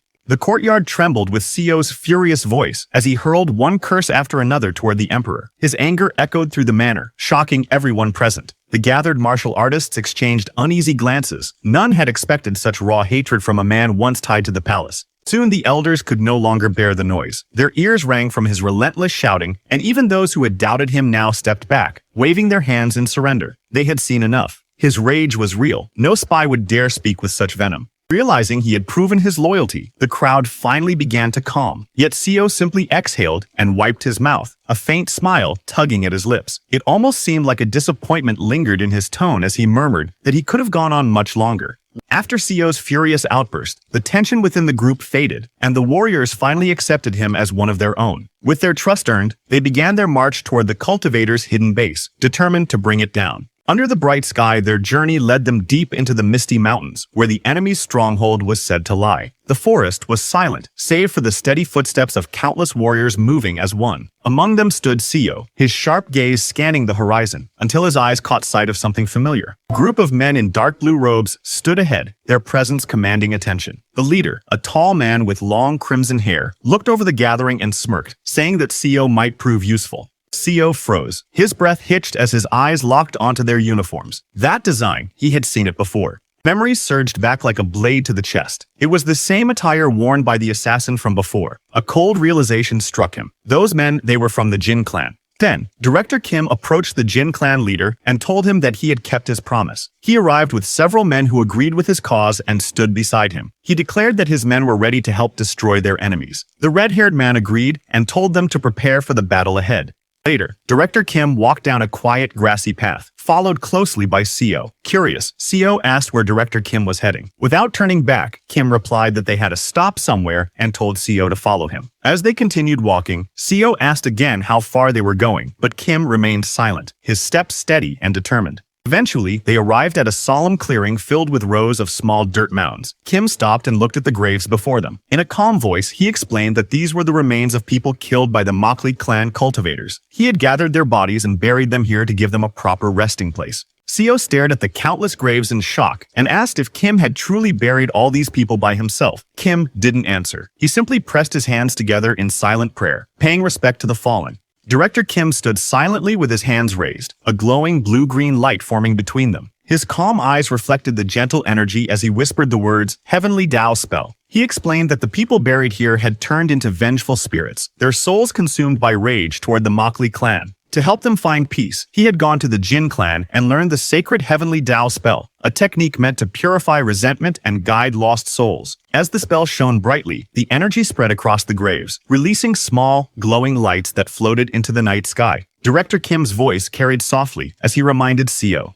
"Not all cultivator spells are born from hatred. What matters is how they are used." Seo watched in silence as the glowing lights drifted upward, filling the dark forest with a calm, sacred glow. For a moment, it felt as though the restless spirits had finally found peace. Director Kim turned his gaze towards Seo, his expression calm yet firm. The soft light from the lingering spell reflected in his eyes as he spoke words of wisdom. He reminded Seo that true strength did not come from endless training or power alone. It came from holding on to one's humanity. Instead of obsessing over becoming stronger, Kim urged him to remember the importance of keeping his mortal spirit intact, for losing that would mean losing himself entirely. Seo stood quietly, unable to respond. The weight of Kim's words sank deep into his heart. He realized that his senior wasn't just teaching him cultivation, but also the meaning of life and restraint. After a moment of silence, Kim turned away, his long hair swaying with the wind. He told Seo to gather himself and follow. Together they left the sacred ground where restless souls had found peace. The night sky glimmered softly above them, carrying the faint glow of the heavenly Tao spell.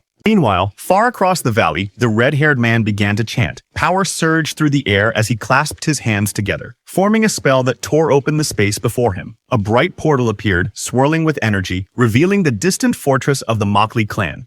As the portal opened, a powerful shockwave spread through the air, distorting the surroundings. Seo and the others shielded their faces as the once peaceful landscape twisted and reshaped itself before their eyes. In an instant, the terrain changed completely. The ground hardened, the air thickened with dust, and a heavy pressure filled the atmosphere. The stench of decay soon reached them. A foul smell of dried blood and rotting flesh drifted through the wind, hinting at the countless deaths that had taken place within the Mokli clan's domain. It was a grim reminder of the cruelty that awaited them beyond the gate. From within the fortress, alarms were raised. Guards shouted in panic as they spotted the intruders through the swirling mist. Cries echoed across the walls, announcing that enemies had arrived. The Jin clan had come. A surge of spiritual energy erupted from the fortress as a shimmering blue barrier formed, covering the entire structure like a protective dome. It pulsed with power, distorting the air around it. The red-haired man stood at the front, gazing up at the fortress with a cold, calculating expression. He muttered under his breath, acknowledging the strength of the Mokli clan's defense. Their formation was indeed impressive. Amidst the swirling dust and shifting air, Director Kim stepped forward. His posture was calm yet unshakable, and a faint pressure surrounded him as he gripped the hilt of his sword. Standing behind him watched in confusion. Whispers spread among the group as they wondered who this mortal was and why he dared to act without their command. To them, he was just an outsider, someone unworthy of stepping ahead before their elders. However, the red-haired elder's eyes told a different story. He spoke with quiet certainty and told his disciples that the mortal who looked ordinary wasn't like any ordinary being. His strength rivaled even his own. The others turned toward him in disbelief, their faces twisting with shock. The mere thought that a mortal could stand on equal ground with an elder of such power was beyond comprehension. Yet, as they looked again at the calm figure before them, just then, Director Kim stepped forward, his expression sharp with focus as he drew in a deep breath. Blue spiritual energy began to swirl wildly around his body, forming a violent storm that crackled with power. His hands trembled slightly as he gathered the energy, compressing it into a glowing sphere of light that pulsed like a beating heart. The ground beneath him cracked under the force, and his roar echoed through the battlefield. Seo's eyes widened in disbelief. He recognized the technique instantly. It was a power that surpassed the realm of the five energies converging to the origin. With a single motion, Director Kim thrust his hand forward. The glowing sphere shot out like a falling star, and his body followed, descending from the sky with immense speed. The blue energy erupted on impact, slamming into the barrier that protected the Mokli clan's fortress. The ground shook violently, dust exploded outward, and the shimmering defensive wall rippled under the force of the strike. Cracks began to appear in its surface. Upon seeing this, the warriors nearby froze in disbelief, their eyes wide as they struggled to process the sheer force unleashed before them. Even the red-haired elder, known for his composure, stood silently for a moment, his expression hardening as realization struck. The barrier protecting the Mokli clan's fortress began to fracture. Bright cracks of blue lightning spread across its surface before shattering completely with a deafening roar. The fortress trembled under the blast, its gates splintering apart as waves of dust and debris rolled outward like a raging tide. But from within the wreckage came a sight more horrifying than anyone expected.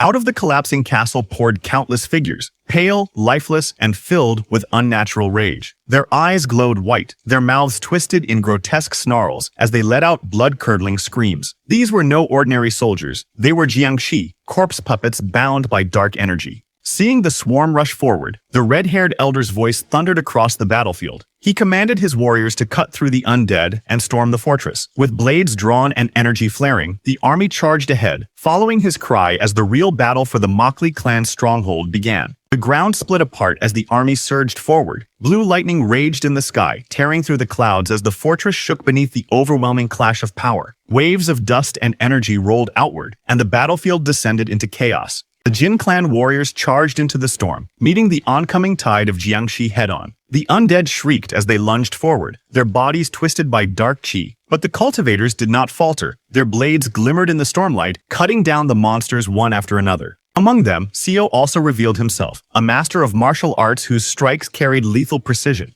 One of the Mokli clan commanders quickly realized the danger. These enemies weren't ordinary. They were at least at the first or second stage of the chi refining realm. He ordered the lower-ranked disciples to retreat and call for reinforcements, knowing they could no longer stop them. From behind the front lines, Sio's sharp eyes noticed something familiar. The uniforms worn by the Jiangshi, the markings on their sashes, they all belonged to the Mokli clan. A chill crept up his spine as his memories from a previous life surfaced. He had seen that man's face before, the very same man who had killed Sio in his previous regression. And to his shock, that man was a member of the Mokli clan itself. A sudden blur crossed his vision, and unfamiliar images flickered before his eyes. His brow furrowed, confusion spreading across his face. Something about what he saw felt wrong, out of place. The thought echoed quietly within him. Why was he seeing this? He found it strange. Those glowing lines weren't just random patterns. They were meant for deliberate attacks, or so he had thought. But as one of the undead Jiangshi was struck and let out a ghastly cry, a realization dawned upon him. Could it be that these dead Jiangshi possessed their own intentions?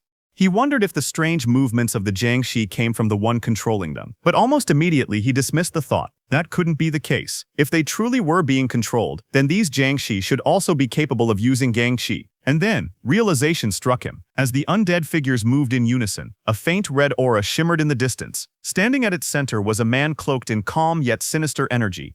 At that moment, he understood. The one behind it all, the one controlling the Jiangshi, was that man. By observing the size and power of the formation, it became clear that the man was no ordinary cultivator. He possessed the strength of at least a one-star chi refining cultivator. Gripping his sword tightly, So prepared himself for what was to come. He ran towards the cultivator and swung his sword with fierce precision, meeting the other's glowing palm head-on. The impact sent a burst of energy rippling through the battlefield, shaking the ground beneath them.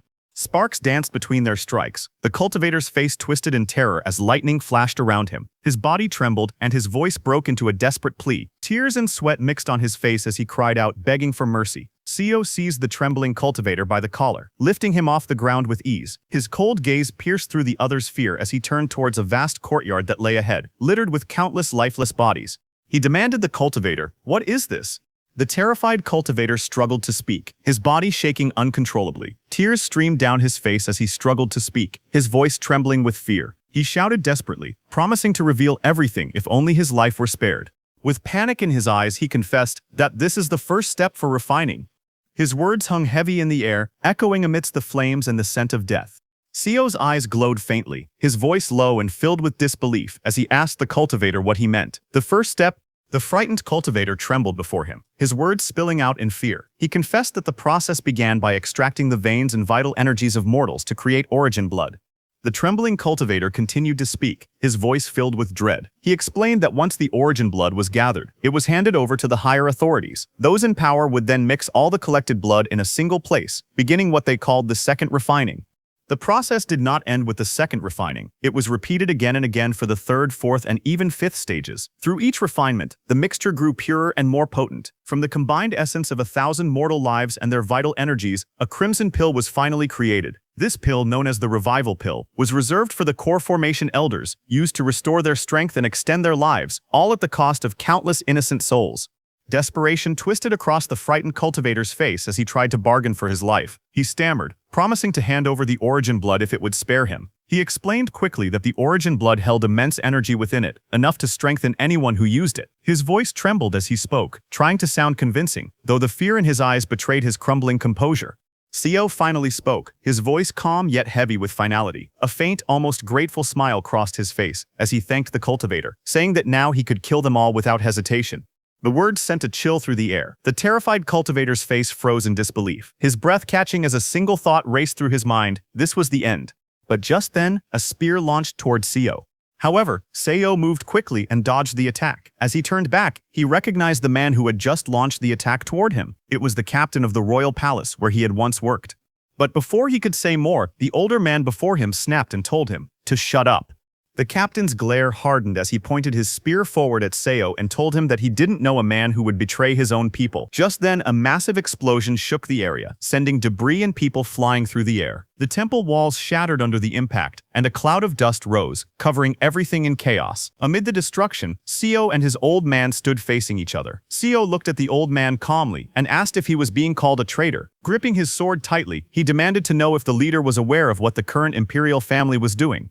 The old man's eyes narrowed. He gave a cold reply, saying that he already knew. With that, he charged forward, his weapon cutting through the air with force. Seo also moved, leaping down with his sword drawn, and the two clashed fiercely in the middle of the swirling dust and wind.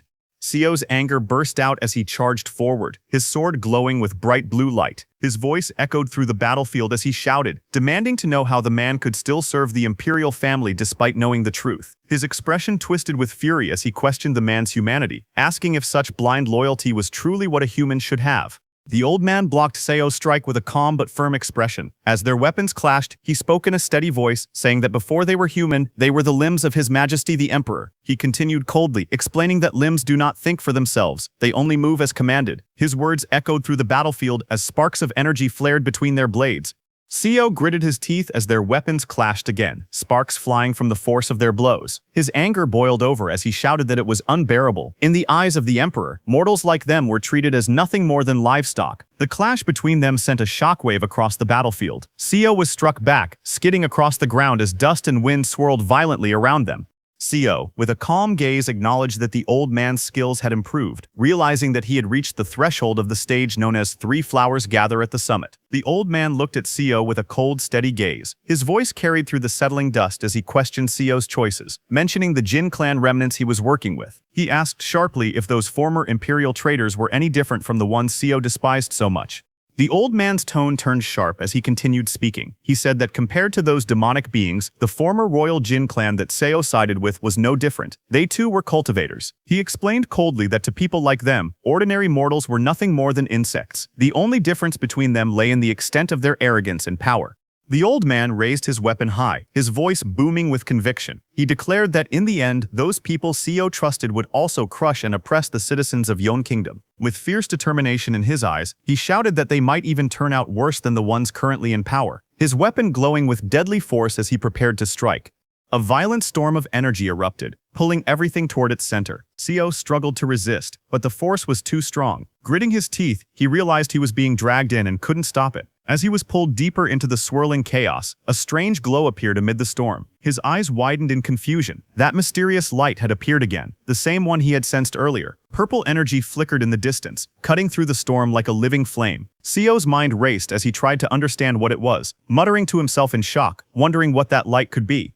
The old man roared with defiance, his voice echoing through the storm. He declared that if neither side was any better, then he would not abandon his loyalty. Gripping his weapon tightly, he unleashed his power with full force. Blue energy surged from his halberd as he swung it downward. Seo steadied his stance, his sword glowing with a sharp blue light. He sensed the deadly intent in his opponent's attack, the overwhelming will to kill him in a single strike. With a calm but fierce gaze, he raised his blade and replied that if that was what the old man believed, then he would respond in kind.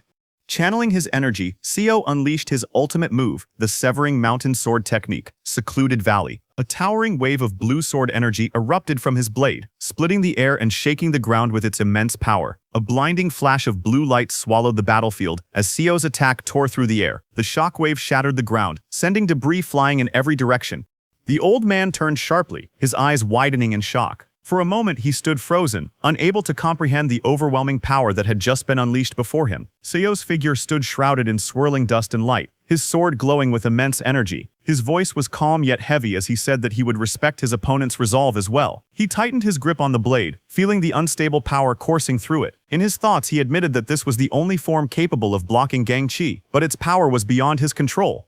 Blood spilled from the old man's side as he staggered back, clutching his wound with a grimace of pain. Through clenched teeth he let out a strained groan. Despite his injury, he managed to speak, admitting that Seo's sword technique was beyond comprehension. No matter how many times he had witnessed it, its depth and mystery remained unfathomable to him. Seo stood calmly with his sword lowered, while the old man, bleeding and unsteady, struggled to keep his balance. With a faint, bitter smile, Seo admitted that swordsmanship was far too grand for someone like him to ever match. The old man stumbled forward, his steps heavy as dust swirled around him. He looked up at Seo in disbelief, asking how such swordsmanship could ever be considered too grand. He then spoke with awe, saying that Seo's last strike carried the enlightenment of 3 flowers gather at the summit. To him it was the most beautiful sword form he had ever witnessed. The old man lay on the ground, his body trembling and sweat dripping from his face. His voice was weak but filled with regret as he spoke. He said that all his life he had devoted himself to mastering martial arts, striving to reach the realm known as Three Flowers Gather at the Summit. But when he finally achieved it, he realized it was only the lowest level among true cultivators. The old man collapsed on the ground, his breath weak but his voice calm as he spoke. He said that he had come to realize something. No matter how far one went with martial arts alone, it was impossible to surpass the cultivators. Seo stood silently, his sword still in hand, looking down at the fallen man. The old man gave a faint smile and said it was a pity that their goals and intentions were not the same. Seo stood silently, his back turned as dust drifted through the air. Looking at his back, he asked the old man's men why they hadn't interfered in their battle, saying that if the man had stepped in while he was fighting the leader, the outcome might have been different. He could have been the one lying dead on the ground instead.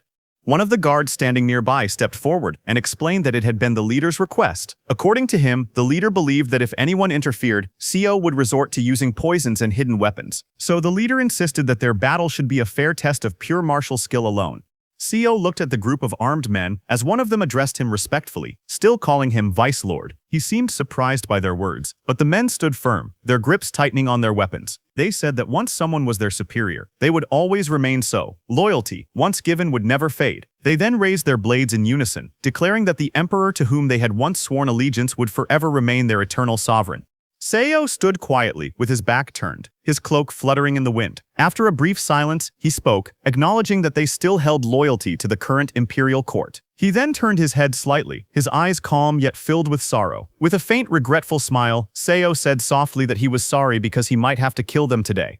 On the other side, chaos erupted. An enormous blast tore up the ground near the city gate. Bodies flew as soldiers and civilians alike were knocked back. A man in blue screamed as he was hurled into the air, his robe shredded by wind and debris. Dust and shockwaves rippled through the streets. People scrambled, coughing and disoriented. Director Kim raised his hand and shouted with authority, his voice cutting through the chaos. His expression was fierce as he commanded his men to charge forward. He ordered everyone to attack without hesitation and destroy the enemy's refining furnace, determined to turn the tide of battle. Behind him, his subordinates surged ahead, ready to follow his lead into the storm. The battle erupted into chaos as Director Kim's men charged forward. Swords clashed and cries filled the air. One of the soldiers shouted in fury, calling the enemy demonic scum as he struck them down without hesitation. Blood splattered across the ground while bodies fell one after another. The attackers fought fiercely, their momentum overwhelming as they pressed deeper toward the enemy's base. Meanwhile, 7 cultivators of the Jin clan rose into the air, their robes fluttering amid the inferno. Each formed hand seals as golden talismans ignited behind them, releasing torrents of fire that spiraled toward the battlefield. Amid the blazing battlefield, one of the Maki clan commanders shouted in frustration, his face twisted with anger and desperation. Stones and debris flew around him as explosions echoed in the distance. He demanded to know when their reinforcements would arrive, cursing the missing ally he called a collateral bastard. His voice was filled with fury as the situation grew more dire by the second. On the other hand, one of the soldiers gritted his teeth in pain, blood running down his face as he struggled to stay on his feet. Not far from him, Seo knelt on the ground, his body covered in wounds and blood. He breathed heavily, each breath rough and strained, his sharp eyes still burning with determination despite his exhaustion. One of the wounded soldiers looked at Seo with disbelief, his voice trembling as he asked why Seo had chosen such a harsh and painful path. He could feel the effects of the paralysis poison spreading through his body and muttered in frustration, unable to understand why Seo would go this far. All around them, the battlefield had quieted. The soldiers who once fought now lay defeated, breathing heavily. The man continued, saying that Seo could have easily killed them all and ended the fight without suffering a single wound. Instead, Seo had chosen to endure the pain himself, a choice that left everyone around him questioning his reason and resolve. Seo stood wounded and breathing heavily, blood streaking his face as he looked down at the fallen man before him. After a brief silence, he spoke softly, asking if the man had just called him the Vice Lord. The injured man, struggling to lift his head, gave a faint smile and asked again if Seo had gained a new perspective, if he had perhaps reached the legendary state where the 3 flowers gather at the summit. He then admitted that he hadn't seen any red light, yet somehow, Seo had broken through his inner harmony with an overwhelming force. Even in defeat, his tone carried both respect and disbelief at the power Seo had displayed. Seo slowly sheathed his sword, his voice calm but steady despite his injuries. He admitted that he hadn't yet reached that realm of mastery the man spoke of. He explained that he was only beginning to sense its presence, feeling its flow and meaning little by little. His tone carried both humility and quiet determination, showing that even after everything, his pursuit of strength and understanding had not stopped. As Seo stood amidst the fading dust, his sharp eyes glowed faintly beneath the blood streaking his face. In his mind, he reflected on what he had seen. A third color had appeared before him. He realized it wasn't stable, flickering like a flame on the verge of extinguishing. The color was purple, a sign of something new awakening within him. Seo wondered quietly if he needed to experience more life-and-death battles to stabilize this newfound power, sensing that true mastery still lay ahead. As the dust settled, a man in blue robes appeared, calmly sitting atop a rooftop. His tone carried both respect and intrigue as he praised Seo, acknowledging the remarkable level of his skill. He then smiled faintly, his eyes sharp with understanding. Now he realized why his father had sent him there, to face someone like Seo, whose strength and presence were far beyond ordinary. Seo's eyes widened in recognition and disbelief as he realized who stood before him, the crown prince of the Mokli clan. Despite his wounds, he straightened his posture and greeted the prince with respect, saying it had been a long time since they last met. His tone, however, carried a hint of frustration as he questioned why the prince hadn't intervened earlier, knowing he had been watching the battle all along. The man in blue let out a small chuckle, brushing the dust from his robe as he looked down at Seo. With a teasing tone, he reminded Seo that he had already told him not to call him Crown Prince. Then his expression softened into a faint smile. Since Seo kept using the title, he decided to share something. Leaning slightly forward, he asked with quiet confidence if Seo knew the real reason why he had become the Crown Prince in the first place.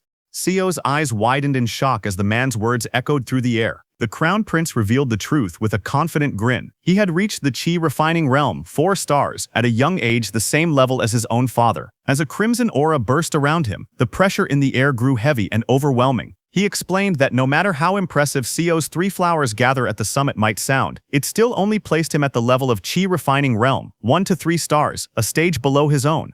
The difference in power was clear. The Crown Prince's eyes glowed crimson, his face twisting into a confident, almost mocking smile. His aura burned like fire, filling the air with overwhelming pressure. With a voice that echoed with power and pride, he asked Seo if he truly believed he could defeat someone who had already reached 4 stars, a level of strength far beyond ordinary warriors.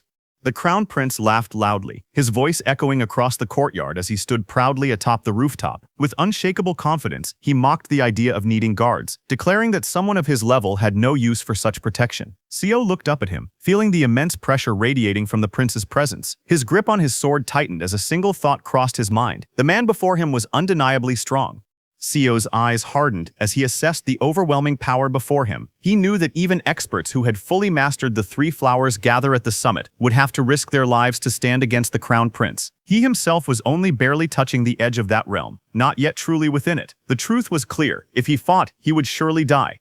Yet, despite that certainty, a strange feeling rose within him. His blood burned, and a faint smile began to form on his lips. Even in the face of death, something deep inside him stirred. The thrill of a true battle. Seo tightened his grip on his sword, his blood-stained hand trembling slightly. A calm realization washed over him. He wouldn't mind dying here. If he could grasp even a single thread of enlightenment, then what did it matter if death followed in the next moment?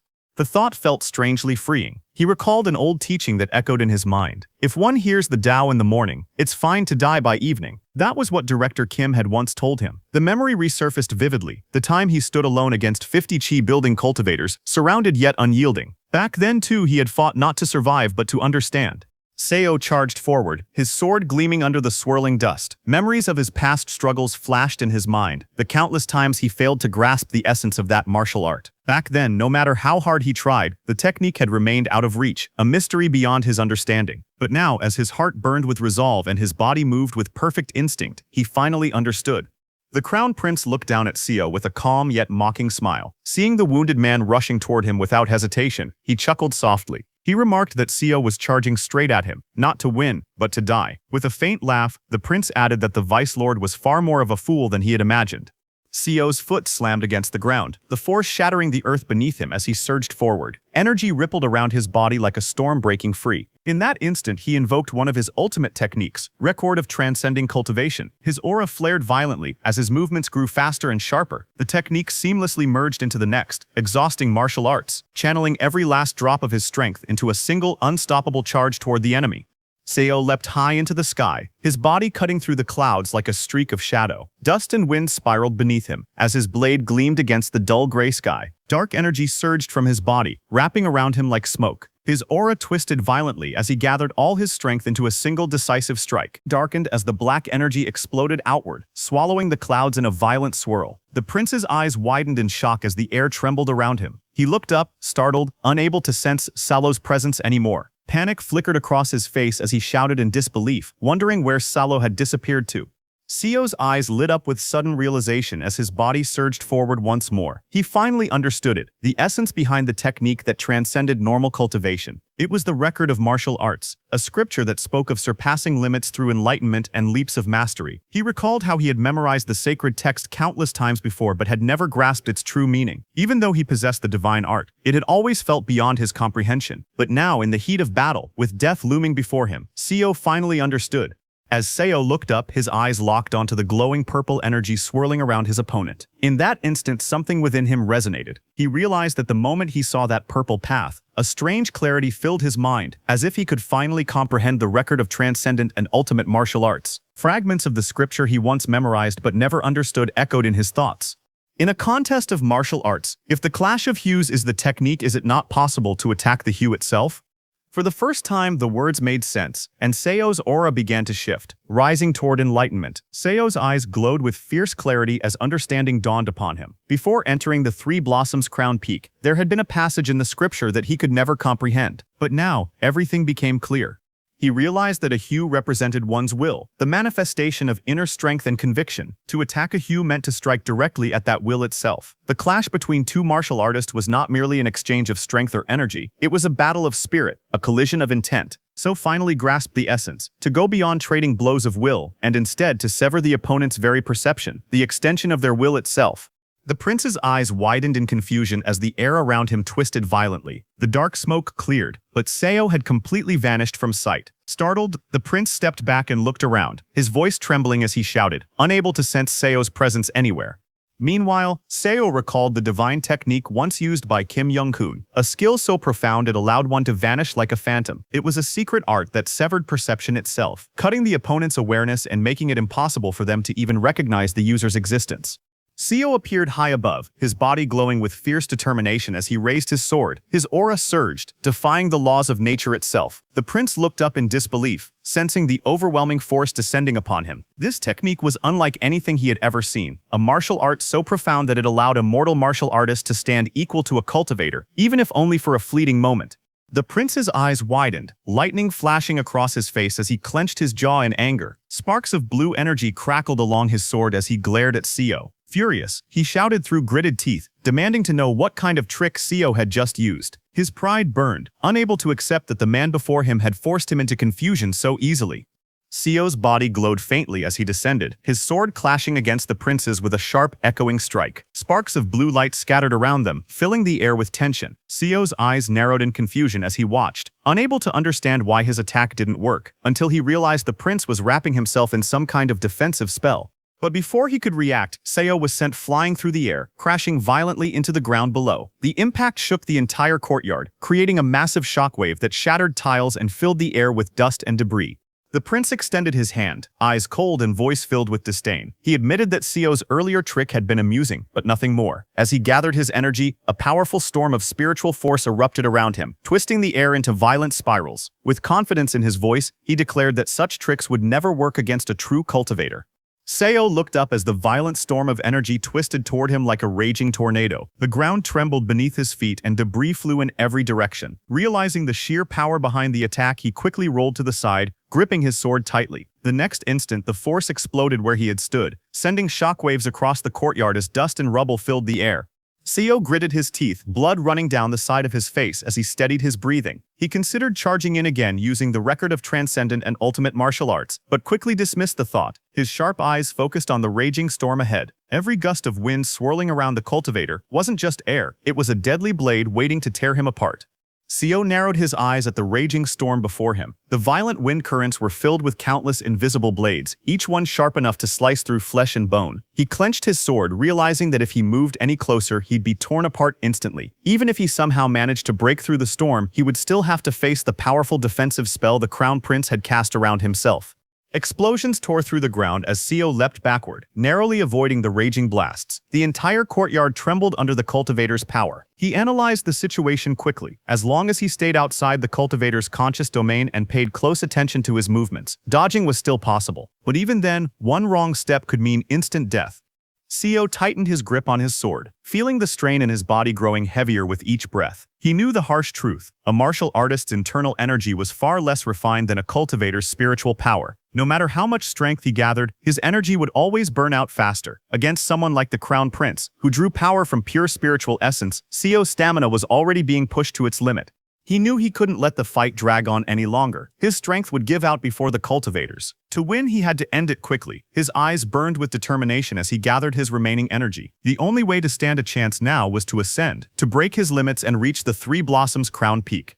Just then, the Crown Prince looked at Seo in confusion. His eyes narrowed as he sensed something strange. He mockingly asked Seo, who was standing tall with his sword in hand, if he was already exhausted.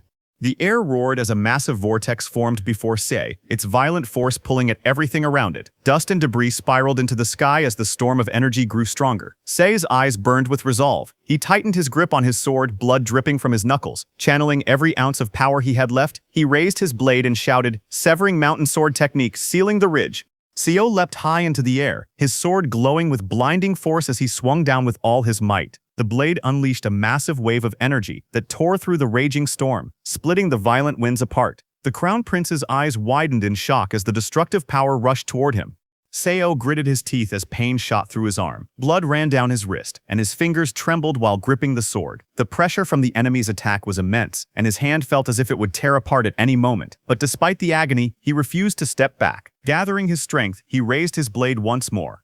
The air trembled around him as he shouted the name of his technique, Severing Mountain Sword Technique. In an instant, countless arcs of sword light erupted, intertwining like streams of lightning. The attack shifted into its next form, Flowing Dragon Sword Dance, unleashing a dazzling storm of slashes that filled the battlefield with blinding energy. Blood splattered across Seo's face as deep wounds tore through his body, yet his eyes burned with unyielding determination. His muscles screamed in pain, but he refused to falter. He gritted his teeth and swung his sword again, ignoring the agony that racked his limbs. Even as his body bled and trembled, his mind roared with one thought, not to stop. He didn't care if his flesh was shredded or his body broke apart. All that mattered was victory. The Crown Prince's eyes blazed with fury as he pressed his palms together, spiritual energy surging wildly around him. His voice trembled with rage as he shouted, veins pulsing on his forehead. He pointed forward, his expression twisted with wrath. He unleashed his ultimate technique, Storm Dragon, to kill Seo that very day. Blood streamed down to Seo's face, blurring his vision as he stared at the monstrous storm rushing toward him. His instincts screamed louder than thought. There was no way to block it, no space to dodge. His breathing grew heavy, and his grip tightened on his sword. Deep down, he knew the truth. The moment that attack reached him, he would die. However, despite the looming threat of death, Seo felt no fear. His body was torn and bleeding, yet his mind was strangely calm. As he fell through the storm of energy, his eyes caught a faint, shimmering light, a trace of purple wool dancing in the air. Without understanding why, he found himself chasing it, drawn to it as if it held the answer to something greater. He wondered quietly to himself, what does the color purple signify? Just then, Seo's thoughts became clear amid the swirling chaos of colors before him. The blue aura flowed gently, the will of self-protection, the instinct to survive. It extended from his own body, calm yet firm. The red light, fierce and violent, was the will of killing intent, the malice radiating from his enemy. As the two forces clashed, their edges intertwined and blended into a single hue, purple. It was the point where both wills met, where self-protection and killing intent, the enemy's resolve and his own determination fused together into one. Just as he was thinking, a massive golden serpent-like creature formed within the roaring storm, its body twisting with terrifying force. The air trembled as its jaws opened wide, revealing rows of sharp fangs that could swallow a man whole. The beast let out a deafening roar, its power tearing through the battlefield like a raging tempest, ready to consume everything in its path. Seo's thoughts deepened as he grasped the meaning behind the swirling lights. Until now, he had always believed that the will of others was painted red, the color of hostility and killing intent. But as he shifted his perspective, realization struck him. From the enemy's point of view, their own will was blue, the will of protection, while his must appear red to them. He raised his sword, battered but unyielding. The winds howled around him as his understanding grew clearer. The will of another and his own. They were not opposites, merely reflections of each other. They are all the same color. Seo's realization deepened. True martial arts could never be mastered in isolation. One had to connect with the opponent. Only through that connection could one truly grow. In that moment, he entered a state where his opponent's will reflected his own, their movements resonating as if they were mirrors of each other. Understanding dawned upon him. This was the state of the Three Blossoms crown peak, where two wills became one in perfect harmony. By aligning his consciousness with the Crown Prince's will, he began to see the flow of energy more clearly than ever before. Every movement, every strike, resonated between them, no longer in opposition, but in reflection. In that moment of harmony, Seo understood how much power he had wasted all along, energy lost in resistance when it could have been focused through perfect awareness. A blinding light burst from Seo's sword as the blade ignited with radiant energy, sword aura. He felt the power flow through him, steady and controlled, unlike before. In the past, no matter how much strength or internal energy he poured into his strikes, the aura always vanished within a second. Now he understood why. Martial arts were never meant to rely on one's power alone. True strength was born from harmony, the merging of his will with the opponent's, the balance between intent and understanding. Only by connecting with his opponent's will and aligning with the very will of the world itself could one attain the true essence of martial arts. Seo raised his sword high as golden energy surged around him, splitting the air with blinding force. Channeling his will into the blade, he unleashed a devastating strike. Fifth form, severing mountain sword technique. The power of the slash tore through the sky like a golden arc, carrying the weight of his perfected martial understanding, a strike capable of cleaving through both steel and fate itself. Seo's blade cleaved straight into the creature's massive jaws, cutting through layers of flesh and bone with blinding force. The impact unleashed a deafening explosion, shaking the ground and sending shockwaves through the air. Dust and debris erupted skyward as the monster's colossal body crashed down, torn apart by the full power of the severing mountain sword technique. At that moment, the members of the Shadow Guard unit lay scattered across the ground, their bodies numb and unresponsive. Seo Yunyun's paralysis powder had taken full effect, leaving them helpless as they watched the battle unfold before their eyes. Dust swirled through the air, carrying the echo of Seo's strike. None of them dared to move. They already knew how this fight would end. Every man understood that their struggle had been meaningless. The outcome had been decided long before the first strike was made. The man Seo faced wasn't just a martial artist. He was a cultivator, a being on an entirely different level of existence. But then, the ground trembled. A single step shattered the silence, shaking the earth beneath them. The paralyzed guards turned their eyes toward the battlefield, their faces filled with disbelief. From the dust and light emerged Seo Yunyun, his body surrounded by golden energy. 3 radiant lotus blossoms floated behind him, glowing with divine brilliance. Their eyes widened in shock as one of them stammered. A deep breath escaped Seo's lips as the light around him began to shift. The sound of burning energy filled the air. Moments later, flames burst behind him, surrounding his body in a powerful glow. His eyes shone with fierce light as the ground trembled beneath him. The aura around him thickened, swirling like a storm as all the wasted chi returned to him. The Crown Prince's eyes widened in shock as he stepped back, his voice trembling with confusion. He could hardly believe what he was seeing before him. A fierce light surrounded Seo, his presence growing heavier with each passing second. The air around him burned with power as his hair flowed in the storm of energy. With a calm yet commanding tone, Seo looked straight at the Crown Prince and told him to focus and prepare himself. The Crown Prince clenched his fists, a fierce grin spreading across his face. His hands moved rapidly, forming complex seals as energy surged around him. He shouted with confidence, mocking Seo for his arrogance after breaking just one formation. In the next instant, the air roared and twisted. Fiery dragons burst forth from the ground, their blazing forms spiraling upward, shaking the entire battlefield as they charged towards Seo. Seo dashed forward, his movements sharp and steady. A faint smile appeared on his face as he realized how much stronger he had become. He no longer felt any fear of attacks like before. His body and mind moved as one. As his foot struck the ground, his understanding deepened. He had finally reached the realm where the 3 flowers gather at the summit. Each step he took carried the power of both the transcending peak steps and the mountain lord's steps, united into a single perfect motion. A roar echoed across the battlefield as several fiery dragons surged through the air, their burning eyes fixed on their target. Seo's aura flared, merging with the force of the earth beneath his feet. As his energy rose, the image of a massive beast, the Mountain Lord, took shape behind him, its roar shaking the heavens. With a single powerful step, Seo shot forward like lightning. The ground shattered beneath him as the Mountain Lord's spirit descended, transcending the great peaks alongside him. Seo's hand slammed against the ground and the earth trembled beneath him. A surge of power erupted, shaking the surroundings as his technique activated. The Mountain Lord's transcending peak step unleashed its full might, each motion carrying the weight of a mountain and the roar of a beast. The ground split apart as blazing energy erupted upward, forming a devastating wave that tore through everything in its path. The Crown Prince's eyes widened as Seo dropped from the sky like a falling meteor, his sword gleaming with deadly intent. The impact shook the ground, scattering dust and debris in every direction. The shockwave alone made the prince raise his hand in alarm. He clenched his teeth and shouted, his voice filled with both anger and disbelief. He couldn't believe Seo would dare to challenge his technique head-on. With fury in his eyes, the crown prince summoned his power once more, roaring that no one could break through his tornado. The tornado roared violently, spinning with the power of countless wind formations combined into one. Seo looked straight into the raging storm, his eyes calm and unwavering. He could feel the overwhelming pressure of the prince's technique, the result of years of mastery and control. Yet a faint smile crossed his face. Despite its strength, he understood it completely now. He could deflect it. Seo raised his sword, golden light bursting from its edge as energy waves spiraled outward. With unwavering focus, he unleashed the Severing Mountain swordsmanship. Ninth technique, landscape painting.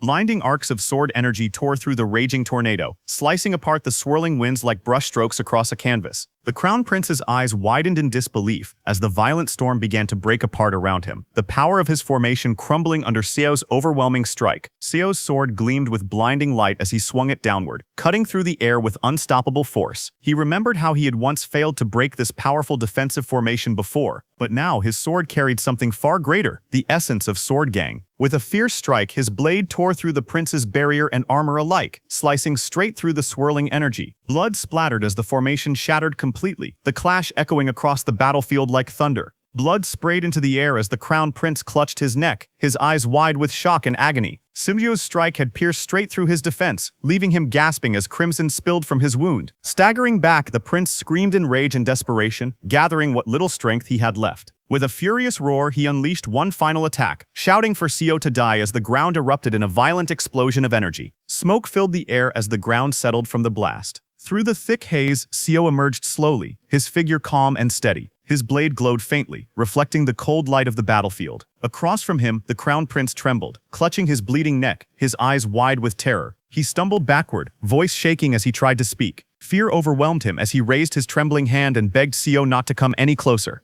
Explosions burst around him as he desperately unleashed wave after wave of unstable energy, trying to hold Seo back. But his fear only grew stronger. Letting out a terrified scream, he turned and ran, clutching his bleeding neck as dust and debris erupted behind him. Seo's eyes sharpened as he dashed forward, the ground cracking beneath his feet from the force of his movement. He couldn't let the crown prince escape. In a blur of motion, he closed the distance instantly, his blade flashing like lightning. The sword cut clean through the prince's body, blood scattering through the air as a look of shock and terror froze on the prince's face. The crown prince let out a painful scream as Seo's blade struck him again, sending him crashing into the ground. Blood splattered across the battlefield as he rolled helplessly, his body trembling from the impact. Struggling to rise, he stared at Seo with disbelief and rage. His voice cracked as he shouted, demanding to know how a mere martial artist could possess such overwhelming power. The crown prince backed away, his voice shaking as he shouted for Seo to stop. He accused Seo of hypocrisy, claiming his actions were no different from the Jin clan's cruelty. Desperation twisted his expression as he laughed nervously, blood still dripping from his wound. He ranted that the Jin clan's cultivators had never advanced without using pills, and reminded Seo that he too had once accepted a pill from his father years ago, so he was no different from them. In response, Seo lifted his hand, revealing a small red pill resting in his palm. His gaze was cold and steady as he asked if this was what the prince was talking about. Then, without hesitation, he crushed the pill into dust, red light scattering from his fist. He told the crown prince not to worry. There isn't a chance in hell I will ever take anything made by cultivators. The crown prince's eyes widened in shock, his voice caught in his throat as he stared at Seo in disbelief. Seo stepped forward slowly, his sword gleaming under the dusty light. His expression was calm, almost cold.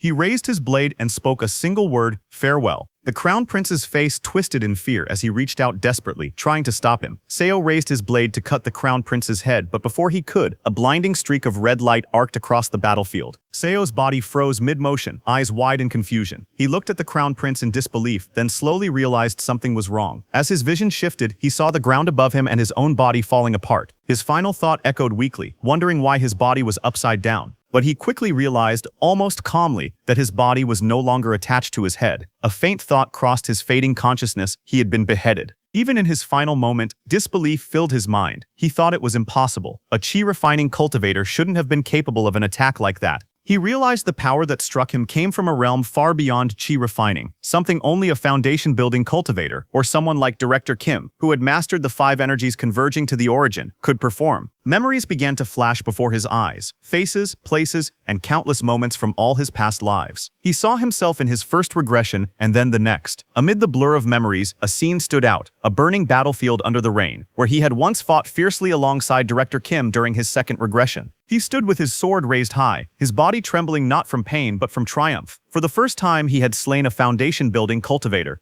A cry of victory broke from his lips as he shouted that martial artists could indeed defeat cultivators. That moment burned into Seo's memory, a time when he and Director Kim fought side by side, believing they could change their fate. Their second life had felt brief, almost fleeting. He had taught Director Kim everything he knew, and together they pushed beyond their limits. Some days hope carried them forward. Other days they watched that same hope shatter before their eyes. As the memories faded, regret lingered. He remembered how powerless he had once been, wishing he had been stronger, worked harder, and reached further. As his head lay on the ground, Seo's fading thoughts burned with desperation. He had finally reached the realm he had always dreamed of, the height he had chased through countless lifetimes. He couldn't accept dying like this. Not now, not again. His eyes trembled, refusing to close. A fierce will rose within him, louder than the pain, stronger than death itself. He told himself he had to strike back. He had to cut the crown prince down, no matter what it took. As he lay on the ground, the prince's eyes widened when a faint green glow shone from his chest. It was the jade pendant, the artifact his father had given him. He finally remembered its power. The pendant held a one-time ability, capable of releasing a strike equal to that of a foundation-building cultivator. Realization and madness mixed in his expression. A grin spread across his bloodied face, followed by wild laughter echoing through the battlefield. With the glowing jade pendant still hanging around his neck, he shouted in triumph, claiming victory over Seo before him. His eyes burned with madness as he declared that cultivators were the ones who always won. Seo fell silent, his sword slipping from his hand as he questioned in despair. Why was it always the cultivators who claimed victory?